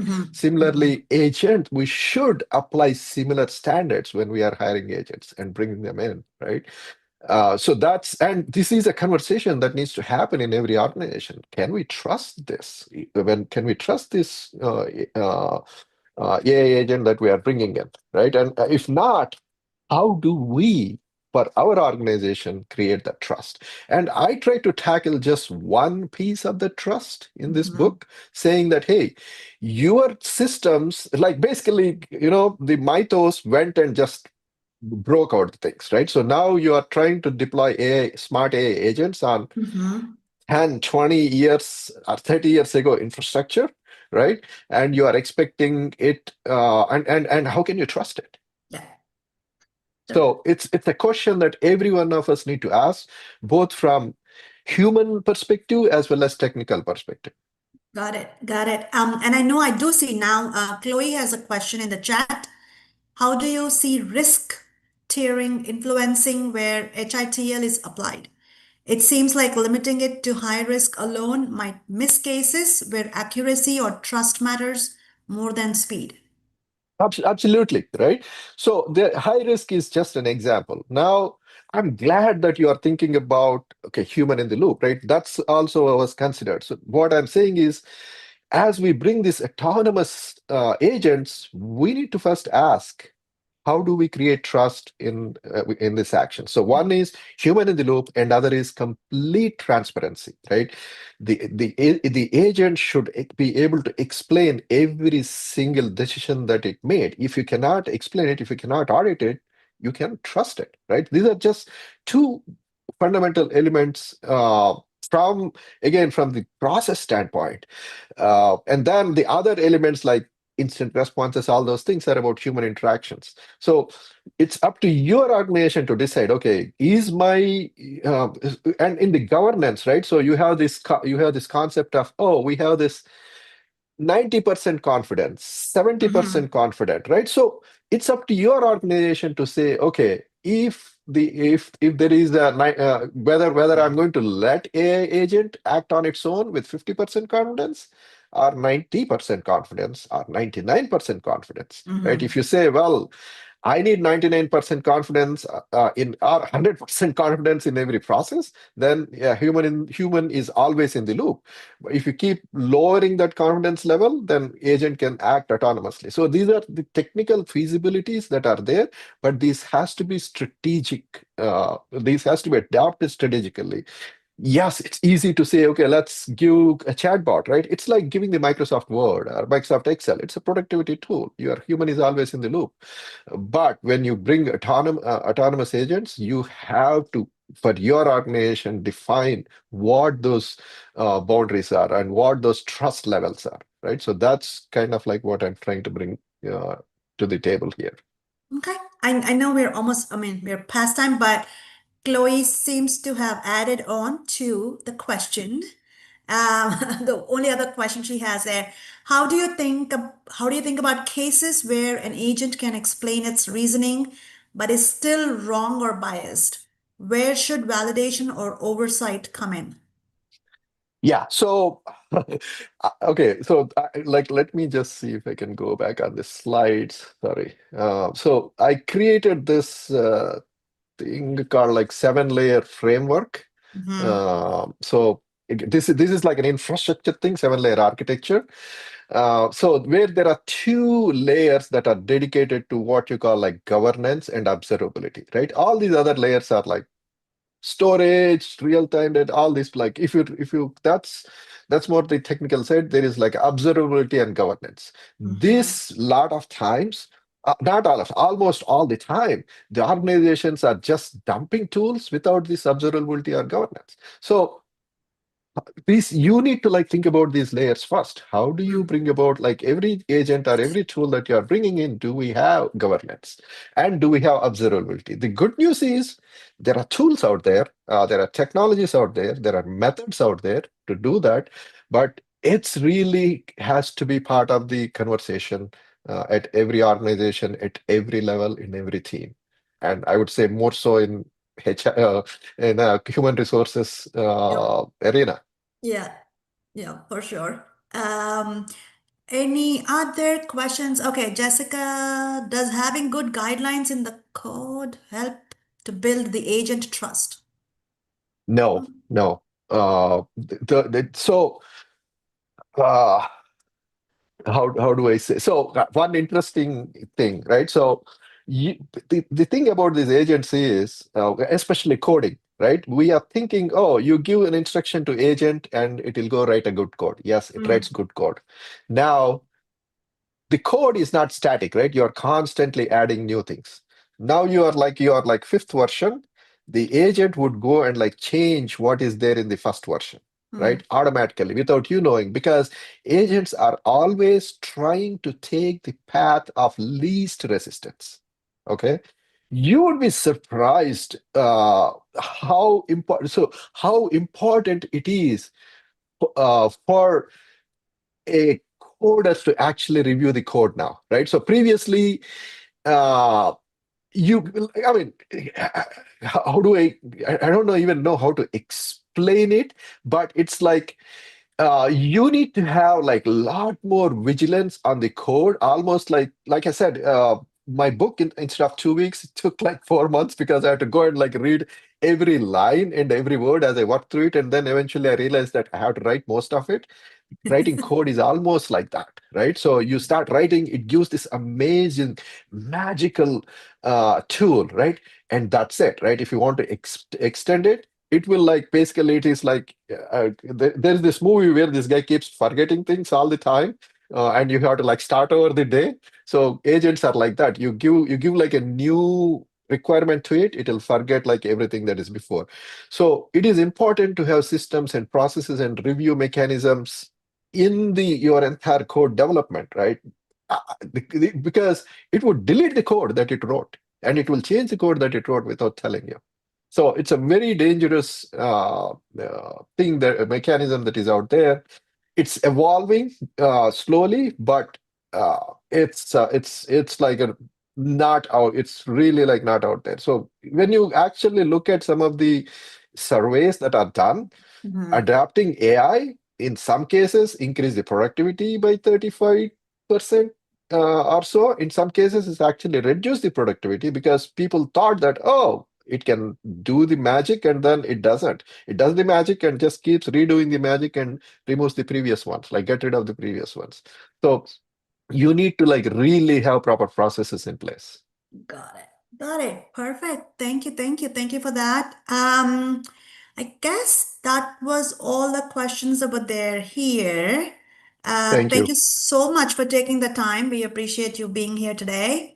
Absolutely. Absolutely. So if I have to like again like say one thing to take away, right? When you hire agents or when you're bringing agents, think about it. Would you hire a human this way, right? And apply this similar rigor, bringing in the agents and putting them as part of your work. Perfect. Thank you. Right. Thank you. Thank you. And yes, I think now maybe I will be okay saying there will be a little break until 2 o'clock. Folks want to take a stretch break or, network. Actually, the expo is happening. If anybody wants to network, talk to other folks, now is a good time. And our sessions begin again at 2 o'clock. Thank you, Ram. Thank you, Soumya. All right. Bye-bye.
Good afternoon. Welcome back, everybody. We are ready to move forward for the second half of our sessions. Hope everybody got a good break. Also had a chance to network and interact with fellow attendees at this conference. I am now ready to move on and get started with our next speakers, I should say. We have Jerry Rubin and Stephen Dawson here today. Hey, Jerry, Stephen. I'm going to do a quick intro and then hand it off to you all. I know you have a wonderful presentation and a session for us. Jerry is a founder, is a senior advisor at the Harvard Project on the Workforce, a foundation fellow at the Eastern Pac Foundation, and co-chair of the Mass Skills Coalition. More recently, Jerry was CEO and president of JVS Boston, a 250 employee organization that consults directly to businesses seeking job candidates recruited and trained by JVS. Stephen Dawson also joins him today. He was the founder and president of PHI, a national organization that consults on employment redesign to a range of private and public health care businesses and employment agencies. Earlier, Stephen was founder and president of the ICA Group, which consults to and finances employee-owned enterprises nationwide. We have a fabulous session today. I think the conversation is going to center around finding and keeping talent in a forever tight labor market. So over to you, Jerry and Stephen. We appreciate you being here. Thank you. Thanks for the introduction, and good afternoon, everybody. Steve and I want to first thank you for joining us this afternoon. And to start things off, I'm going to just tell you a little bit about what we're going to cover in the next 30 minutes together. It's a short amount of time, but we're going to try and dig in as deeply as we can. So if you don't know, I don't know, Steve, I think you're going to be sharing some slides, yeah? If you don't know, we have written a book called Help Wanted. I won't go into the tagline. You'll see it on the slides. It's about to be published. Actually, next week is the soft launch, the pre-order. And first, I'm going to tell you a little bit about why we wrote the book. Then Steve is going to tell you about why we believe that we are actually in a forever tight labor market and what that labor market looks like. Maybe a little counterintuitive. So we'll see if we can stir up some interesting thoughts about that. And then we're going to outline the 5 ways that we think that employers can build an employee-centered strategy and really take on and deal with what we see as a forever tight labor market. And that involves changing whom and how you hire, redesigning jobs for retention, rethinking government relations, overcoming resistance to change, which you will encounter, and then building workforce partnerships. So let me start a little bit by just introducing why we actually wrote this book. Steve and I have known each other for a long time. We've both been in the field of workforce development for a very long time. And both of us, in different ways and in different organizations, provided services, workforce development services, to employers. And we often saw far too many employers who rarely thought about HR or talent management as a strategic business element, in the same way they might think of marketing or finance. But HR more typically was seen or is seen as a transactional element, keep costs of talent as low as possible, and to make sure the companies followed the law and got everybody paid. So if the labor market was loose, this could work, and employers could pick and choose or not.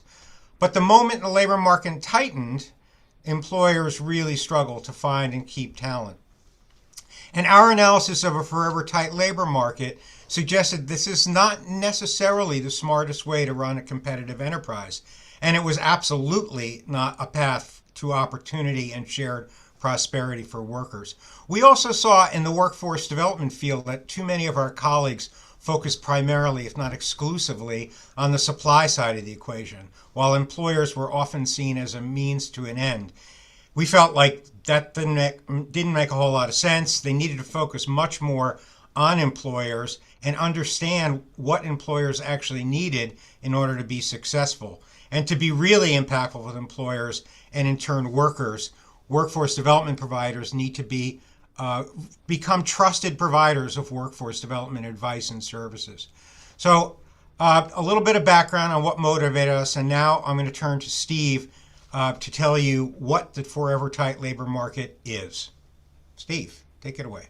Okay, thank you. Thank you, Jerry. Good afternoon, everyone.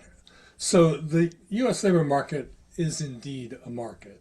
There's both a demand side and a supply side of labor. So even as we've learned to focus solely on the monthly job reports of labor demand, all the while, the long-term supply of labor has for decades been slowly, irrevocably shrinking to historic lows.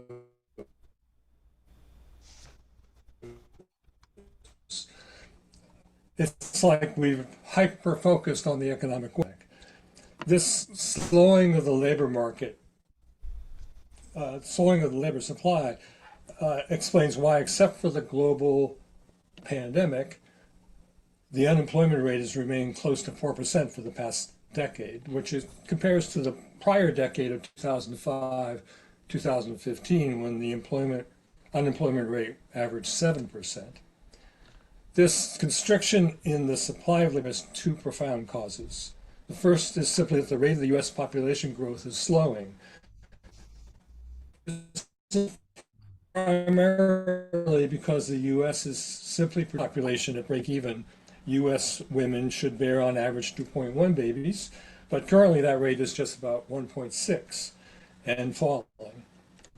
The second reason for the slowing of the labor supply is worker participation rate is falling at the same time. Now, participation rate is the percentage of individuals 16 and older who are either have a job or are actively looking for one. And that rate is now, as you can see, at its lowest that it's been in 50 years. This reduction in the participation rate is due to three things. The exiting of the aging baby boomers from the labor market, the deaths and illnesses of despair, particularly the opioid epidemics, and that the U.S., in fact, has the highest incarceration numbers in the world. The only factor that has kept our labor market afloat since the pandemic is immigration. Since the pandemic, the level of native-born U.S. workers has remained nearly flat, while the net number of foreign-born workers has increased dramatically. That means that since the pandemic, nearly all net new jobs in the U.S. have been filled by foreign-born workers. However, most recently, we are witnessing the dramatic reversal in U.S. immigration policies. And in fact, since the beginning of 2025, the U.S. has already experienced a net loss of 1.2 million foreign-born workers. Returning briefly to that original labor constriction slide, we believe that this 0.4% projection, this is still the lowest it's been in decades, is in fact overly optimistic, that we expect the impact of the immigration reversal is going to have a profound greater impact than these projections show. Now, yet, you may well be thinking, so what? AI will depress demand so much, labor supply won't matter anymore. And in our book, we acknowledge that AI will be quite jagged in its impact. Some occupations will certainly be hit hard. Many will at least be disrupted, but Jerry and I also believe that other occupations will certainly expand. And in any case, at this still early stage of the debate around AI, anyone who's predicting AI's net labor impact on the U.S., either positive or negative, is really simply guessing. And we'll be happy to talk more about that in the Q&A section later. In sum, we firmly believe that in the coming decade, the shrinking supply of U.S. labor will cause the majority of organizations to experience heated competition in finding and keeping good workers. Jerry, back to you. So then the question becomes, if we really are in a forever tight labor market, what do you do about it? And, it's interesting because, of course, people are very aware that hiring has slowed in some industries, but in other industries, particularly those that are particularly immigrant dependent, they are already having trouble finding and keeping workers. And it's our belief that as soon as the moment the economy heats up, other employers will as well. So a couple of thoughts, three actually thoughts about what employers might do differently to think about dealing with what we will be a very long-term challenge in keeping and retaining talent. One, the first is to change whom and how you hire. So changing whom you hire, we are focusing in our research and with the companies that we've highlighted in the book, tapping what we call untapped talent. Untapped talent are those individuals who are either unemployed or underemployed or would like to be working at a higher level of skill and opportunity than they are currently. So think about individuals like immigrants or English language learners, or individuals with little or limited work experience, or individuals of color who tend to be in higher proportions, individuals of color, or individuals with disabilities, or individuals with prison records, a growing proportion of the untapped workforce. So how do you tap that untapped talent? And that gets to the issue of changing how you hire. So moving away from applicant tracking systems, or what we consider to be the automation of the hiring system, is really an important undertaking. As you probably are well aware, ATS systems are really dominating, particularly now with AI-adjusted ATS systems. But they can be adjusted to be more inclusive systems, and we look at ways to do that. We don't have time to go into that today, but there are ways to actually make them much more adaptive and inclusive of untapped labor. You can also look, and we recommend looking at human sources. How about that? Community organizations that actually reach deeply into untapped talent, and even your own workers, a remarkably underutilized resource in American corporations, a falling use of that resource that we've seen. But loyal employees are the best way to recruit new employees, particularly into their social network. And then the third and last is what's referred to as skills first talent management, which is to emphasize skills rather than simply rely on degrees and credentials. And of course, sometimes that's not possible because degrees and credentials are required, and they may actually be required by law. But the notion here is that you would lean more heavily into individuals that can actually do the work rather than onerous job descriptions that rely on degrees and credentials as a way of thinking about ability to do the work. So those are our three approaches that we go into quite some detail. And now Steve is going to talk about, okay, you've found this untapped talent. You've gone through the trouble of rethinking how you find them and hire them. How do you keep them? So Steve, if you want to talk a little bit about retention and job redesign. Yes, I do. So how do you keep workers that you thought so hard to find? And the answer is by designing jobs that are competitively attractive within your labor market. But instead of going out and hiring an expensive OD consultant, we strongly in the book recommend that you first start with a ground-up strategy where you just simply go out and talk to your workers. You ask them what's important. Ask them why they like their jobs, why they don't like their jobs. And that is one important way in which our book is different, in that we're not selling any one specific proprietary model of job redesign. Every industry, every business, every group of employees is unique, and therefore no one model fits them all. Instead, in the book, we provide over 24 brief case studies of how very different businesses have each chosen very different paths to create their own employee-centered workplace. And instead of a single model, we provide in the book a general framework that we call a job quality hierarchy, more like a menu than a mandate. This is much like Maslow's hierarchy of needs, reading from the bottom up. Explore the most important needs first. So within your own organization, thinking about what is foundational, certainly wages and benefits, certainly worker safety issues, for example, and next level, how can you support your workers? For example, retraining your supervisors, since we know that workers often don't quit their jobs, they quit their bosses. And where might there be opportunities at the next level for further growth of your employees, like internal career ladders and ways to share ownership in the business? So we recommend that you use this hierarchy like a map as a way to begin that conversation with the employees. Where are we now on the map? Where do we want to, what direction do we want to head together? Jerry? So the next opportunity we think is particularly important in order to deal with the forever tight labor market is to actually help grow that labor market and to rethink what business typically refers to as government relations. Now, I think both of us are well aware, and I think all of us have heard this many times, that the business community may believe, and businesses may believe, that social issues are not their responsibility, and there's an argument to be made there. But they may not be your responsibility. They are absolutely your problem, because these issues such as childcare, housing, transportation stymie your workforce and frankly make it very, very difficult to reach into pools of talent that you may not be able to tap. So moving away from only playing defense is something that we think about and recommend in the book.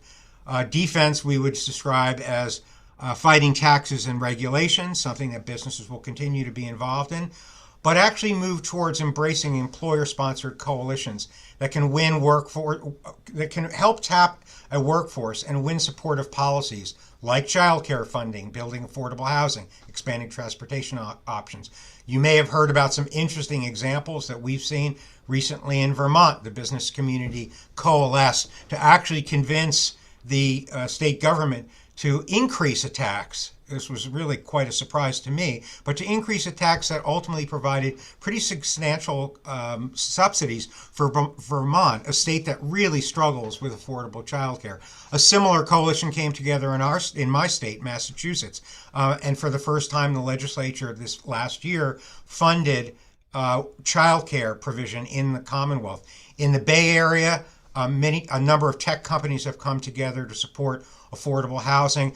These initiatives are out there, but they take real commitment to thinking very differently about government relations.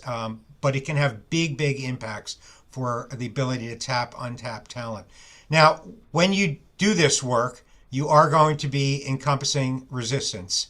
There's no question, internal and external. And Steve's going to say a few words about that.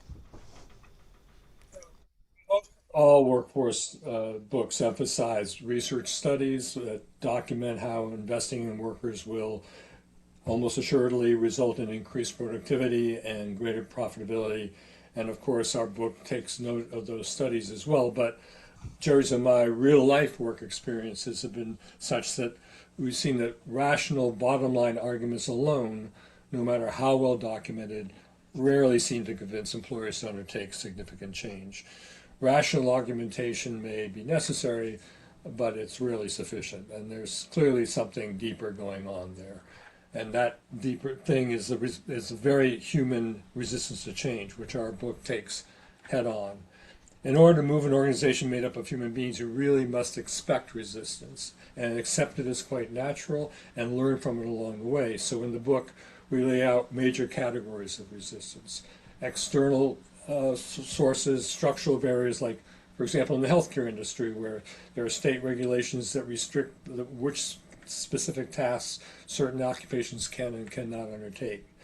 And then, of course, there are cultural narratives, like peer pressure from within your industry colleagues of how you should and should treat your workers.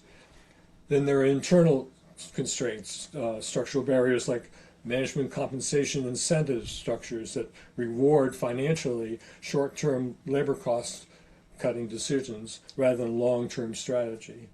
There's also naturally organizational power dynamics among your coworkers, like interpersonal prejudices and fear of losing status within their business. And then finally, of course, looking in the mirror yourself, and if you're trying to lead a change strategy, your own presumptions and your own hesitations to change your own behavior. And then in response in the book, we offer a very bottom-up path to address resistance head-on. Again, talking to your own employees, starting small with small changes that from those discussions you decide to take on, test those ideas first and often, then connect with your peers who are attempting similar efforts at change, and then and only then tap outside expertise once you've figured out where you're headed, including in the book the range of organizational resources that we identify. Jerry? So, as Steve just outlined, you will face internal and external resistance as you implement employee-centered strategies. That's the bad news. The good news is you're not alone.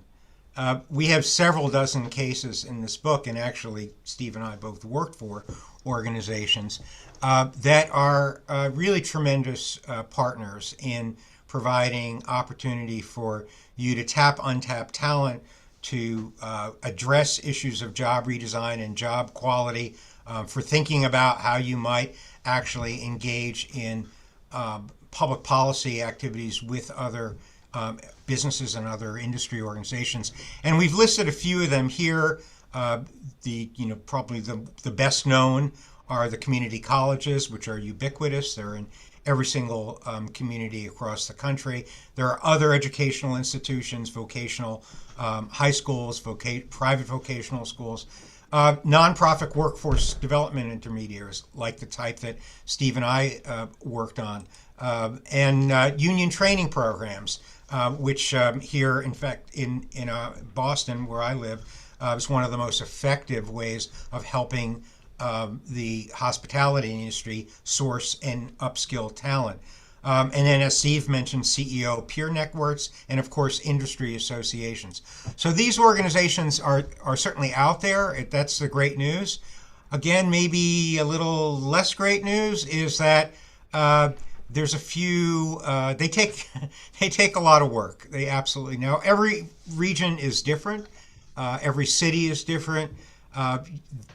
The partners that we outline in the book, even though they are located from West Coast to East Coast and across the country, are not in every location where you may be, but they are out there. And one recommendation, we have 4 pretty practical recommendations that we drew from the companies that we spoke to who have developed strong partnerships. One is pretty obvious, which is to rely on peers for partner recommendations.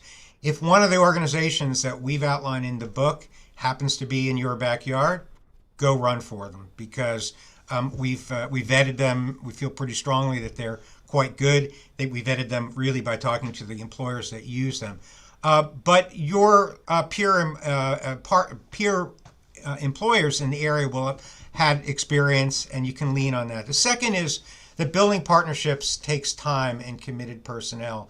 Everyone that we talk to who has built, whether it's a partnership, a pipeline of talent and training with a community college, or with a government workforce board, it takes time, and it takes somebody in your team to be committed. Just a couple of words of wisdom from our employer, the organizations that we interviewed. If a potential partner overpromises, look out, because it's very possible, in fact, very likely, that they may underdeliver. You want to focus on an organization that can't do everything or doesn't say it can do everything. And then lastly, if a potential partner is working with you and they spend most of their time talking about their services and ask you very few questions about your organization and its challenges, run in the other direction, because that is a real recipe for disaster. So, Steve, if you could just go to the last slide.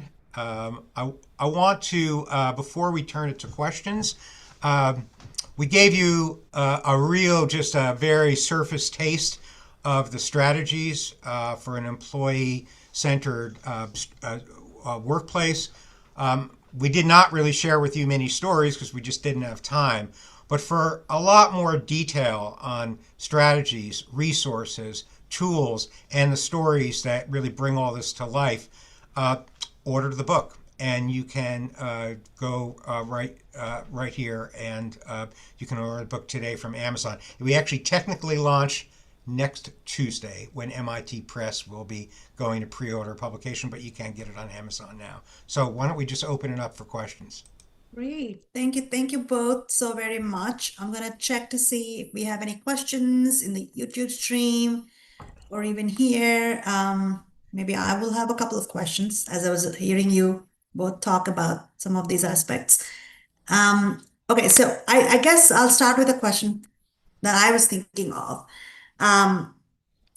We know that when AI is used to automate repetitive work, right? So there's a fear that it kind of creates a dead end for entry level junior roles that possibly can be full-time, that will be like a future pipeline for leadership roles, right? So if AI is coming and taking away those entry level opportunities, right?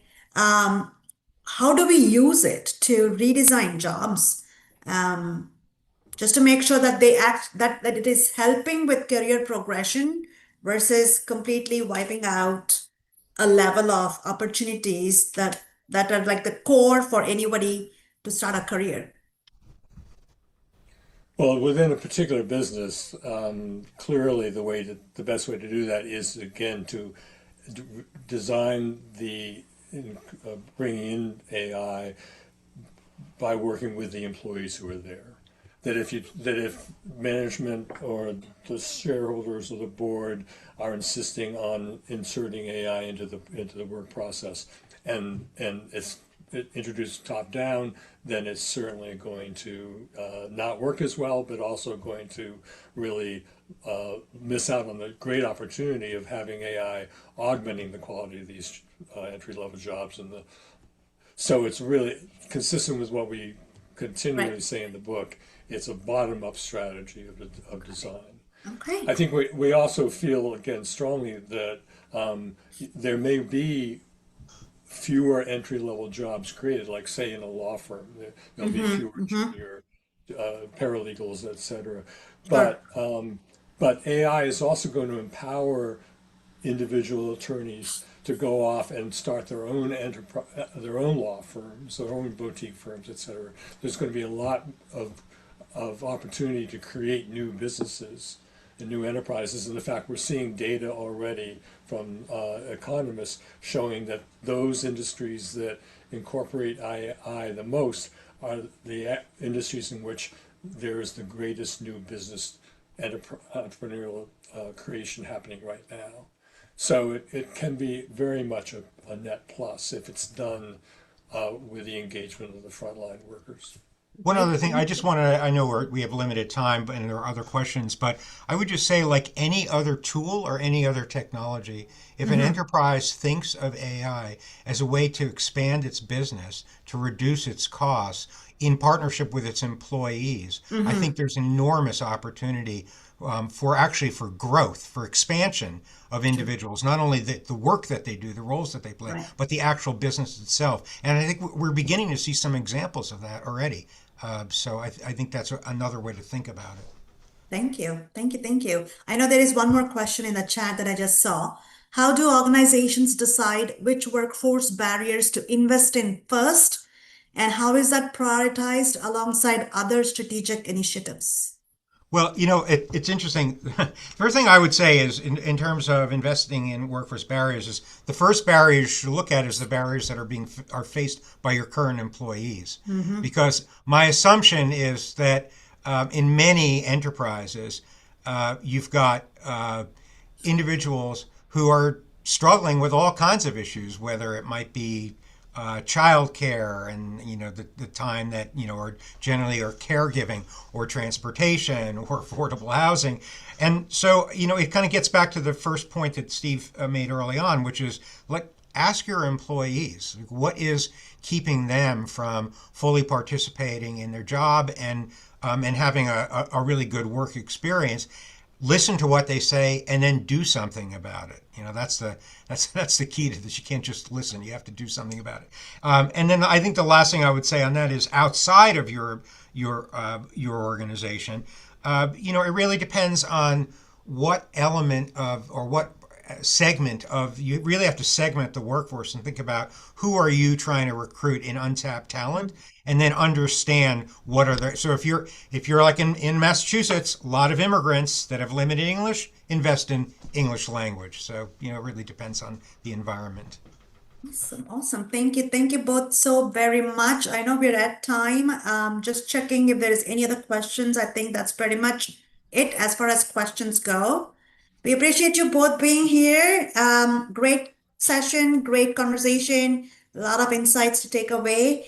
We hope you can stick around a little longer. But thank you both, Steve and Jerry. Thank you. Thank you. Thank you very much. All right. All right, as we move along, as we continue our conversations, we have our next speaker here. I am very excited to hear from her today. Hilke Schulman, welcome. Thanks for being here. Of course. Thank you for having me. Awesome, awesome. So I will do a quick intro and then hand it over to you so our audience can get to know you a little better. So Hilke Schulman is an Emmy award-winning investigative reporter, an associate professor of journalism at New York University, as a contributor to the Wall Street Journal and The Guardian. Hilke writes about holding artificial intelligence accountable. Very true. In her book, The Algorithm, How AI Decides Who Gets Hired, Monitored, Promoted, and Fired, and Why We Need to Fight Back, she delivers a shocking and illuminating expose on the next civil rights issue of our time, how AI has already taken over the workplace and shapes our future. With that, the future of hiring with AI, over to Hilke. Thank you so much for that kind introduction. I'm so delighted to be here, or be here again, I should say. Like a couple of years ago, I talked about sort of what I found when I investigated AI in hiring, right? Some of the problems and the problematic tools. And I'm not going to really speak about that right now, because I think what's also has been of real interest to a lot of folks who struggle getting hired is sort of the news that you can use that I learned along the way. So while I was reporting, right, like I learned how, like, what does a good resume look like to get past AI resume screeners? What should we be doing in this day and age to get hired if a lot of the screens are AI screens? And there's certain tips that I've got from the experts and folks in HR that I've spoken with. So I wanted to just like give everyone that kind of knowledge. So I wanted to also just in general talk for a second, like what sort of happens there in hiring and where we see AI in hiring. So let me just share my keynote here. It's nothing super special, but let me know if you cannot see it. So I also titled it, It's Probably Not You, It's Probably the AI. I want to give back people some hope, because I know it can be really dire out there for job applicants. So I think what's really good to know is, in general, we now see AI is often used for rejection in the early stages of hiring. When companies have like sort of a large applicant pool, right? There's tons of people who send in their resumes. It feels overwhelming to recruiters. And with every screen, they sort of whittle down the applicant pool. And the early screens from like a big applicant pool, making it smaller and smaller, is now often done by AI. And then when there is a few candidates left, you know, no, 10, maybe you hire one person, you have 10 people left, often like a human gets involved, right? You still have a pre-interview on the phone, or you have a job interview on Zoom with a person on the other side, even though you may have had video, one-way or two-way video interviews with no one on the other side in the previous rounds. There's still a human involved, right? And what we see is that AI is often used, the larger the companies, probably the more AI screens. And if you have a very, very small company, like if you apply to a non-for-profit that has like 5 employees and maybe hires 1 person a year, the likelihood that they use AI is pretty low. They may use like, and I should couch that because we do see AIs built into all of the large platforms. So if you apply via LinkedIn, Indeed, ZipRecruiter, right, all of those companies use some form of AI, and they also offer it to recruiters and hiring managers on the other side that you can use AI because they don't. Most hiring managers don't want just a folder with the 2,000 people that applied. They want them ranked, right, by a certain criteria. And so that gets me sort of like, how did we get here? I want to just leave 2 sentences that, like, with the dawn of job platforms in the early aughts, when Indeed, ZipRecruiter, and all of those, most of those companies started, they democratized hiring, right, in a way that like makes it very easy to apply, but on the flip side, it sort of generates a lot of applicants on the other side. So we have HR folks complaining about the number of applicants since these platforms started. And today, since we are in the generative AI era with the ChatGPT starting a couple years out, we see that volume has gone up 50% or more. So there is even more applications coming in. And so I wanted to speak in general what you should do. And then in the second part of what I'm going to talk to is like exactly what you should do step by step with your resume. This is the book that I wrote. If anyone cares, this is me, and there's my LinkedIn and my email if you want to get in touch. So what often happens now is, here's the hiring funnel and where AI is located. It's actually located everywhere. So when you think about the sourcing at the very beginning in the screening, you often have hundreds and hundreds of applications per role. And so what we see is actually one of the key things is to actually apply early, because some companies get so overwhelmed with applications that they close applications after 24 hours, 48 hours. So it's sort of almost like, I don't want to say it incentivizes that you use LLMs, but like most people, like if you open a job requisition and you only have 24 hours to apply before they close it, because there's so many applications. I don't know how many people can like write a beautiful cover letter from scratch, right? Like you sort of start thinking about of those things. So it's kind of interesting. Sorry, I'm going to go back here. So apply early, and then think about, totally general advice, but very pertinent now, is like think what you can do, what the AI cannot do. And that is bring the human touch. So leverage your network, use people in your network to like ask them to have an informational interview at the company they may work, help you to understand what is going on at the company. Is this the right position? Could they even put in a referral for you? And I know it's kind of problematic, but I just went to HR Tech last fall in Las Vegas, where all of the employers and vendors and folks come together. And many companies are moving away from taking in so many people from job platforms and their own platforms on their website. They're looking more and more at internal referrals. And they acknowledge that, we sort of, lots of people in the industry 10 years or so ago, like try to bring down the number of internal referrals because of bias, right? Because people often sort of suggest people that they know, that look like them, that are like them, have similar backgrounds, right? Like it's actually makes it much harder to diversify the company. When I brought this up to hiring managers, now that the shift is happening, they say like, yeah, we acknowledge that, and we do think it's problematic, but we have so many unqualified people applying. We have so many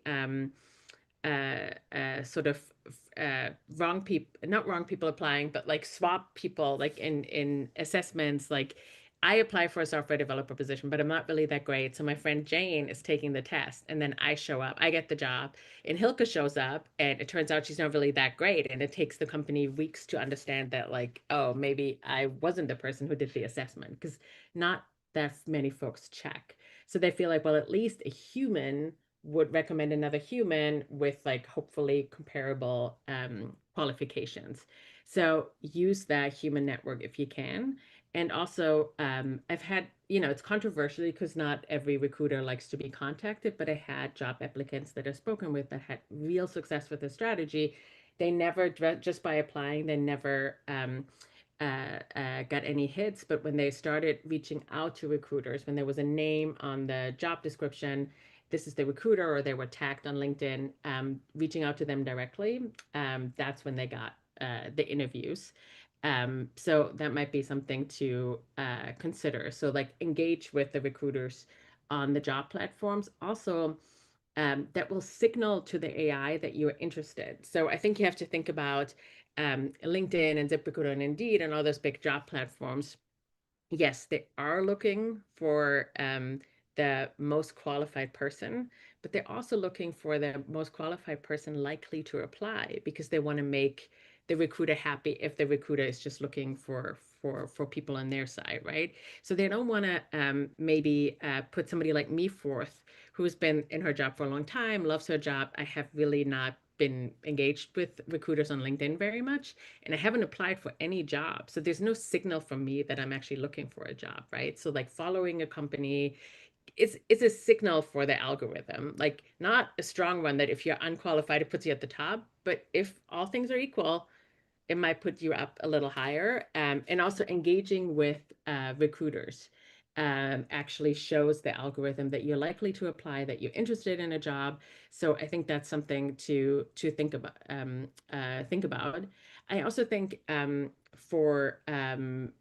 this is my advice mostly for women, because they often like sort of sell themselves short a little bit. Like a lot of women only apply when they're like 150%, when they're overqualified for a job or qualified. And a lot of men actually sort of apply and be like, I can learn this. I maybe only have 60% of the qualifications. And the CEO of ZipRecruiter like sort of said this very strongly, like, apply. If you have 60-70% of qualifications, apply. You never know who else is applying, and let the algorithm decide you might be that candidate that they're looking for, because there often is a way to just like get you skilled up if so let the algorithms decide. Also, we'll talk a lot about like how to make a machine readable resume, and if you don't like how that resume looks like, you could always bring your like beautiful colorful 2-row resume to a job interview, because I assure you most recruiters have not, they will look at your resume 5 minutes before you walk in the door. And so you can just email them 10 minutes, half an hour before the actual job interview, the resume that you really want them to read. And 99% of the time, they will read that one. So those are like sort of the big overwhelming things, overarching things. And then I wanted to go talk a little bit more specifically about how to do this. So this is the apply smart.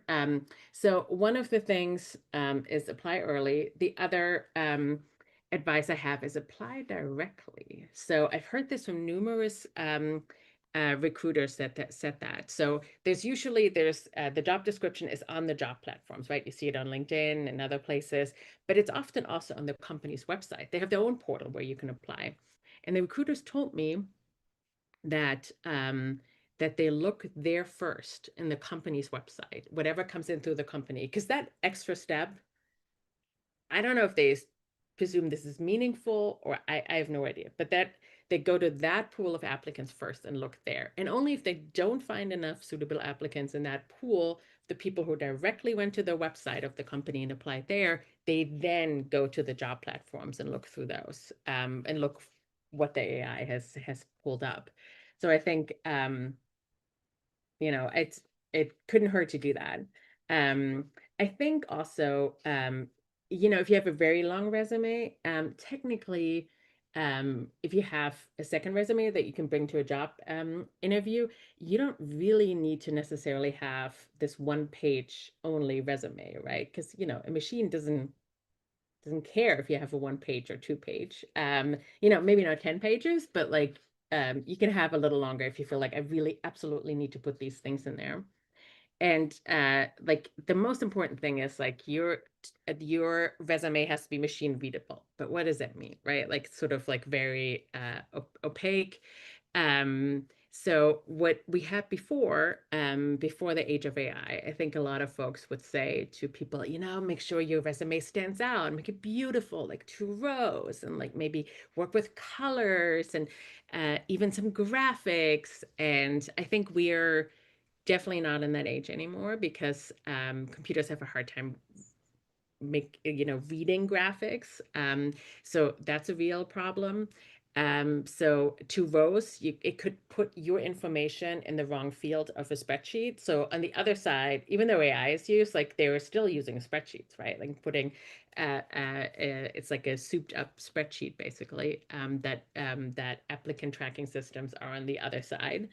And I should also say, like, the advice I have is sort of like very general advice that applies in most places, right? But companies have, they take out of the box algorithms or applicant tracking systems that now have AI built in. We just don't know like which function they have turned on or off, right? So we don't know exactly what companies are using. But in general, in this day and age, you need to have a machine readable resume, no matter what. So no fancy design, colors or graphics. Just keep it super simple. And the computer does not care if it doesn't look fancy. Also, make sure there are no special characters, unfortunately. Like if you have ampersand or tildes or something, the computer may not correctly ingest that information.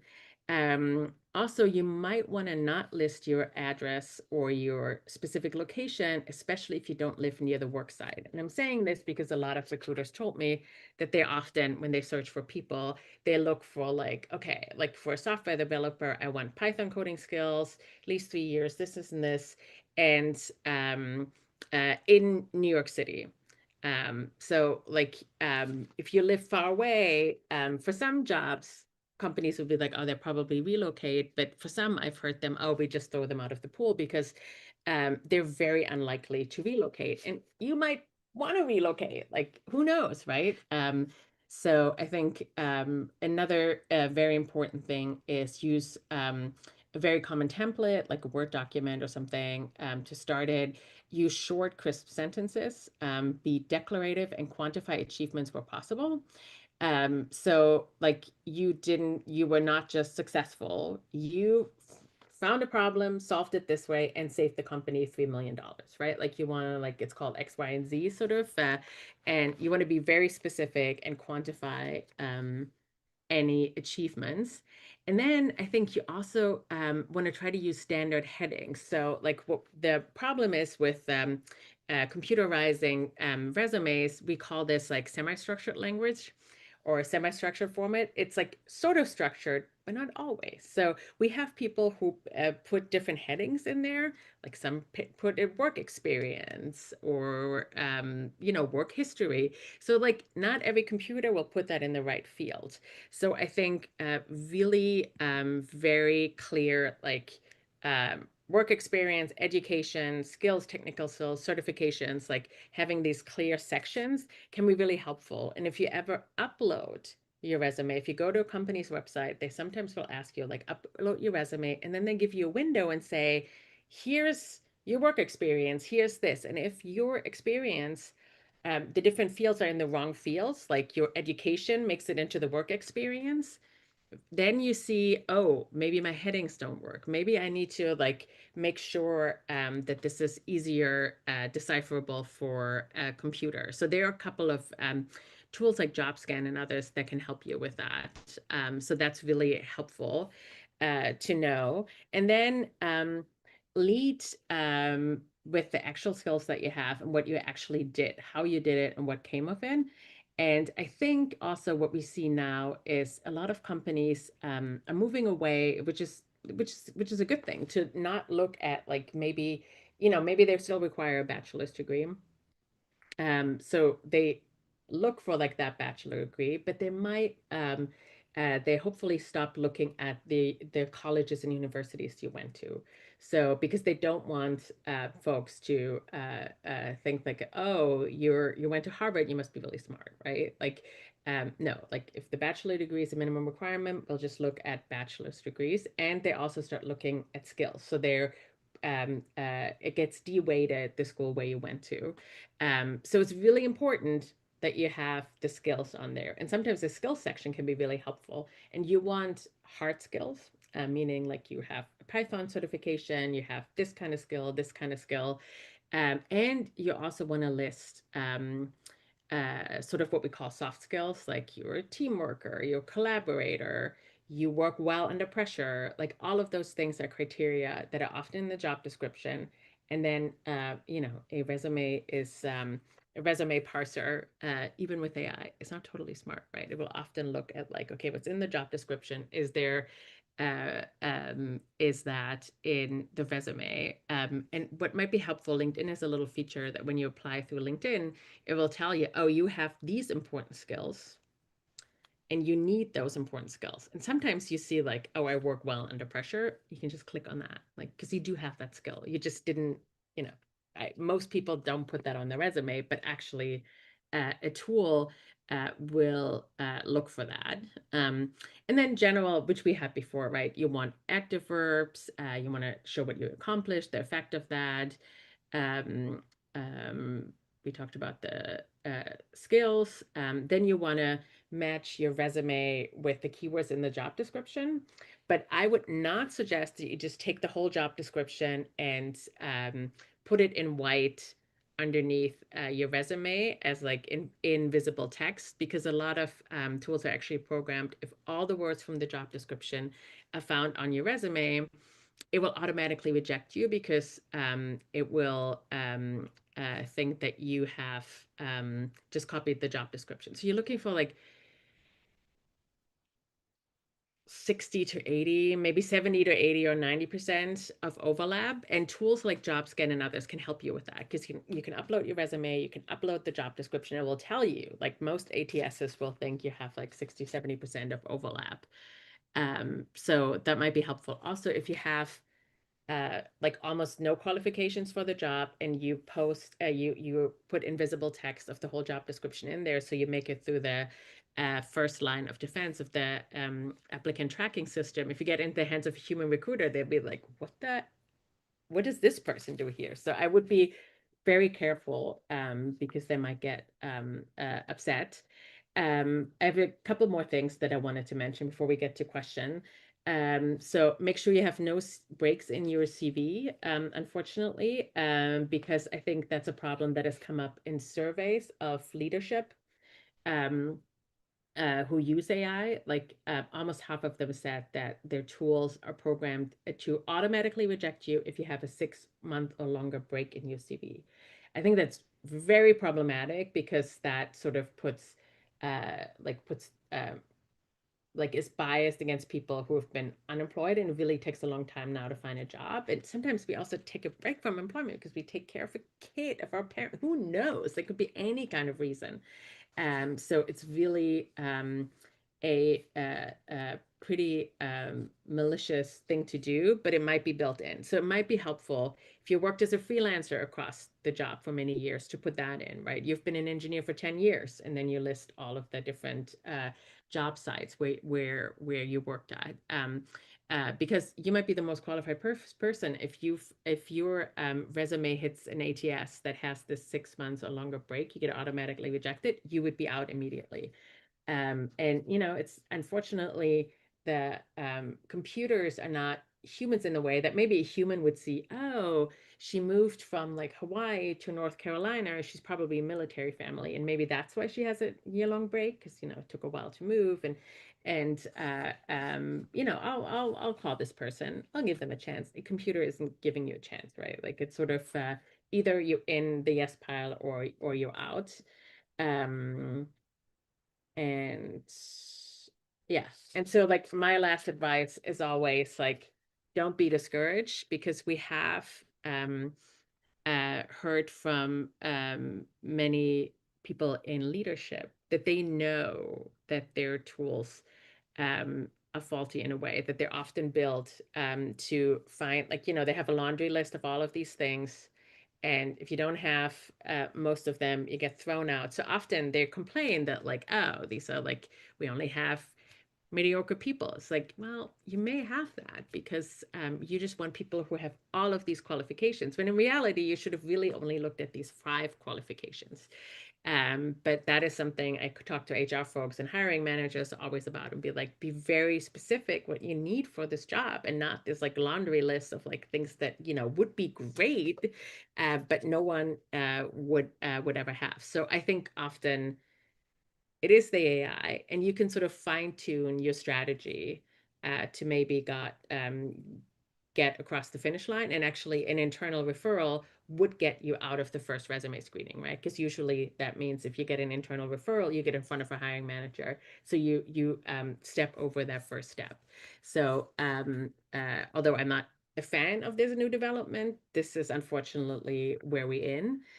So I just wanted to say, like, just don't be discouraged, right? Like, we know that it takes hundreds and hundreds and hundreds of, if not thousands of applications for people to get a job and then use to get a job. It really isn't you. It's just sort of the moment we are in, and we have no great solutions, unfortunately, on the horizon.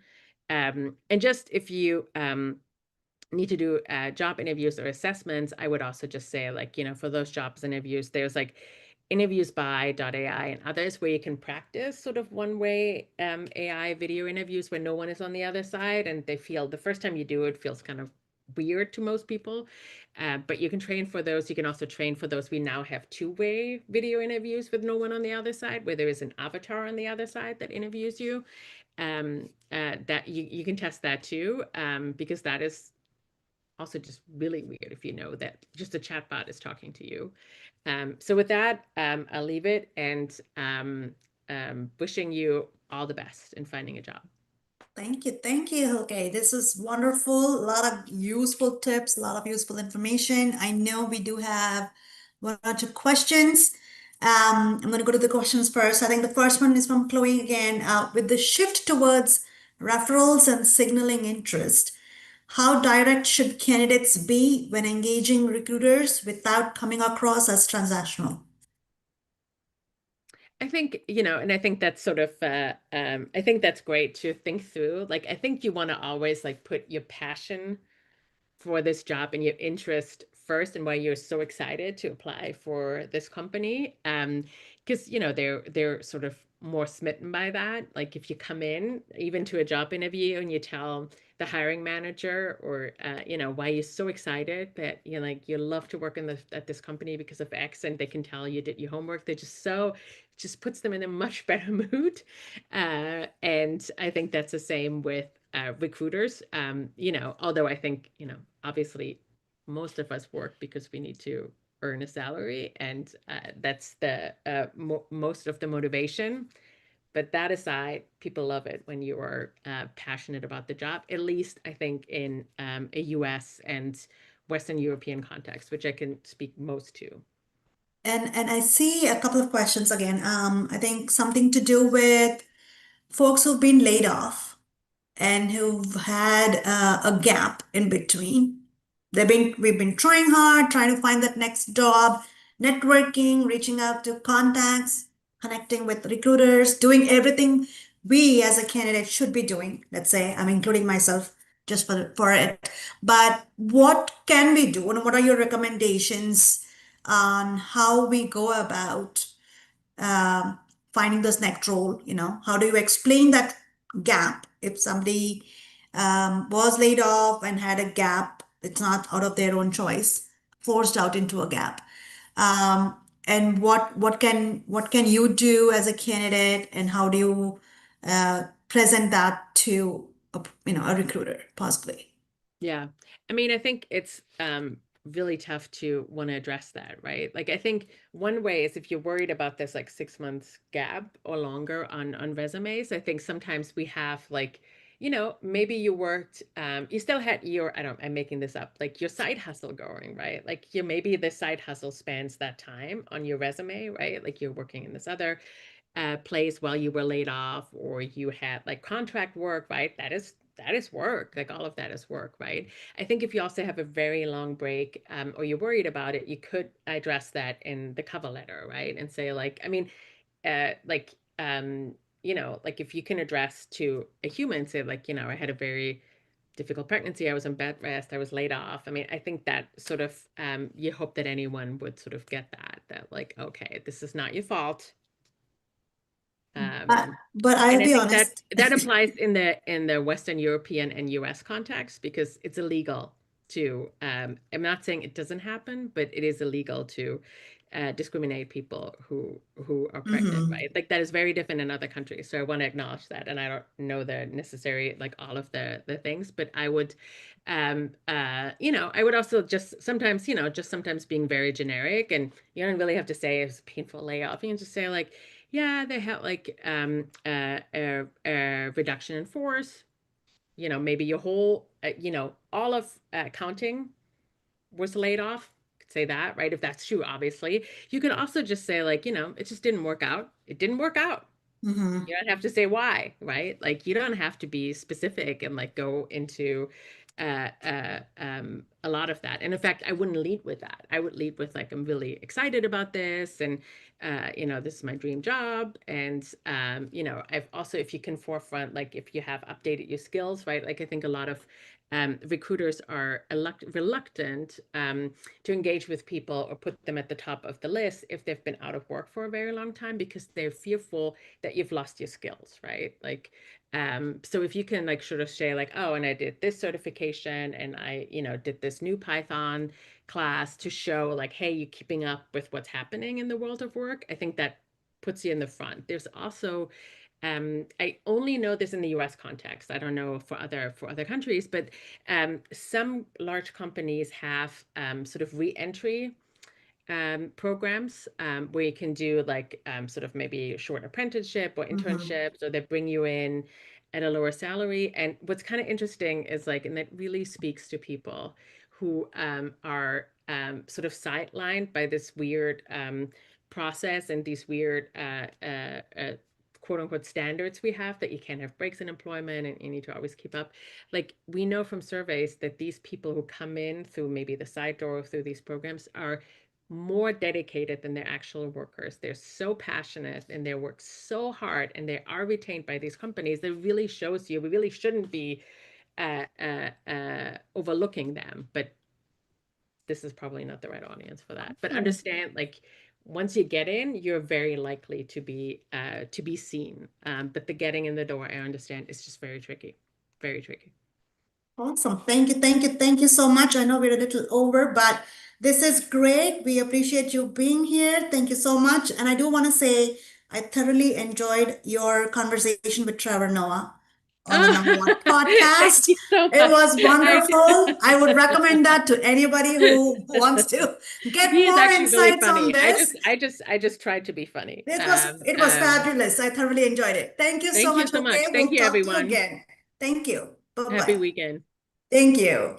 All right, everybody. That was a fabulous conversation. I think we're going to move forward to our next one. We have a wonderful speaker here again, Lena Thompson. We have another great session. So let's go ahead with that one. Lena, welcome. Thank you for your patience. I know we are kind of a couple minutes behind, but we appreciate you being here today.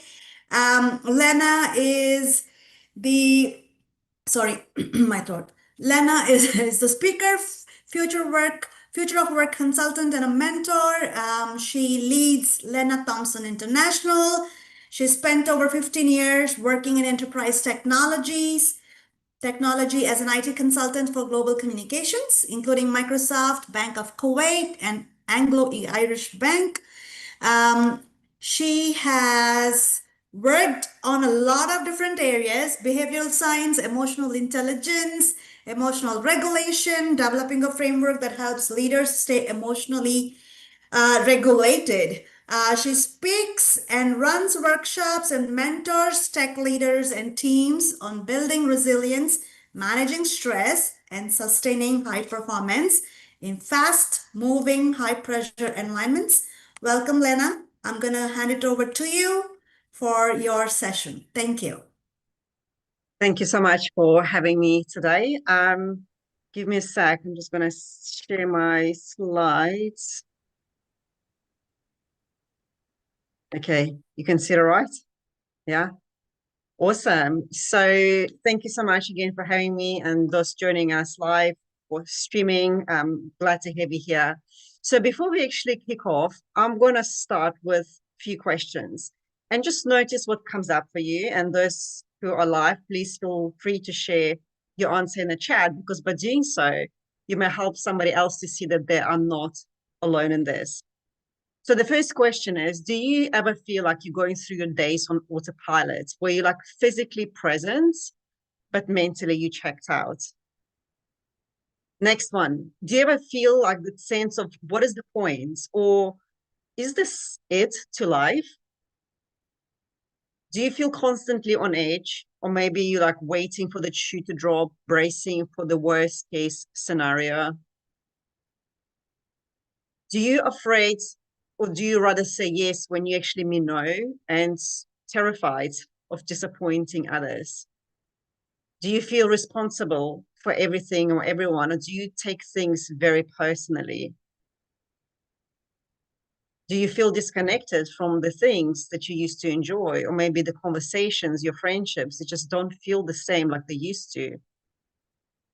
And are you afraid to make mistakes? Do you feel like you have to be in control? Maybe you refer to yourself like a perfectionist or a control freak.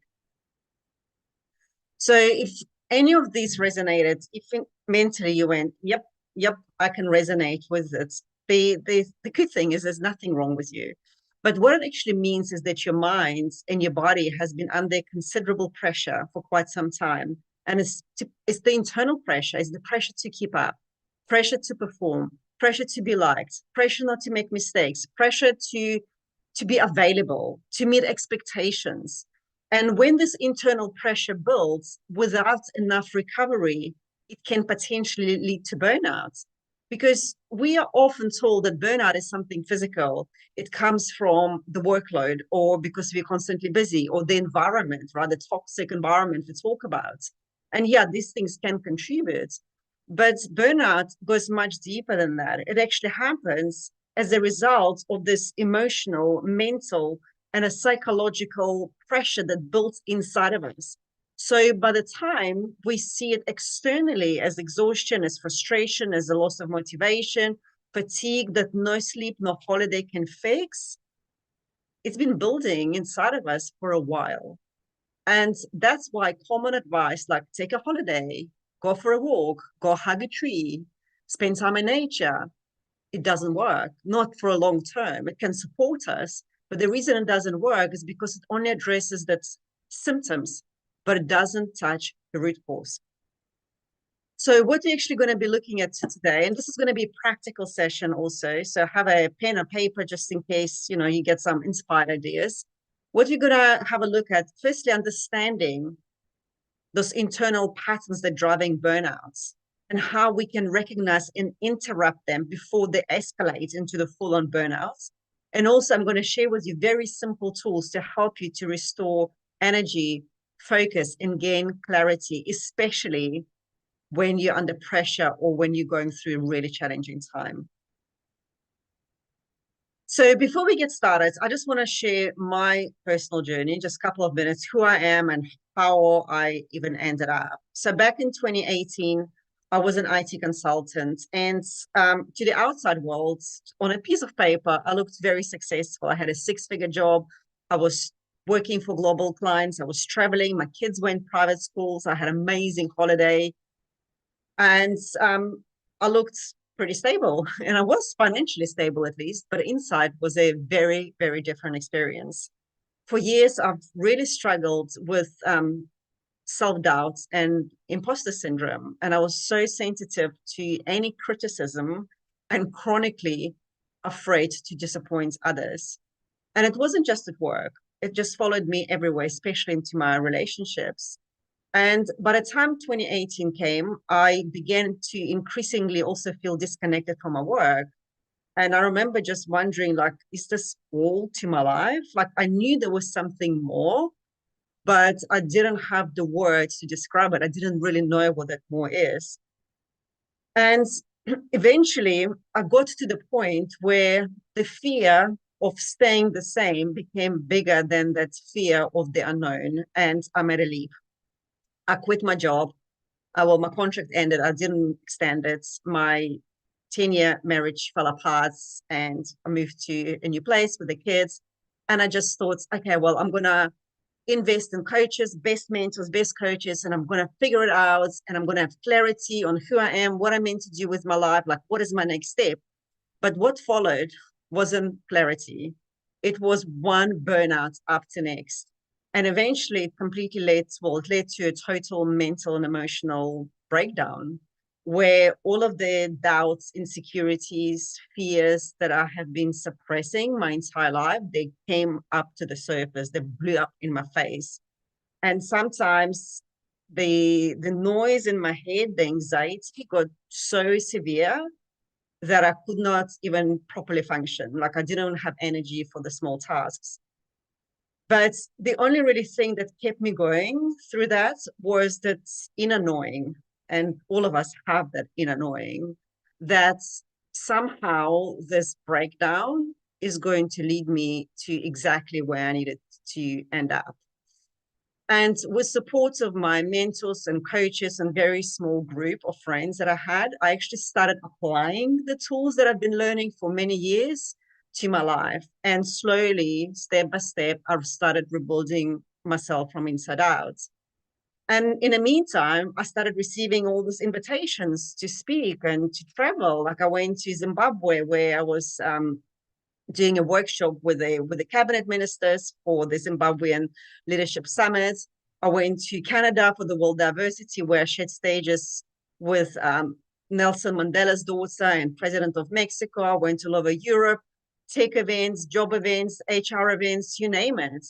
And what I actually started to realize is that the reason, well, I firstly had so many burnouts, and why other people around me were also experiencing something similar, maybe not as severe, it wasn't because of how much they were working, because when all of that happened to me, I barely even worked.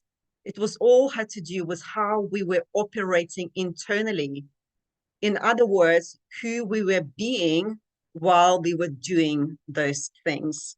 And if that's not clear, it's going to become clear as we're going through this. So that really led me to create a framework, which I'm going to be sharing with you today, which not only applies to burnouts, but you can take it and plug it into any challenge in your life, to any problem that you're experiencing, because it helps you to cultivate that inner resilience. It builds that strong internal foundation so that you're no longer operating in a way that depletes you. So the first is vision. That gives you meaning, it gives you direction, your why. Why are you doing what you're doing? Your nervous system, and that's your capacity to handle pressure. Like we often see in one environments where people will burn out, some people will be okay, and others will thrive. But it's the same environment, same responsibilities. It's the nervous system that determines how we're actually going to handle this. And then it's our identity.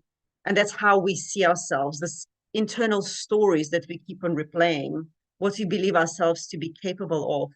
So when we align these three together, we create a system for a long-lasting success, because together they move us from survival, from reactivity, to a more grounded, sustainable way of living, of leading, of working and being. So let's have a look at each of them in a bit more detail.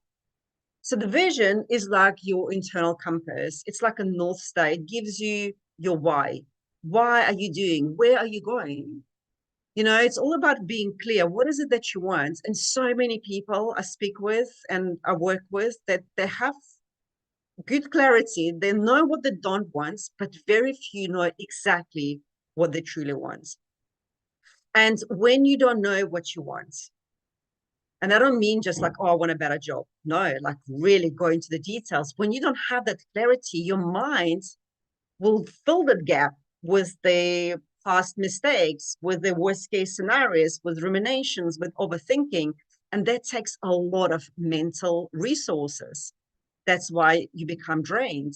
But when you have a clarity, when you know where you're going, why you're doing what you're doing, instead of being pulled into worrying, rumination, overwhelm, your attention become focused. It's like a difference between being a bulb that shines the light everywhere, gives the energy, or you become a laser, which is laser focused. And research in psychology and neuroscience has actually shown that when you have clear goals, your brain spends a lot less energy dealing with uncertainty and problem scanning. And that means there's a lot less mental and emotional drain, which are the two key contributors to burnout. So let's do this. This is like an honesty exercise, and you can just do it mentally in your head if you want to do a piece of paper. And type in or write in one if you've got a completely clear vision for your life. And I don't mean just career, but your relationship, your purpose, your health, your finances, your friendships. You've thought about it, you've journaled about it, you like literally, you're living and breathing that vision. So even if anything happens, even if you get derailed, there's a challenge comes up, you can recalibrate yourself and you can get back on track. So that's one. Now, type or pencil in, write down number two. If you've thought about it, but you're not completely clear, maybe you've thought about it, let's say in your career, but in other areas you're kind of blurry. Maybe you're still attracting the same kind of relationships or dynamics into your life. And you're like, why does the same thing keeps happening to me? So that means you're not quite clear. And then number three is if you're like, well, I know what I don't want and I want something better, but I haven't really defined what this better is.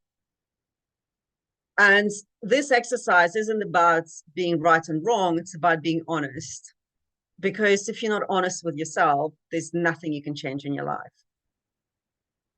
Now, once you kind of scored yourself, the next thing is, if you scored 2 or 3, and even if you scored 1, still get very honest with yourself. Ask yourself, when did you set that vision? Maybe you did it 10 years ago, but is it still in alignment with who you are today?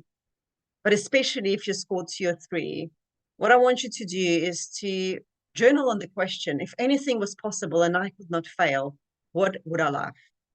It's such a beautiful question because you literally give yourself permission to dream, to tap into your imagination, because we can't really create anything new from our logic. It's just not possible. Our logic is based on a past experiences, past memories. It doesn't care about the present moments. It's got no clue about the future. And yet we are so obsessed with it. So go deeper than your logical mind. Tap into that imagination. And then I would even suggest do 4 or 5 pieces of paper for every aspect of your life.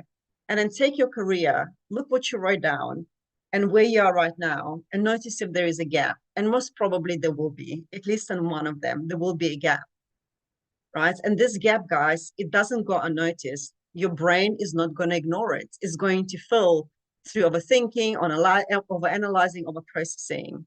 So what you want to start doing is taking steps to bridge the gap. So that was number 1, getting clarity on your vision and bridging the gap between where you are and where you want to be. Because when you don't bridge the gap, that's the potential for burnouts. The next one is the nervous system. So while having a clear vision stops your mind from scattering, having a regulated nervous system stops your body from staying into stress. If anybody's done biology at school, if you still remember what nervous system is, it's basically made up of your brain, your spinal cords, and nerves, and it carries the messages between your brain and the rest of the body. And you operate in 2 states: sympathetic, which is fight and flight, where most of us hang out for most of the day, and there's a parasympathetic, rest or digest. That's when we're more chilled. You know, when you come home, you have a glass of wine, or maybe like go walk with the dog, you get more into the parasympathetic. Now, neither is good or bad. They're both essential. Goal is not to live in one or the other. It's to have the flexibility between the two. Now, I promise you, this is not going to be a biology lesson. I hated biology at school, and I'm not going to do that. But it's just important to understand what's going in you internally when you are reacting, when you're feeling drained. when you're feeling angry, when you feel frustrated, instead of pointing the finger and blaming somebody else or something else outside of you, let's firstly figure out what is actually happening inside of you, right? So burnout doesn't happen from a single event. It builds gradually through series of events. And that's how it works. The external trigger comes. An external trigger could be, let's say you're stuck in traffic and you're late for a meeting. Your heart is beating. Maybe your hands getting sweaty. You feel tension in your body. You feel that frustration or impatience. Or perhaps, let's say you contributed to your idea in a meeting and it just doesn't land. Or like nobody responded to you. And you feel that anger boiling inside your body and you feel contracted. These are the kind of external triggers, and we're exposed to them every single day. So the external trigger comes, our body goes into fight and flight, it contracts, maybe we just like, show our rage, or we go hide, or whatever reaction we have, and that builds that internal pressure. So next time the trigger happens, we have a little less capacity to handle it. And then it happens over and over and over, and by the time we get home, we're like ready to throttle anybody who looks at us a little bit funny. Right? And over time, when we get stuck in that loop, burnout becomes inevitable. Now, the other nervous system state is a parasympathetic. That's our recovery system. That's when we become more relaxed. The heart rate slows down. We can breathe properly. We don't feel as stressed. In that state, that's when we are more creative. We've got access to higher quality thoughts, to better decisions, to insight. This is when we get those aha moments, right? So those moments are not just like important for our body, how we feel, but they actually help us to cope even better under stress, help us to handle more pressure. So what you want to learn how to do is how to regulate ourselves. So when a trigger comes, we don't spend too much time on it. We can regulate ourselves, get out of that fight and flight into rest and digest. And how do we do that? Very simple. We all have access to breath, and we often forget to breathe. And when we actually start consciously breathing, taking deep inhales and exhales, our body starts to relax. You can feel that you're holding less tension. You don't want to like fly off the handle and give somebody a piece of your mind. You can actually start thinking clearer. So the next time when you've got a challenge, when you want to react, when you want to say something or to do something very reactive, pause, take a deep breath, and you can even do that now on a count of 4, and then you hold it for 4, and you exhale a little bit longer, maybe on a count of 6. And just do that 3 to 5 times, and then check with yourself, do I still want to, give them peace of my mind? Do I still want to react? And if you do, then do that again. And maybe after the second time, you go, you know what, actually, I'm just going to let that go. It's on them. It's got nothing to do with me. And that's how you start climbing your power back. And this doesn't just make you calmer. It literally resets you. It starts regulating yourself. It starts building your internal capacity to handle more pressure without accumulating it into burnouts. So next time, guys, don't forget to breathe. And the last one is identity. Identity, it's all about how you see yourself. It's your self-concept, what you believe to be true for you. And this shows up in how you behave, how you make decisions, how you interact with others, especially during challenges, during those high pressure moments. And sometimes our identity can support us. And in fact, our identity got us this far in our lives. But eventually it starts working against us. And that's what I mean. You see, we all associate with one of this kind of core identity or the role. Maybe you're the helper, somebody who always says yes and really, really struggles to say no. You thrive on helping others. But look at the emotional cost of this, neglecting your own needs, feeling drained, feeling unappreciated. Maybe you're a perfectionist. Somebody's like, I'm perfectionist, everything's going to be perfect. And you end up controlling everything. And that leads to overwhelm, to, procrastination. So you never actually finish things. You don't even start things that you want to do. Maybe you're the strong and capable one. That's the one I've been identifying my whole life. Like nobody can see my weak points. I'll never show vulnerability, any weakness, nothing. And it feels like you've got to carry the world, like the weight of the world on your shoulders.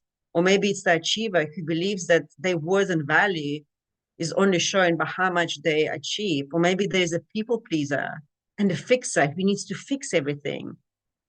And this role, they may seem to be like separate, but they all have in common is that emotional cost. And when we start confusing those roles with who we truly are, we give up our needs, we self-sacrifice, and we pay price in our energy, in our sanity, in our well-being. Because when you're constantly editing yourself, when you're monitoring how you show up, how you perceive, when you're trying to meet expectations, over time, it just becomes unsustainable. It takes tremendous toll on your mental and emotional well-being. So the question is, how do we stop performing? How do we come back to our true selves, to who we truly are underneath those masks that we've been wearing for way too long? And the answer to this identity exhaustion is vulnerability. And that's not an easy thing to do, especially if you're the strong and capable one. And vulnerability is the ability to be honest with yourself about what you feel and what you need in this moment, instead of staying in this role that you're trying to maintain. And it doesn't mean that you've got to shout and tell everybody what you need, because it can be quite hard, but it's just being honest with yourself. It's about noticing what's coming up for you when you're trying to fix something, when you're trying to control, when you say yes, when you really want to say no, when you overextend yourself, when you people please. What is that emotion underneath there? Because by choosing to be imperfectly real rather than exhaustingly perfect, you drop that facade, that mask that takes all your energy to maintain, and you allow your humanity, your sanity, your health, your well-being to come before the performance. So how do we practice being vulnerable?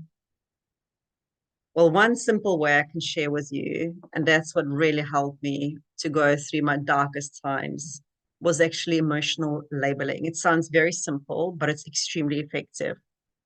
Because emotional labeling allows you to shift from that exhausting role that you feel you have to maintain into the real human emotion underneath it.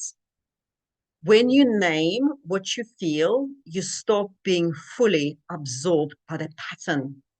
You become aware of it. And whenever you're aware of something, it cannot control you anymore. So what it looks like in real life, somebody asks you for help and your first instinct is to go in there and rescue them. But this time you pause, you take a breath, you've got to regulate your nervous system first, remember? And then you connect to yourself and you go, I feel tired. I feel overwhelmed. I feel like I'm actually carrying too much and I really need help. I don't have a capacity. You get honest with yourself.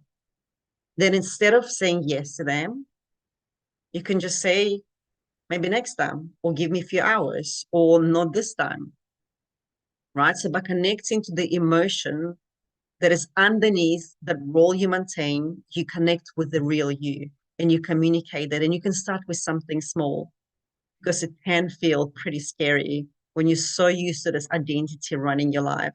And that's how you interrupt that identity exhaustion cycle. You stop acting on autopilot and connect with what you're actually feeling and what you need in this moment. So hopefully by now you can see that solution to burnout isn't just a break, it's addressing the patterns that are running underneath that.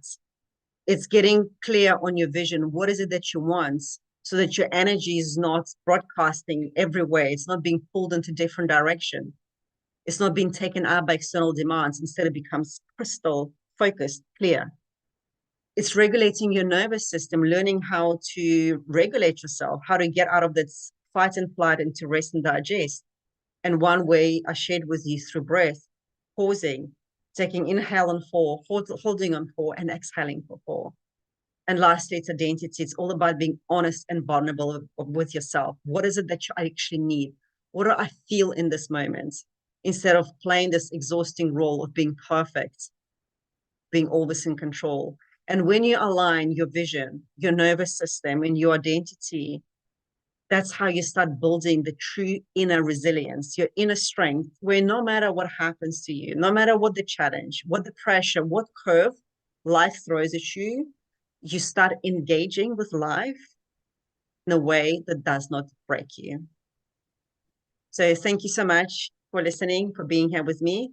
Hopefully that was helpful. And if you want to connect with me, please reach out to me on LinkedIn or YouTube, or just send me an email. Thank you. Thank you so much, Lena. This was so useful. I know there's a lot of resonance with half of the things that you mentioned. I mean, it's just the stress, the overwhelming feeling, everything, all of it. I mean, I know I was looking through the chat comments and everybody's like, yep, we got this. Exactly the same, exactly the same, exactly the same. So we totally understand. This is not something unique. I think a lot of us go through this. And I think it's all about mindset, and it's all about what you just mentioned, emotional labeling, how we can maybe regulate ourselves to get us out of that kind of situation or condition. So we really appreciate you being here. I'm going to take just a second to see if there were any questions from any of our attendees before we wrap up. Give me just a second. I'm looking at both our YouTube stream as well as our chat box here. No, I think everybody's been acknowledging that this is something that we all go through quite a bit, different ways and means, I guess, but definitely something that we all should be more mindful of, should practice actively. But thank you so much, Lena. We appreciate you being Thank here. you. Thank you so much. And hope you can stick around a little longer if it's not too late. But there's Thank other you. sessions that we will have going on right now. Thank you so much. Thank you, thank you. All right, folks. We're gonna give it a second. We are about to begin the next session. Yes, and I know we have our next speaker also here and ready. I see Dr. Judy Ho right here.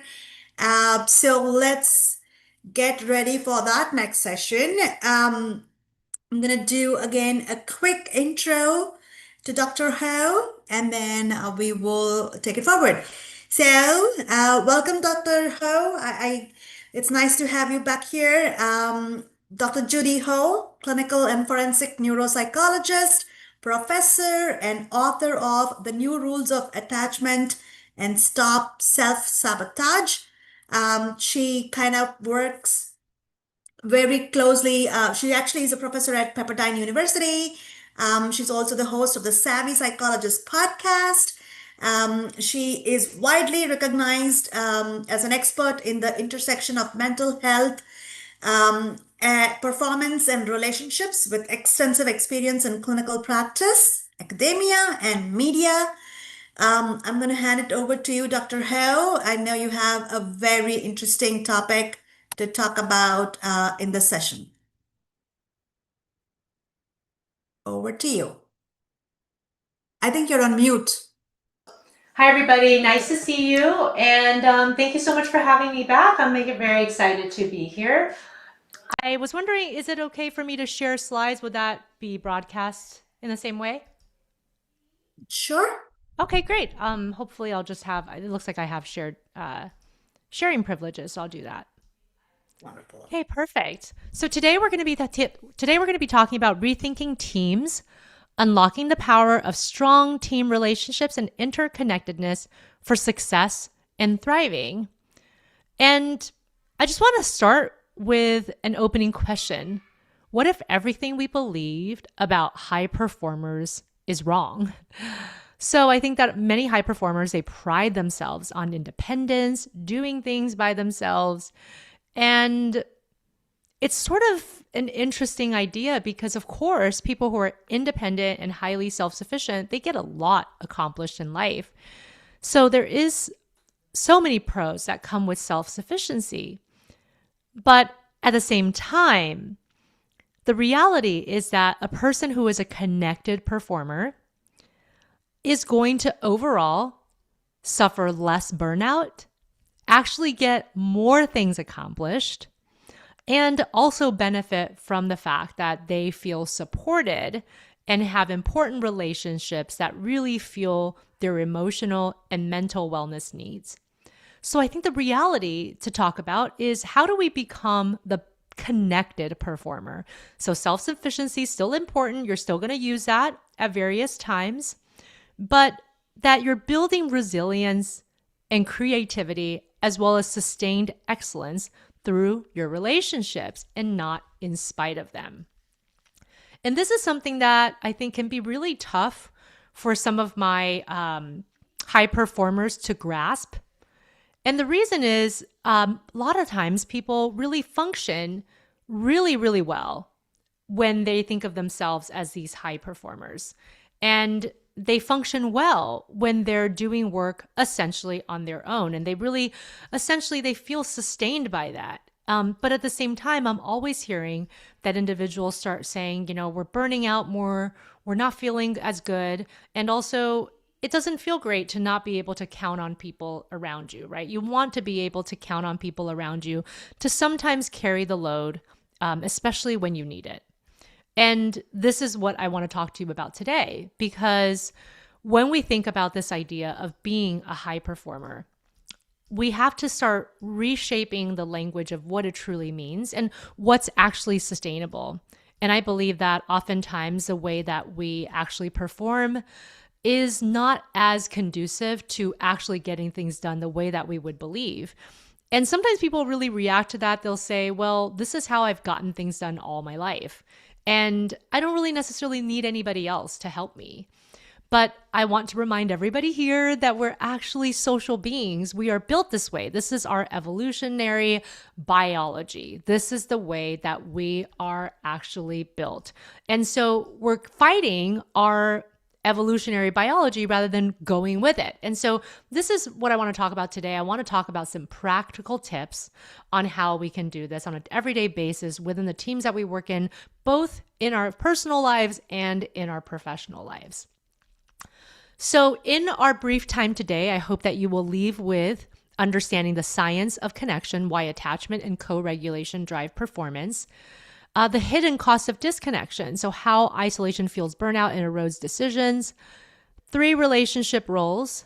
This is a system that I've built that I've worked with a lot of my clients on, where basically every single person needs to curate a mentor, a supporter, and a challenger. This is your team triad that's going to really help you with both your performance and your mental health. And then essentially tools that you can use starting early next week. So practical moves for trust, safety, and accountability. So here's the foundation. There's basically 3 scientific bodies of literature that we're doing essentially parallel work without them realizing it, but it all comes to one conclusion, because we are all wired for connection. Our performance depends on it. So attachment theory is all about how safety shapes us. Our early bonds establish how we trust, take risks, and recover from setbacks. And these are patterns that we carry into our adult interactions, including our teamwork. The field of neuropsychology has done many studies on the social brain. And what researchers have realized is that the brain processes social pain like physical pain. So connection literally calms the nervous system. And we find this to be true. And it makes sense, because your brain cannot be in fight or flight all the time. And when we are alone, whether metaphorically, emotionally, or physically, your body and your mind start to go into high alert, because again, we are meant to thrive around others. That's how we've survived over all the centuries. And so when you are alone for too long, you actually have a really hard time getting into that rest and digestion phase, which is necessary for all of us to continue to survive and thrive. And finally, the field of performance psychology is all about how do we sustain excellence over a long period of time. And what the research has shown is that top performers are not lone wolves. They have networks of support, challenge, and recovery built in. And what we found in the field of sports psychology is that we need that for all of our elite athletes. They have to have these structured infrastructure around them so that they are going to be able to perform at their best in whatever sport they do.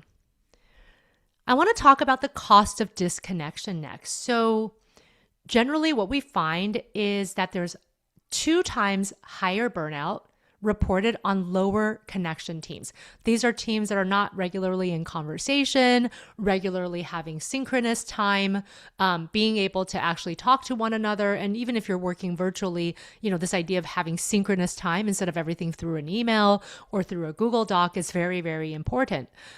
Disconnection isn't neutral. So when teams operate in isolation, as I mentioned before, the nervous system stays in a low-grade threat mode. There's kind of this fight or flight feeling that happens when you're in isolation. So what happens? Decision-making becomes impaired, creativity drops, and more mistakes tend to happen in isolated teams. So there's a book called The Body Keeps Score. It's a great book if you want to learn about trauma and its effects on the body and the mind. But I would like to extend that and say, yes, the body keeps score of stress and trauma, but so does the team. The team will absorb a stress and trauma, especially if you're too isolated. So what is co-regulation? You may have heard of ideas like self-regulation and self-coping, and all of that is still important to develop, but we also need to, at the same time, develop co-regulation. And this is how nervous systems sync up at work. When one regulated person can settle a room, when a steady colleague helps another person think clearly under pressure, that's all co-regulation, and it's not very hard to achieve. What we find is that when we start to lean on one another for coping, for problem solving, for feeling well, we tend to have sharper decisions because stress narrows our thinking, but a regulated team will widen our decision making. We also become more creative. We have more ideas. People talking about their ideas will help you with your idea development. As I mentioned earlier, there's lower burnout because of the shared load on the nervous system.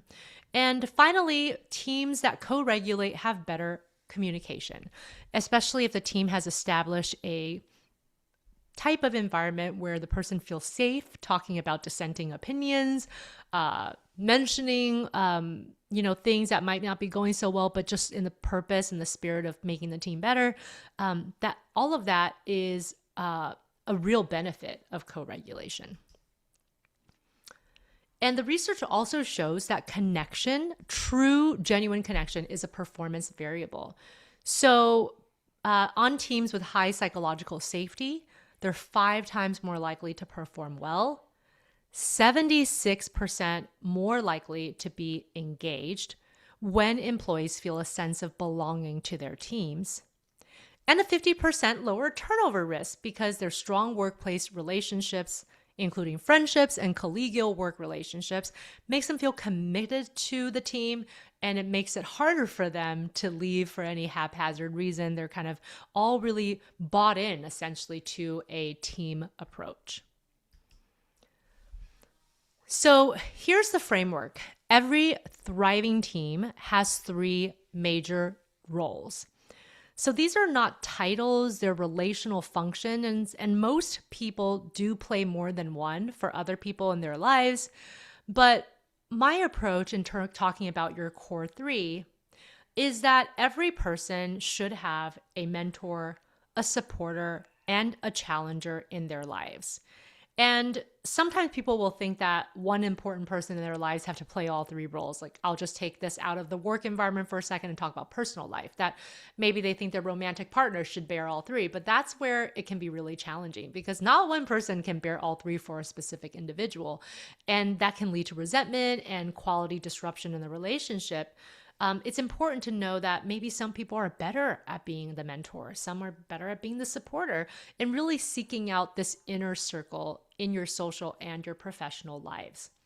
So a person who is the mentor, their highest values and what they can offer is wisdom and guidance.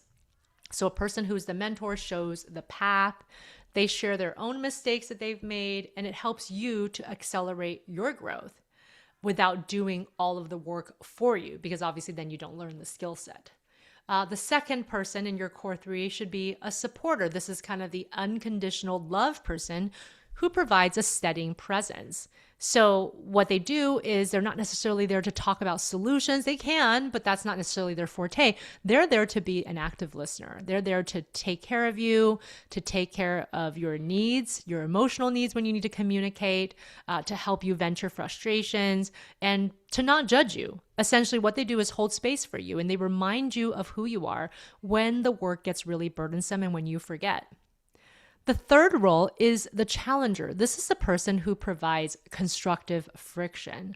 So what does that mean? That means that this is your honesty person. This is not your yes person. This is a person who might push back with care. They might ask questions no one else will because they trust that the relationship will survive that. And that essentially makes you a more genuine and sharper person at work and in your personal lives. So a little bit more of a deeper dive into each of these roles. And as I'm talking about, I'd love for you to start thinking about, well, do I have a mentor already in my life? Do I need a mentor? Where might I look for one? And also for people who might say, well, that feels really daunting.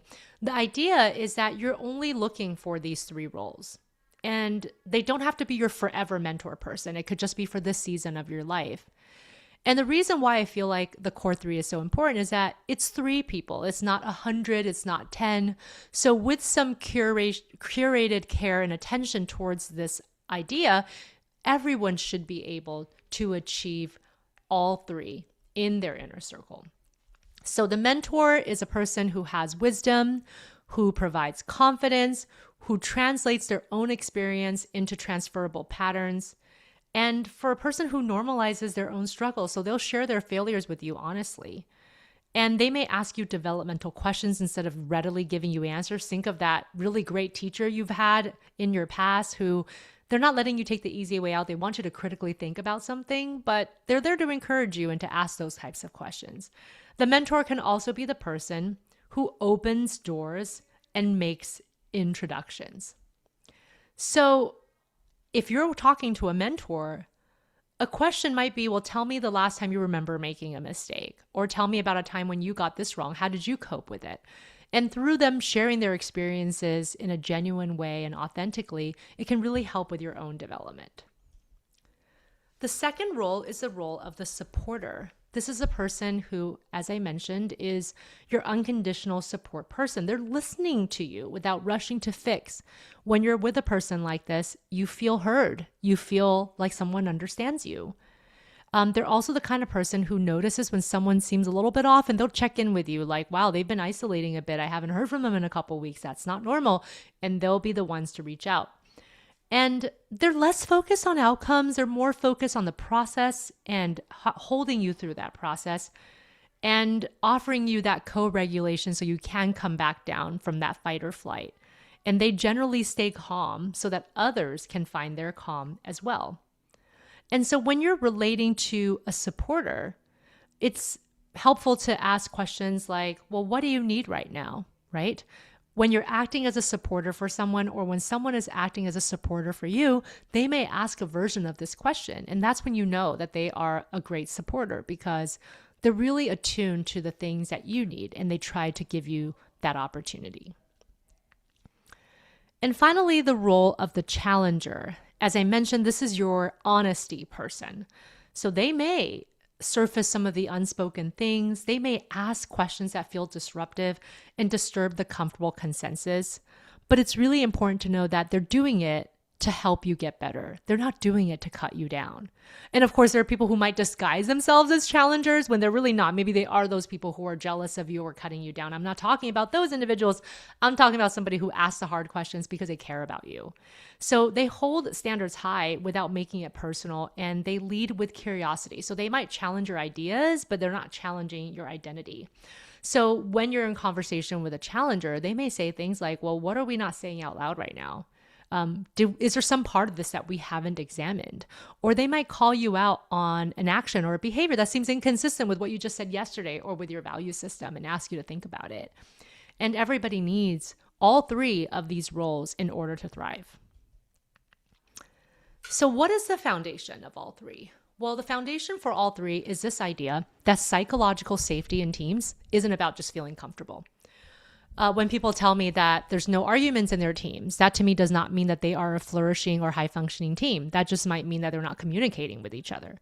So the idea of psychological safety at work is the confidence that you're not going to be punished for just being honest. So what does that mean? Well, what it's not is that it's not being nice all the time. It's not about avoiding hard feedback. It's not about lowering performance standards or endless consensus. What psychological safety is the permission to disagree out loud and knowing that you won't be punished. When people make mistakes, it's treated as data. You're not using it to shame people who made those mistakes. Promoting a culture of higher standards plus higher trust. And also, after an honest debate, being able to be decisive as a team and creating concrete steps so you can move forward.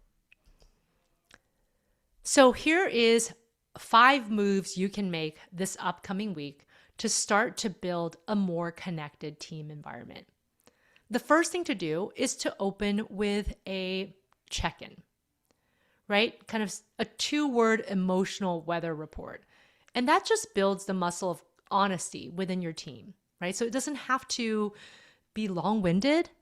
You can start every meeting with just a quick question, a meaningful question where you're actually eliciting true feedback without having it become essentially a group therapy, right? You can just say, okay, everybody, let's go around and talk about something interesting you did this past week, right? You can rotate questions. They don't have to be emotionally laden. They can be things that really help everybody in the team just to feel more of a bond and to get to know each other better. Also, within your team, actually start naming your roles. Actually have everybody, this could be your opening question for this next week if you're holding a meeting. So describing this model to them and saying, well, who's your mentor? Who's your challenger? Who's your supporter? And where are the gaps? Maybe do you need a supporter and a challenger right now? Do you just need a supporter? What are some concrete steps you can do to take steps towards finding a person who can support you in that way? Also, practicing the pause. Before reacting under stress, take a few deep breaths. This does wonders for our ability to not only co-regulate with one another, but certainly with your self-regulation, because sometimes we'll say things impulsively, we react emotionally, and then we don't mean it. Then we have to take a longer period of time to actually clean up that mess. So this idea of demonstrating your self-regulation so that you can co-regulate better is really important. Also, when there is a disagreement, I think instead of just saying, I don't agree, say, help me understand, or I'm curious about your viewpoint, right? Please tell me more about it.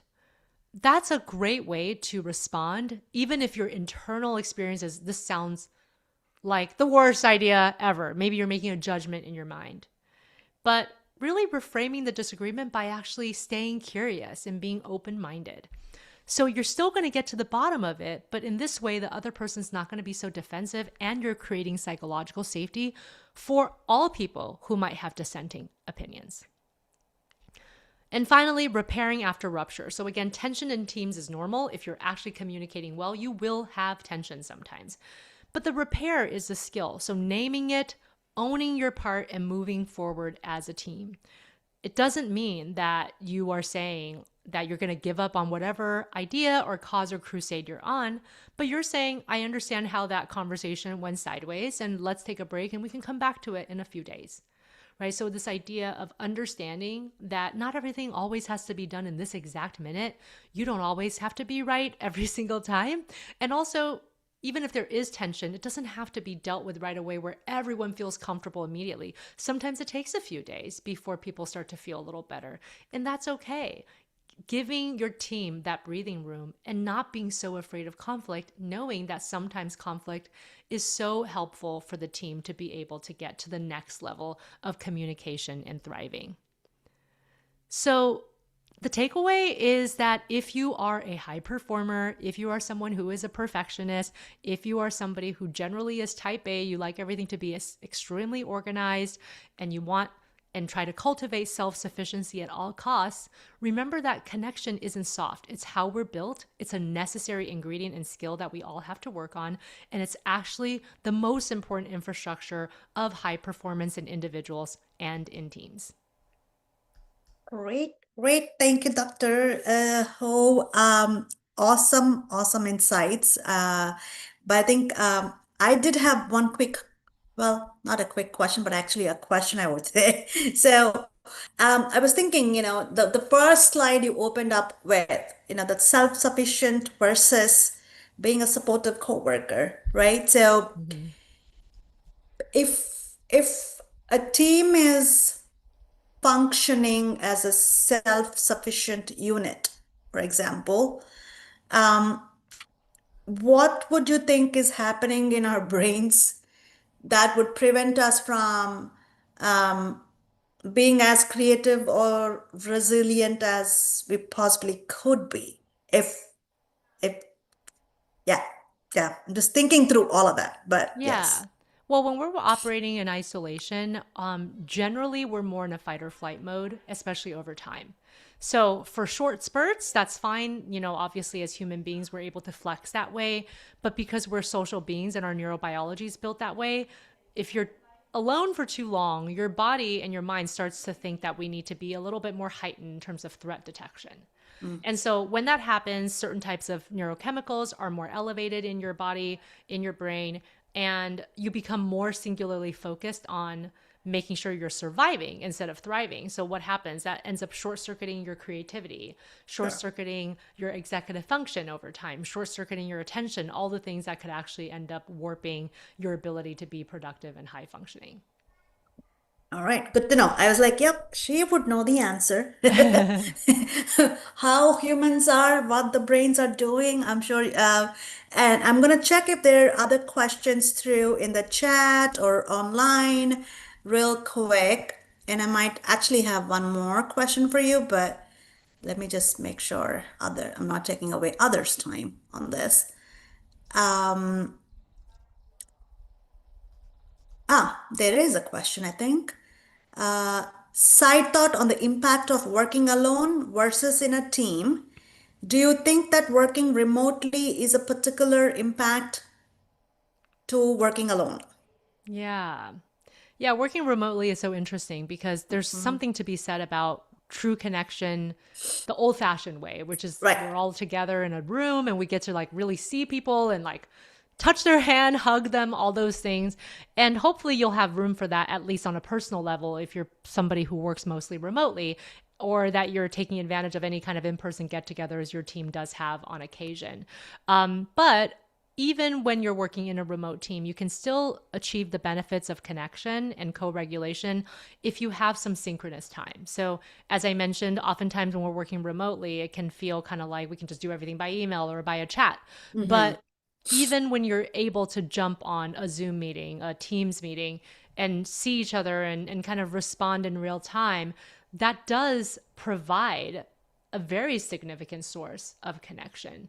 And so I would suggest that if you work in teams and if you're a leader of the team or you have some influence over how often you might have a synchronous meeting, it doesn't have to be an hour or 2 hours long, but even just a quick 30-minute touch point can really, really help for you to have the benefits of co-regulation even in that short period of time. Makes sense, makes sense. The only other, I think this is something that I've been thinking about even before, I think when I was kind of prepping for the conversation. We still have a lot of our performance evaluations, right, as professionals tied to individual achievement in general across any organization you can think of. So when you talk about interconnectedness and that supportive worker scenario, what can we do to incentivize maybe like the high performers to say, hey, it is okay to lean in, it is okay to kind of rely on others without the worry and fear that, oh, you will be seen any less, you'll be treated as any less valuable or less star. You're not like a star in the eyes of leadership, right? Like, how can we do that? Like to say, you are a high performer, we acknowledge that, but it is okay for you to still lean in. Yeah. Yeah. I think that it's hard because the culture sometimes has to start at the top. So if you're in a leadership position, setting that example, naming it, saying it's okay, encouraging your team members to actually work in groups on certain projects and making that the norm. But if you're not necessarily in a leadership position, then I think that it's about throwing that idea out there to the leadership and saying, hey, what do you think about maybe making a couple of these, group or team-based projects? Because I think that it would actually be better for the output or the product or the outcome to have a couple of minds here with different expertise. And so there's a way to make it sound like, hey, this is not about me, quote unquote, needing someone, but it's more about we might have the best outcome if we put a couple of minds together that come with different skill sets and different levels of resilience. You can even use this model of core three. Like, we should do a project where a person is occupying each of these roles, because when we know that there's going to be huge balance and they all offer something really unique to the project and they come with a different viewpoint. And so I think that there's plenty of ways to focus on the strengths of that and with an eye towards the outcome without feeling like this is me asking for help and then in our current culture making it seem like you're weak or that you need help and you can't do something on your own. Right. Okay. Awesome. Thank you. Thank you. I think that's all the questions we had. I know I'm just gonna check. All right. I think that's pretty much it. So thank you so much, Dr. Ho. We appreciate you being here. A lot of fun, interesting, and insightful conversation, I think. So we look forward to maybe getting a recorded version of it also to replay back once again. But thank you once again for your time. We appreciate Nice you to being see here. you. Thank you so much for having me. All right. Thank you. Thank you. All right, folks, we are going to move forward with our next session, and I believe our speaker is already here. So, without further ado, I'm going to go ahead, introduce our speaker for the next session, and then take it forward. So, Colleen Pimentel, she's right there. Colleen is a key account executive, strategic AI and ISV at Google. She's a founder, she's an author, and obviously she's a go-to-market business leader with 3 decades of experience. Like I said, at Google and also Oracle. She's a leading advocate for the great earn learning, a process of trading external expectations for the authentic life defined by purpose rather than just achievement. I think the theme we've been having the last couple of sessions, this flows very well with it. Throughout her 30-year career, Colleen mastered the art of reinvention. And you will see a lot of that in her conversation today, navigating over 10 pivots while mentoring others to unlock their most purposeful professional chapters. Colleen continues to advocate for psychological safety and authentic agency with the goal of building corporate cultures and personal lives where individual voices are heard and truest powers finally step forward. Welcome, Colleen. We appreciate you being here. Thank you for your time, and I'll let you take it away. Great. Thank you so much. I really appreciate being here today. Hello, everyone. Depending upon where you are, I'm either going to be saying good morning or good afternoon to you.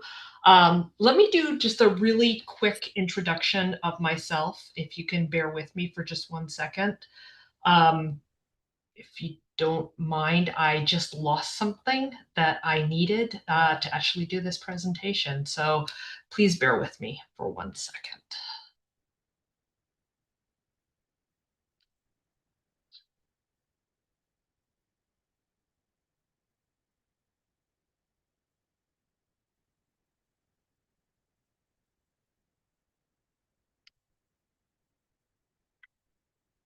So just as a way of introduction, I have actually been in high tech for approximately 30 years at some of the big whales, Google and Oracle.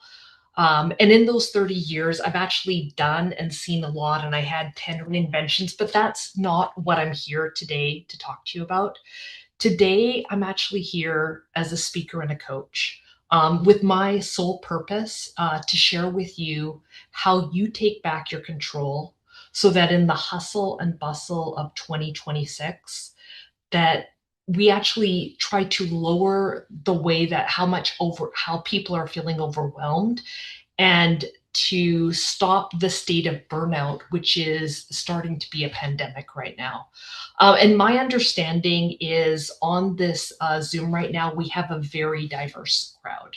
So crossing many age groups, from early career professionals to seasoned professionals.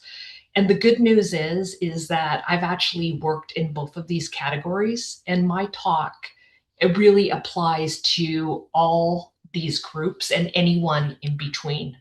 So I don't know about you, but the start of 2026 has felt like one of the most exhausting starts to any year that I've experienced.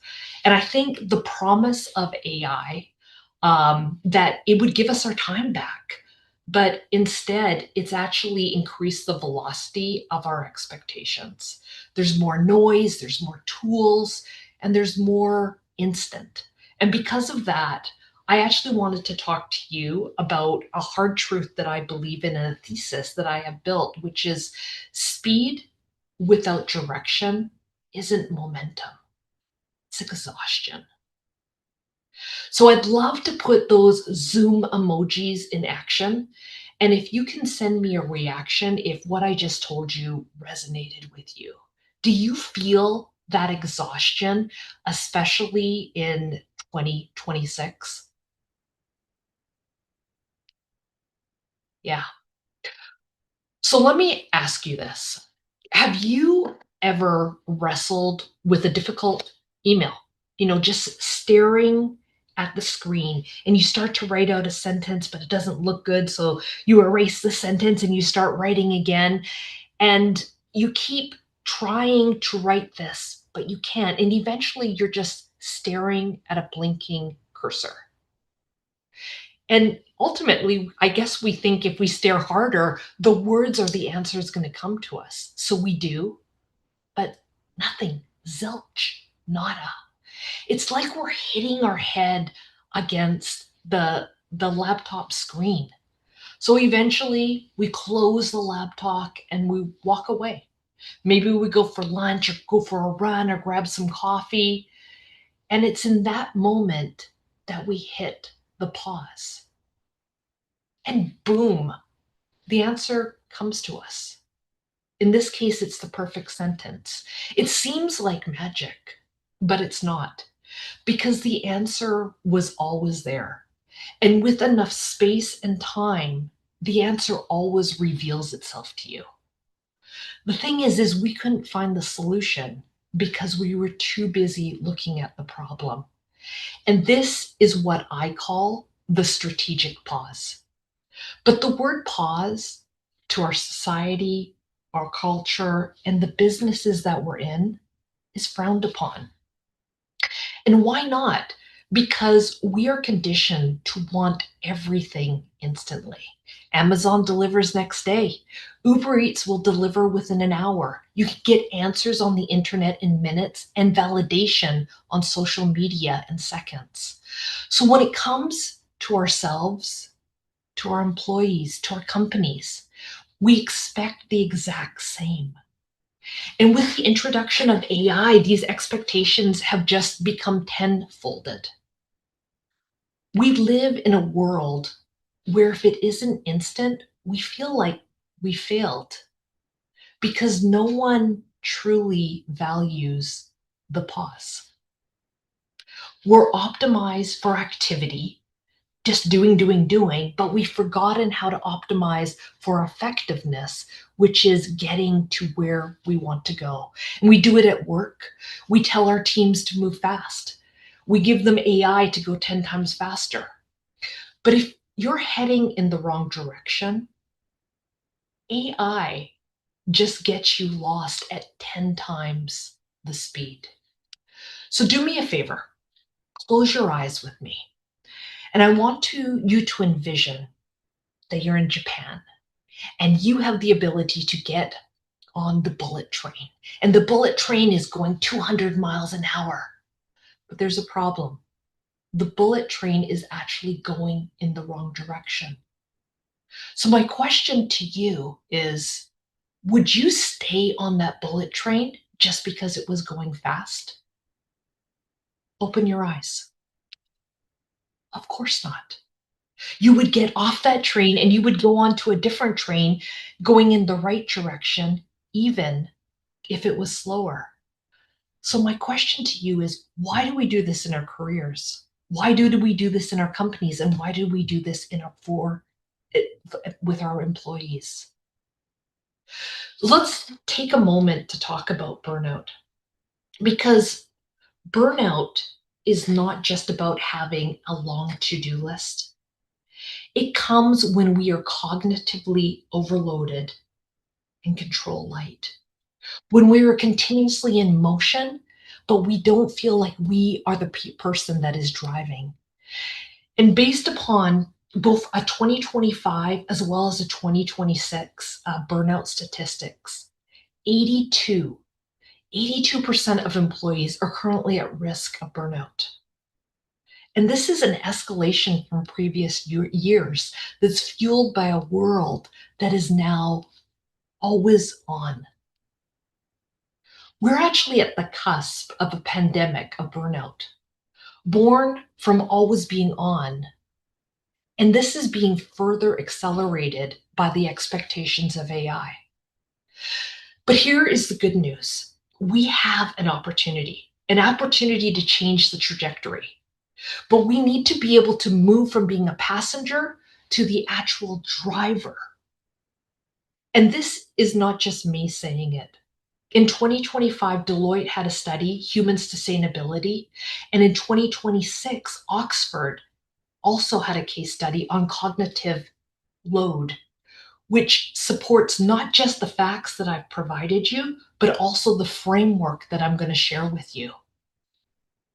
Think about the simple things in your life. You stretch before you work out, or you'll get hurt. You read the recipe before you dive in and start cooking or baking, or it'll be a disaster. You check the subject line and who you're sending your high stakes email to before you hit send, or you'll have a big mess to clean up. These are all examples of the pause. And we need to remember how to incorporate the strategic pause into our lives and the lives of our employees. And that's why I'm sharing this framework. It's a framework that I use to help me regain control. And let me be perfectly clear, there are only a few things that I actually control, because I don't control the economy, company policies, how other people or companies act. But I do control my thoughts, my actions, and my emotions. And that's enough. It's enough to take back control. Because if we don't, the case studies, the data, they don't lie. We will be continuously moving, but not getting very far. Have you ever felt that? You're going, but you actually haven't gone very far. More importantly, if we don't do it, it is going to result in rapid and rampant burnout. And that's going to cost us our happiness, our fulfillment, and ultimately our businesses. Now, the framework is actually really simple, but it's not easy. It requires a paradigm shift. It requires going from against our current conditioning. And here are the 4 steps: lowering the noise, setting your own scorecard, embracing no, and finding how to refill your energy. So let's go through each one of these. The first one, lowering the noise. This is the intentional part of the pause. It's not just about turning off all the pings that we have. It's about reclaiming your mental real estate so you can actually hear your own thoughts, because it only gets noisy out there. Slack, email, chat, text messages, meetings, calls. When does it stop? And where do you actually focus? Because if your focus is on everything, I can guarantee you your focus is really on nothing. Are you feeling me? Send emojis if you are. So I've been in high tech for over 30 years, and I've lived speed and burnout. And I want to tell you, it is only getting worse. There are more tools and there's more distractions today. So ask yourself these questions that I ask myself. Why do you need to be on 24/7? I didn't. Why did I think I needed to provide everyone an instant answer? I didn't. They could wait a few hours and I would actually do a better follow-up with that. So set up your day so that instead of multitasking and go and answering all these pings, that you set along time slots to do this. Maybe you have 3 time slots in a day, in the morning, in the afternoon, and just before you leave. And that's when you answer these pings. All the rest of the time, you're focused on whatever your calendar is asking you. The other thing is just setting up time in your day to get your real work done. Because what I see people going from meeting to meeting to meeting to meeting. And all you have to do is to block time out. Block time out to actually get your work done. Because if you don't, you end your day, you have a to-do list, and you have no time to get it done. Now, I know this is very tactical, what I'm telling you, but it works and it reclaims your energy. The other tactical item, we're talking about tactical, is your meetings. Set them up to be 25-minute intervals instead of 30. 9:05, 9:35, 10:05. And use that first 5 minutes to become intentional on what you want to achieve in that meeting. When I started doing that, I was no longer reacting, but I was intentional and I achieved what I wanted to. Talking about intentionality, overall intentionality is so key. And so I'm going to ask you, how do you start your mornings? Because how you start your morning is going to be how you deliver the rest of your day. And so for me, I'm embarrassed to say this, but this is how I started my morning. I slept with my cell phone. And in the morning, I would go to email, I would go to chat, I would go to text message, and I would just respond. And what I was doing is I was reacting to the world. I wasn't creating my own intentions.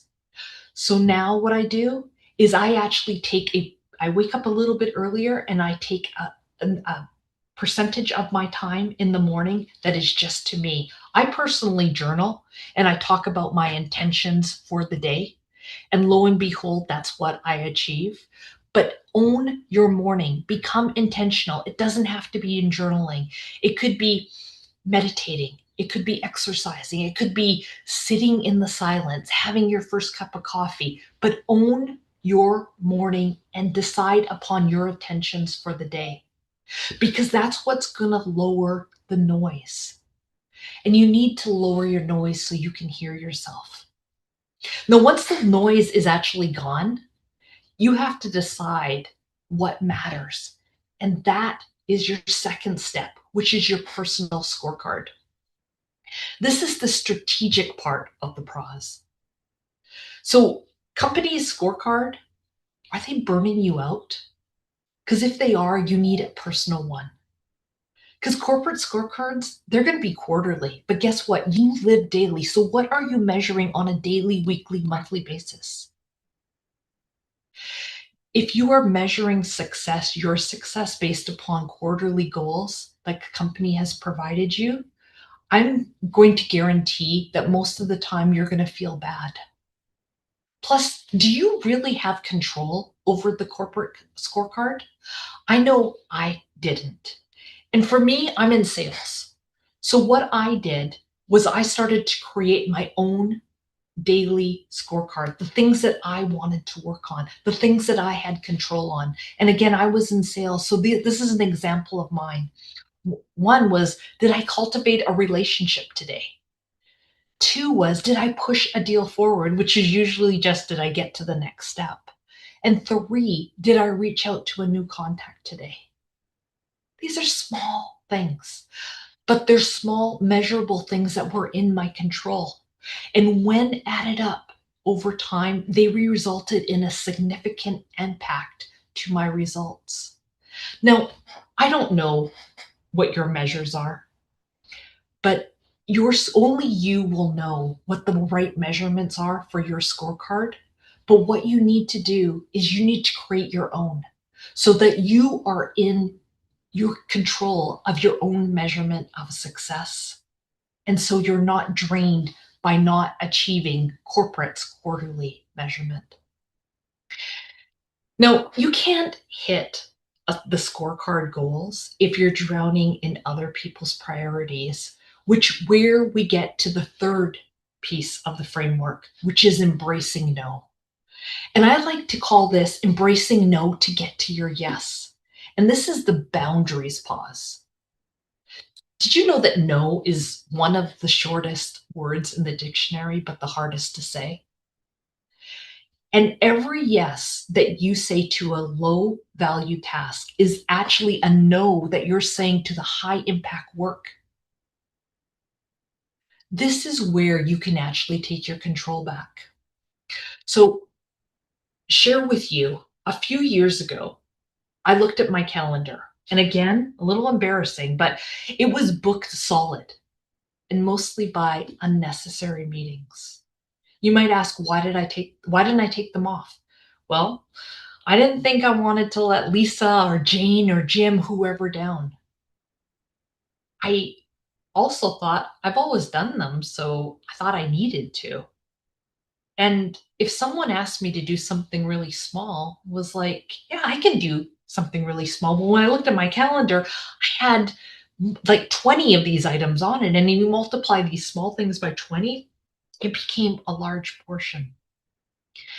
I gave myself and I'm giving you permission to say no to the things on your calendar that do not align to your goals, because you are never going to become the person you want if you are stuck being the person you used to be.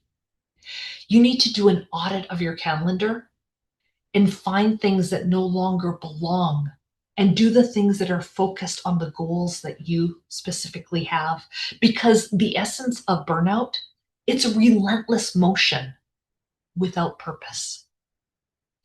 Now, the fourth thing as part of this framework, which is going to seem a little counterintuitive, but I'm going to ask you to add things back to your calendar.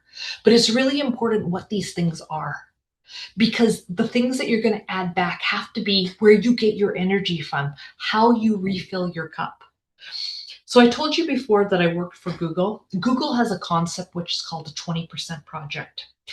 And the rationale behind the 20% project is if you have your core employees focus 80% of their time on their core role, give them 20% of the time to focus on things that will give them energy.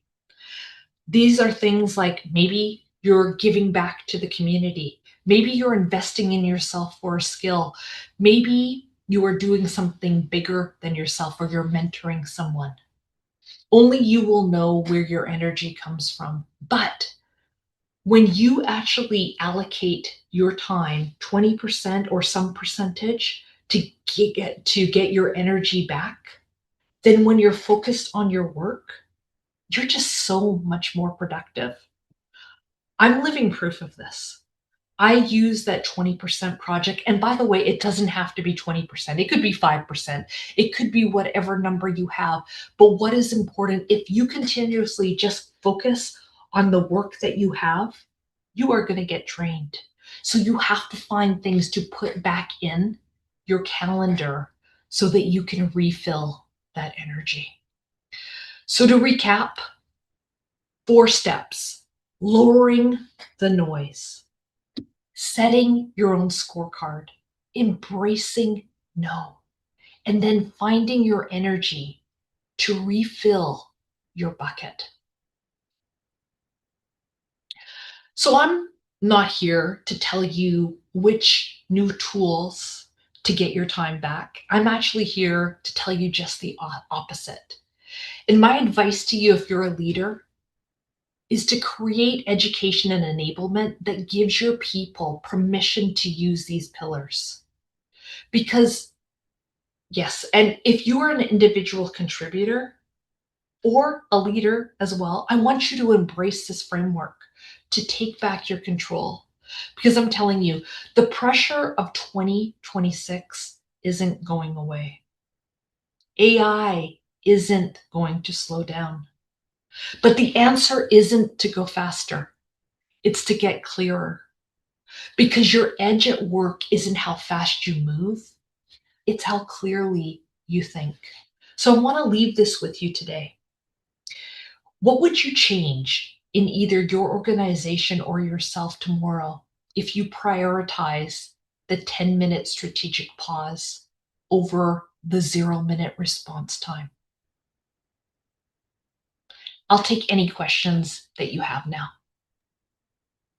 Thank you, Colleen. That was fabulous. I was like, yes, meetings back to back. Yes. Pings, pings, pings on Slack and Zoom. Yes, yes, yes. So I think we've all been there. A lot of us, I think, have gone through all of that, and I think we're still going through all of that. In my last role, I know for sure, it was nonstop meetings back to back. Like sometimes you just have to like, I need to go take a bathroom break. Please give me a couple of minutes to step away. So I know I completely. It's been. I think we all of us are in that, have gone through it or still going through it. But I think there was one thing I was thinking about, talking about strategic pause as a tool for clarity, right? As you mentioned. Now, as a leader, you obviously worked at some big names, companies wise. You've seen how more tools could possibly often lead to more noise, maybe. So, what is your hard rule? If I were to say, what's that one hard rule for deciding, like, what types of tools stay, which can protect deep work versus not, giving that clarity, giving that pause to people.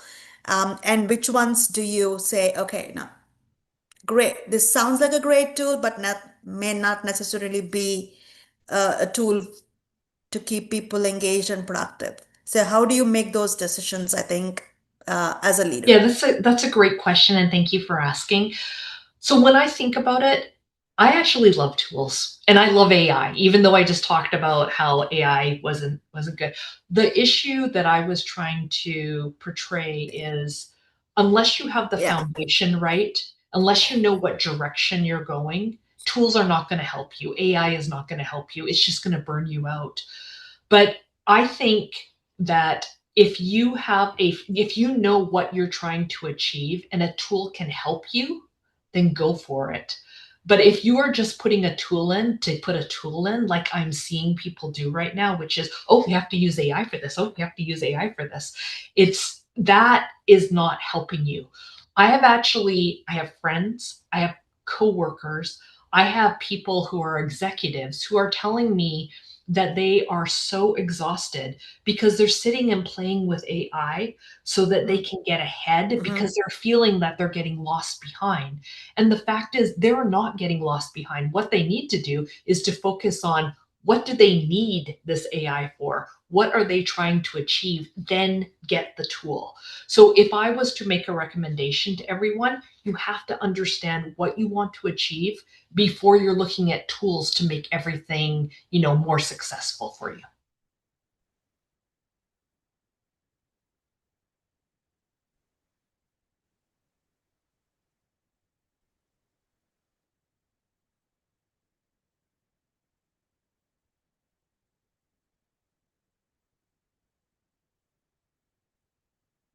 I'm not sure if I have lost you.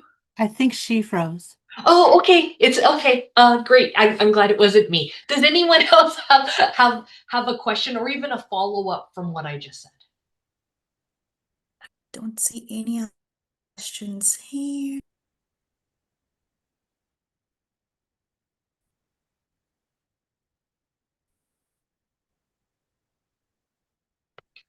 Well, thank you. I appreciate, the opportunity to speak with everyone today. You can find me on my website. Happy to talk through this. This is actually a really important topic. I do believe that we are on the cusp of a pandemic of burnout. I really do.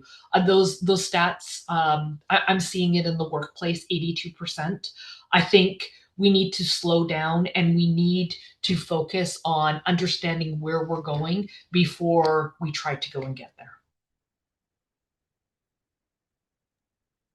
Colleen, thank you so much for joining us. And I think your talk was definitely very relevant in the current times. And we hope people are able to use the key nuggets that you shared and really be more purposeful and intentional about their day and about their work. Soumya, you're back. Sorry, I don't know, it just kicked me out for a minute and I was like, uh-oh, whatever is happening here, but I'm back. Thank you. Thank you. Thank you. All right. I guess that we are at the end of it because I don't see any other questions. Thank you, Colleen. We appreciate you being here. Uh, it was great insights. I'm sure a lot to think about for all of us as well. But thank you, and hope we can see you again at one of our conferences again. Thank you, Colleen. Thank you. Appreciate it. All right, wonderful. I know we are almost at the end of our day today, the final conference session. Last but not the least, I am very excited and also happy to introduce our last speaker for the day, Marcella Viro Pascoletti. I hope I got your name correct. That's correct. Marcella is a Vice President, Data and AI Americas at Google. IBM. Sorry, IBM. Why am my thing is messed up here? Hold on a second. It kicked me out and now it's acting up. Okay, I got you. I got you. Sorry, thank you for that. I'll do a quick intro, Marcella, and then I'll hand it over to you. And then, we'll take it forward. So Marcella is responsible for leading the Americas data architecture sales team at IBM, helping customers with initiatives to successfully become AI-driven businesses, driving innovation and growth across the competitive IT landscape. Marcella has been working in the IT industry for more than 25 years now, leading diverse and high-performing sales and marketing teams and developing strategic ecosystem partnerships across the Americas. She is graduated with industrial engineering at University of Sao Paulo, Brazil. Welcome. Thank you for taking the time to be at WorkCongress today. And I will hand it over to you. I know you have an interesting topic to talk about. Okay, thank you so much. Thanks for the opportunity and for the invitation to be here today. Let me start. Let's see if I can share my presentation. Can you see it? Yes. Okay, great. So today I'm going to talk a little bit of our own experience at IBM, okay? How we are completely changing, I would say, the way we work, the way we operate, and how it is affecting different areas of IBM and us as employees and leaders of IBM at the same time, and our customers. So I'll talk a little bit about how we've done that, where we are in that journey, what we've learned, the impact that it has had in several of our areas and of our workforce on the way we really do things and interact with our customers and with our colleagues as well. So to start with, and probably you, as I'm the last one here today, so probably you've discussed some of the topics that I have in this first slide. The future of work is changing for everyone in several dimensions, right? We are living an era of completely transformation, technological transformation led for agentic AI. But yes, we know that it's not only the agentic AI piece. Cloud computing changed the way we worked, made it possible for us to work in different areas. We don't need to go to the office. Now we have other technology devices and that helps us as well to execute our work and to interact with, again, our peers, our customers in a different way. There is a lot of changes in workforce demographics as well, aging workers, working with and interacting with digital native generation, and that's a challenge as well. In everything that we do, we need to think about those different generations working in the same place and interacting and together. I've already mentioned a little bit of that, but we are in a hybrid world, I would say, nowadays, where we are combining return to the work versus being remote, having people from different places and from different countries and cultures in the same project, interacting, and again, sometimes face-to-face, sometimes in hybrid models as well. And we all know that all of that affects us as human, right? And whatever we think, we need to think that we are human beings and we are affected by all those circumstances, and we need to continue to be productive, considering all those aspects that I've just mentioned here. So how do we deal with all of that, right? So today I'm going to, as I said, talk about our experience in IBM. It was a project, we call it Client Zero, because we are the first ones testing our technology, testing what we can get in terms of productivity, and not only productivity, as I will show here, by infusing AI and automation in our daily work. We started by testing our own tools, or as we say, drinking our own champagne inside of IBM in different areas, but we are using that not only to gain productivity or to reduce costs, that people would think, oh, AI is just there to reduce costs and give productivity, but really to learn from that, so that we can not only improve our processes, improve our products and our offerings and the way we interact with customers as well, but also to get the lessons learned from those experiences to better serve our customers, as we are an IT company, right? So our role here, our main mission is to help companies succeed through the use of technology. So we are learning inside, and we are using all that's learned to share with our customers and to help them accelerate in their transformation journey as well.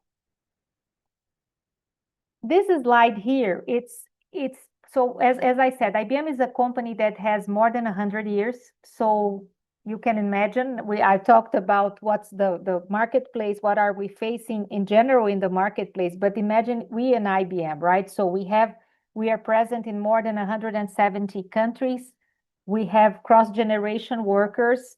We are facing an area that is affecting us and our customers of continuous transformation and things happening at a speed that we've never seen at the same time.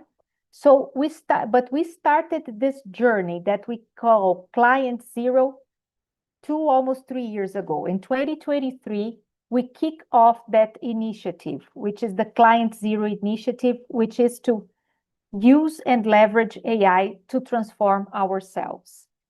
Since then, we've already worked and implemented more than 150 AI use cases, which generated more than 4.5 billion in savings for IBM, as per our last results at the end of last year. This is a journey, so we are, I would say, not even in the middle of that journey, although we've already learned a lot and we've already got a lot of good results. And I will comment more on the results, because I think they are beyond just money, just savings, or it's much more than that. And I will give some examples here. So just in this slide, again, you're there. I don't need to read all the numbers here, right? But it really affected all areas, I would say, of our company. So it transformed the way HR operates, the way procurement operates, finance, IT, supply chain, customer care, marketing, MDA, M&A, product development, and so on. It's not that I've done once, oh, the HR transformation, it's done, or the financial transformation, it's done.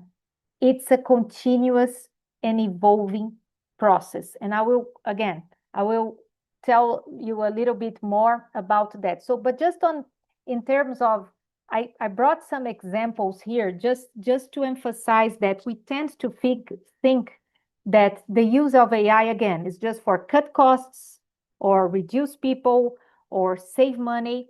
And actually, the benefits, when you do it right, are much broader than that. So in this case, for example, of customer support, and it's not one use case. So you start with a chatbot, then you put that to, you infuse more AI and more data in your processes, so that when a customer calls you, for example, you know the history.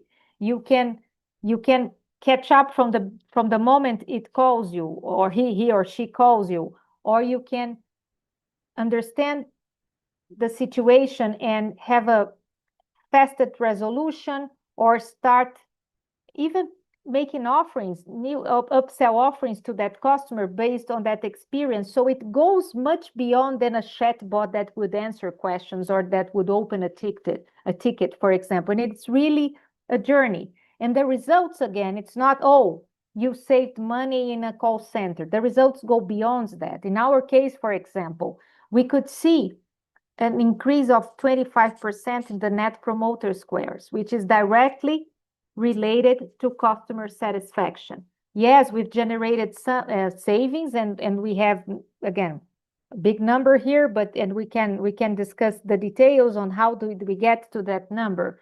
We improved the time to solve a customer issue in 26%.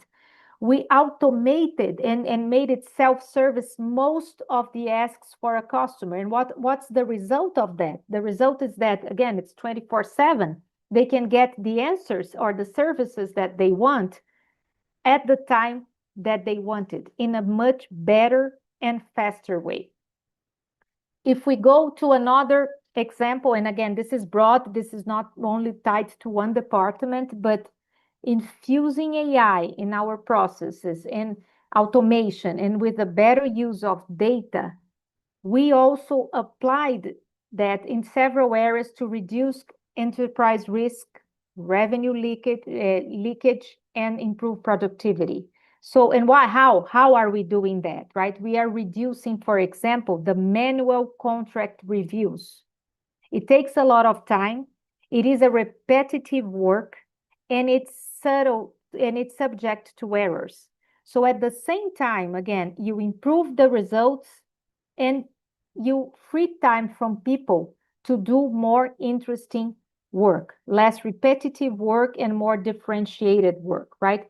Again, you save a lot of hours, but you also get to much better accuracy and results. And we think about risk and compliance, revenue leakage, and productivity. Again, all together, those create much better results for this and throughout our operation.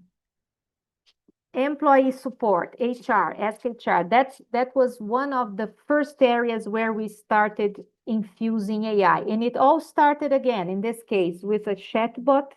But from there, from just answering simple questions from employees, such as, for example, what are the holidays, the US holidays that we have in 2026? This is a simple question, and the answer would be valid for almost every employee in the US specifically, right? What about how many days do I have on vacation? So we evolved to getting more personalized answers. Then we progressed to being able to execute tasks. So for example, as a manager, I want to open a hire request, or I want to transfer an employee. I can do it, all of that, using an agent that it's available for me 24/7, that it's connected to my back office systems, and that would execute this action for me. If we think that we used to have several people that were doing this manual task instead of doing the real HR work, which is helping me as a leader, for example, with understanding organizational climate or understanding actions that would improve employee engagement.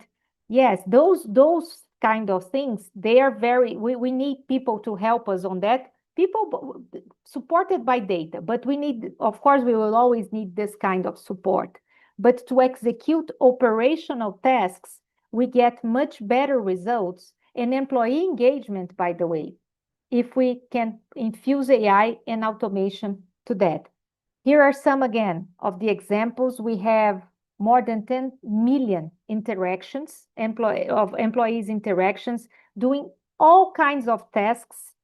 Managers also leveraging this kind of, it's not a tool itself, this kind of solution, I would say, because it's much more than a tool and it's integrated to several back office traditional systems. We get most of the inquiries solved by the solution without needing someone to interfere, which is time consuming as well, right? And which impacts the perception of the employee as in the satisfaction overall with that as well. IT modernization, same thing. It goes beyond writing code. We tend to think about, well, I will use AI maybe to write code. It's more than that. It can help you understand your legacy applications, your systems, automate the modernization of those systems so that they are more user-friendly for your users, your internal users, your external users. In this case, the numbers here relate to the use of, part of that, to generate code with more quality, to test that code, to help our product development team as well as an IT company, right? We develop a lot of products and solutions. So by leveraging AI, we have a much faster time to market as well.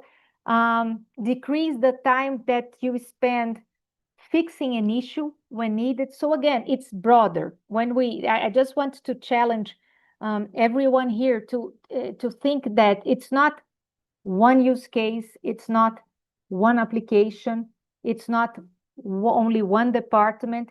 It is really a broader transformation with a continuous potential to transform and to give us value back. Value in terms of the time that we have, in terms of the quality to have to do other jobs, or maybe even in our personal life to be more productive and to get better results from the job that we are, or the tasks that we are executing. So that were just some examples from different areas and some examples of the usage in different areas and of the results or the metrics you can get by leveraging AI and changing the way you work as a company. I will accelerate a little bit here. How have we done that? Because we get that from our customers a lot, right? What does it take to really become an AI-driven company? So first of all, you need to change your mindset. You need to be willing to challenge the status quo, to do these things different. Not only to put automation in things and processes that are already there, but really to rethink the way you operate. You need to act with speed. Test, did it work? Okay, you implemented it. It didn't, you reiterate, you correct that. So agile methodology helped us a lot on that. You need to get the right metrics. There are several, thousands and thousands of things that you can do with technology and AI nowadays. Where to start with? Where makes sense for you to infuse AI and automation? So you have to, what to expect from that? Can you scale from a cost perspective if you implement that kind of technology or initiative across the industry? So having metrics are very important. And by the way, that's why I spent some time at the beginning talking about different metrics. And sponsorship. In our case, it was our CEO started and launched this initiative. And since the beginning, we have our top level of senior executives 100% engaged in transforming the way we operate. So that's key as well. It's just that how did we execute that, first of all, right? So we had the transformation committee, we had the transformation of project office with people from different areas. It is extremely important that this is not an IT project, or this is not a top C-level project. You need to have several functional areas involved, because at the end of the day, you are changing the process, your overall processes, your overall applications. It's not something departmental. It's not only one use case. If you just do it that, you don't see the impact and really the transformational results that you can get from this kind of initiative. So that's the two big things I would say in this slide here. I talked a little bit about changing the status quo, but I wanted to have a slide to really tell a little bit more about that. Last week, we interviewed several leaders in our areas, so like the HR leader, the legal leader, the financial leader, to hear from them what they learned and how that process happened in their respective area, or started to happen, because again, it's still happening. The first thing, so it's they said is start understanding where you are, understand your data. You need to take decisions and to automate things and change things based on informed decisions. So you need to understand your data. Second, you need to review your processes. And so it's not only automate what you already have, but it's think about what you need to get the results. And that means eliminating operational complexity, simplifying end-to-end workflows, automating tasks, and then infusing AI to that. It's not just infusing AI to things as they are. I talked about this being a top-down initiative. It is very important, again, to start at the top, because you really need a different mindset, but which it does not mean that it's a forced process. If you only force that and don't engage people from all areas and for all levels, you do not transform your company. You do not transform the culture. We are talking about the way we work as a company and not certain levels of the company work. So to get this engagement across the board, we invested in educational initiatives, in hands-on experiences, and really in delegating part of that work to our employees, because they sometimes it's not one person that would know the truth on how you can better execute a certain process or how you can better serve your client. You really need an open and collaborative approach to that.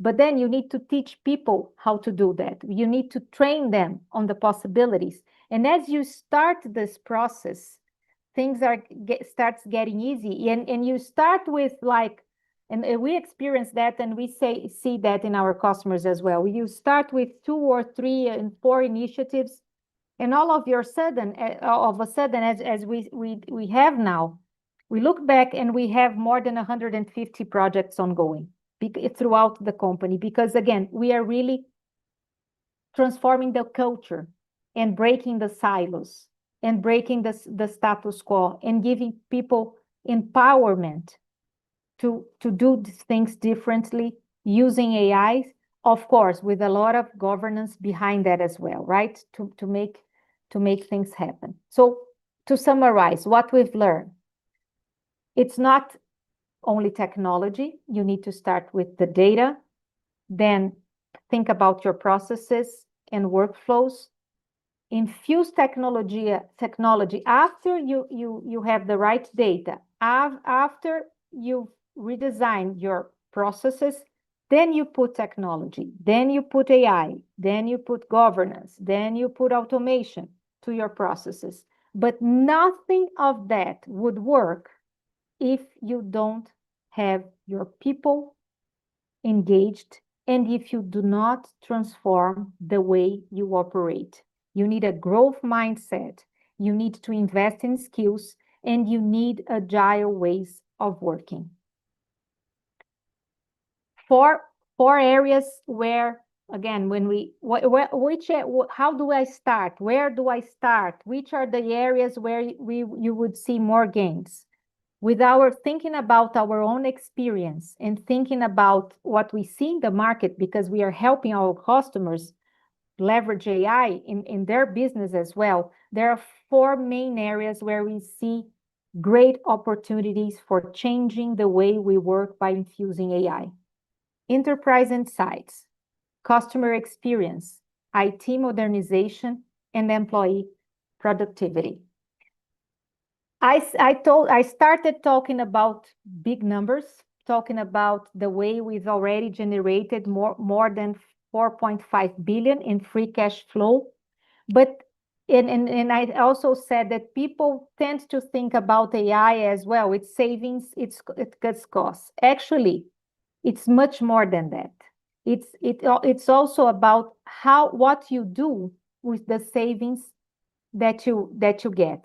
And in our case, we are reinvesting part of those savings in new projects, in new technology, buying companies, building products for our customers. So here is a little bit, again, a summary of that, but part of that, we started our journey, we gained productivity, we generated savings, we reinvested part of those savings in several different areas, R&D, skills, technology, ecosystem, new company acquisitions, and now we are seeing the results we are seeing the results of the investments in our bottom line growth. We are seeing that when you do it right, when you change the way you work, leveraging AI across the company, you can get the results, not only again in saving costs, but really in growing your business. Looking ahead here, we tend to think that again that it's just the AI. AI is a technology. It's much more about redesigning the way we work. It's not whether you improve productivity or what you do with employee experience. It's just one thing would lead to another. And it's not just one project, it's really adopting it across your company. So when we get this question of, is it worth? I can say that I live that in IBM, honestly, and we live that in our customers. I think AI is a technology. It's a technology that, yes, as anything, may be very dangerous. But if you put it right, and if you do it right, if you start and plan and correct and engage the people, you really, really, really can get fantastic results from that. But you need to have the courage to challenge the status quo and the courage to change, and the results would come. That's what I had I hope you enjoyed. I know I'm the last one. Yeah, no, this was great. This was great. And actually, I see that there is one question maybe for you. Can you explain how you chose the initiatives you feel are most valuable to the company when you engage your employees to start sharing what they would like to see achieved? Like between what the company wants and what possibly employees are looking forward to. It's all together, but we did it ourselves, and we do it with our customers as well. Normally, we start with some co-creation workshops. So we think about any challenge that a department is leaving, some work is in a project. You think about the challenge, you think about the possibilities, and then you rate it. what would be the impact and the invested needed in the results that you would get. So that's the way we have a methodology for that. We actually, as part of the lessons learned and what we've lived inside of IBM, we created a group called Client Engineering that has a methodology to help us on that. Nice. So it's a Great, lot of great. co-creation and engagement, and there's a method too. It's not like, oh, I like this or not. No, let's Yeah, think I guess about that's they call it, there's a method to the madness. So I exactly, think exactly. Yes, yes, yes. we do focus on that too. Wonderful, absolutely great. Thank you so much. I'm just going to double check, make sure if there is any other questions. If not, I think let's see, everybody. All right, I think that was the question, the main question. And I think my question was kind of similar to that, but since that came already, I'm not going to repeat it again. Thank you so much, Marcella. We appreciate you being here.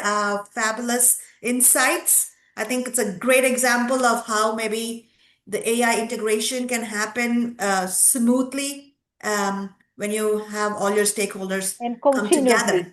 Yeah, Yes.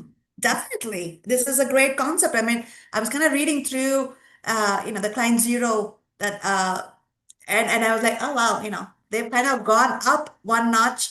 So definitely a lot to look forward to, I guess, a lot to learn, lot to gain from your experiences and what IBM has done in the space. So thank you once again. Thank you. Thank you. Very Have a much. great We appreciate weekend. it. And that actually brings us to the end of this conference as well.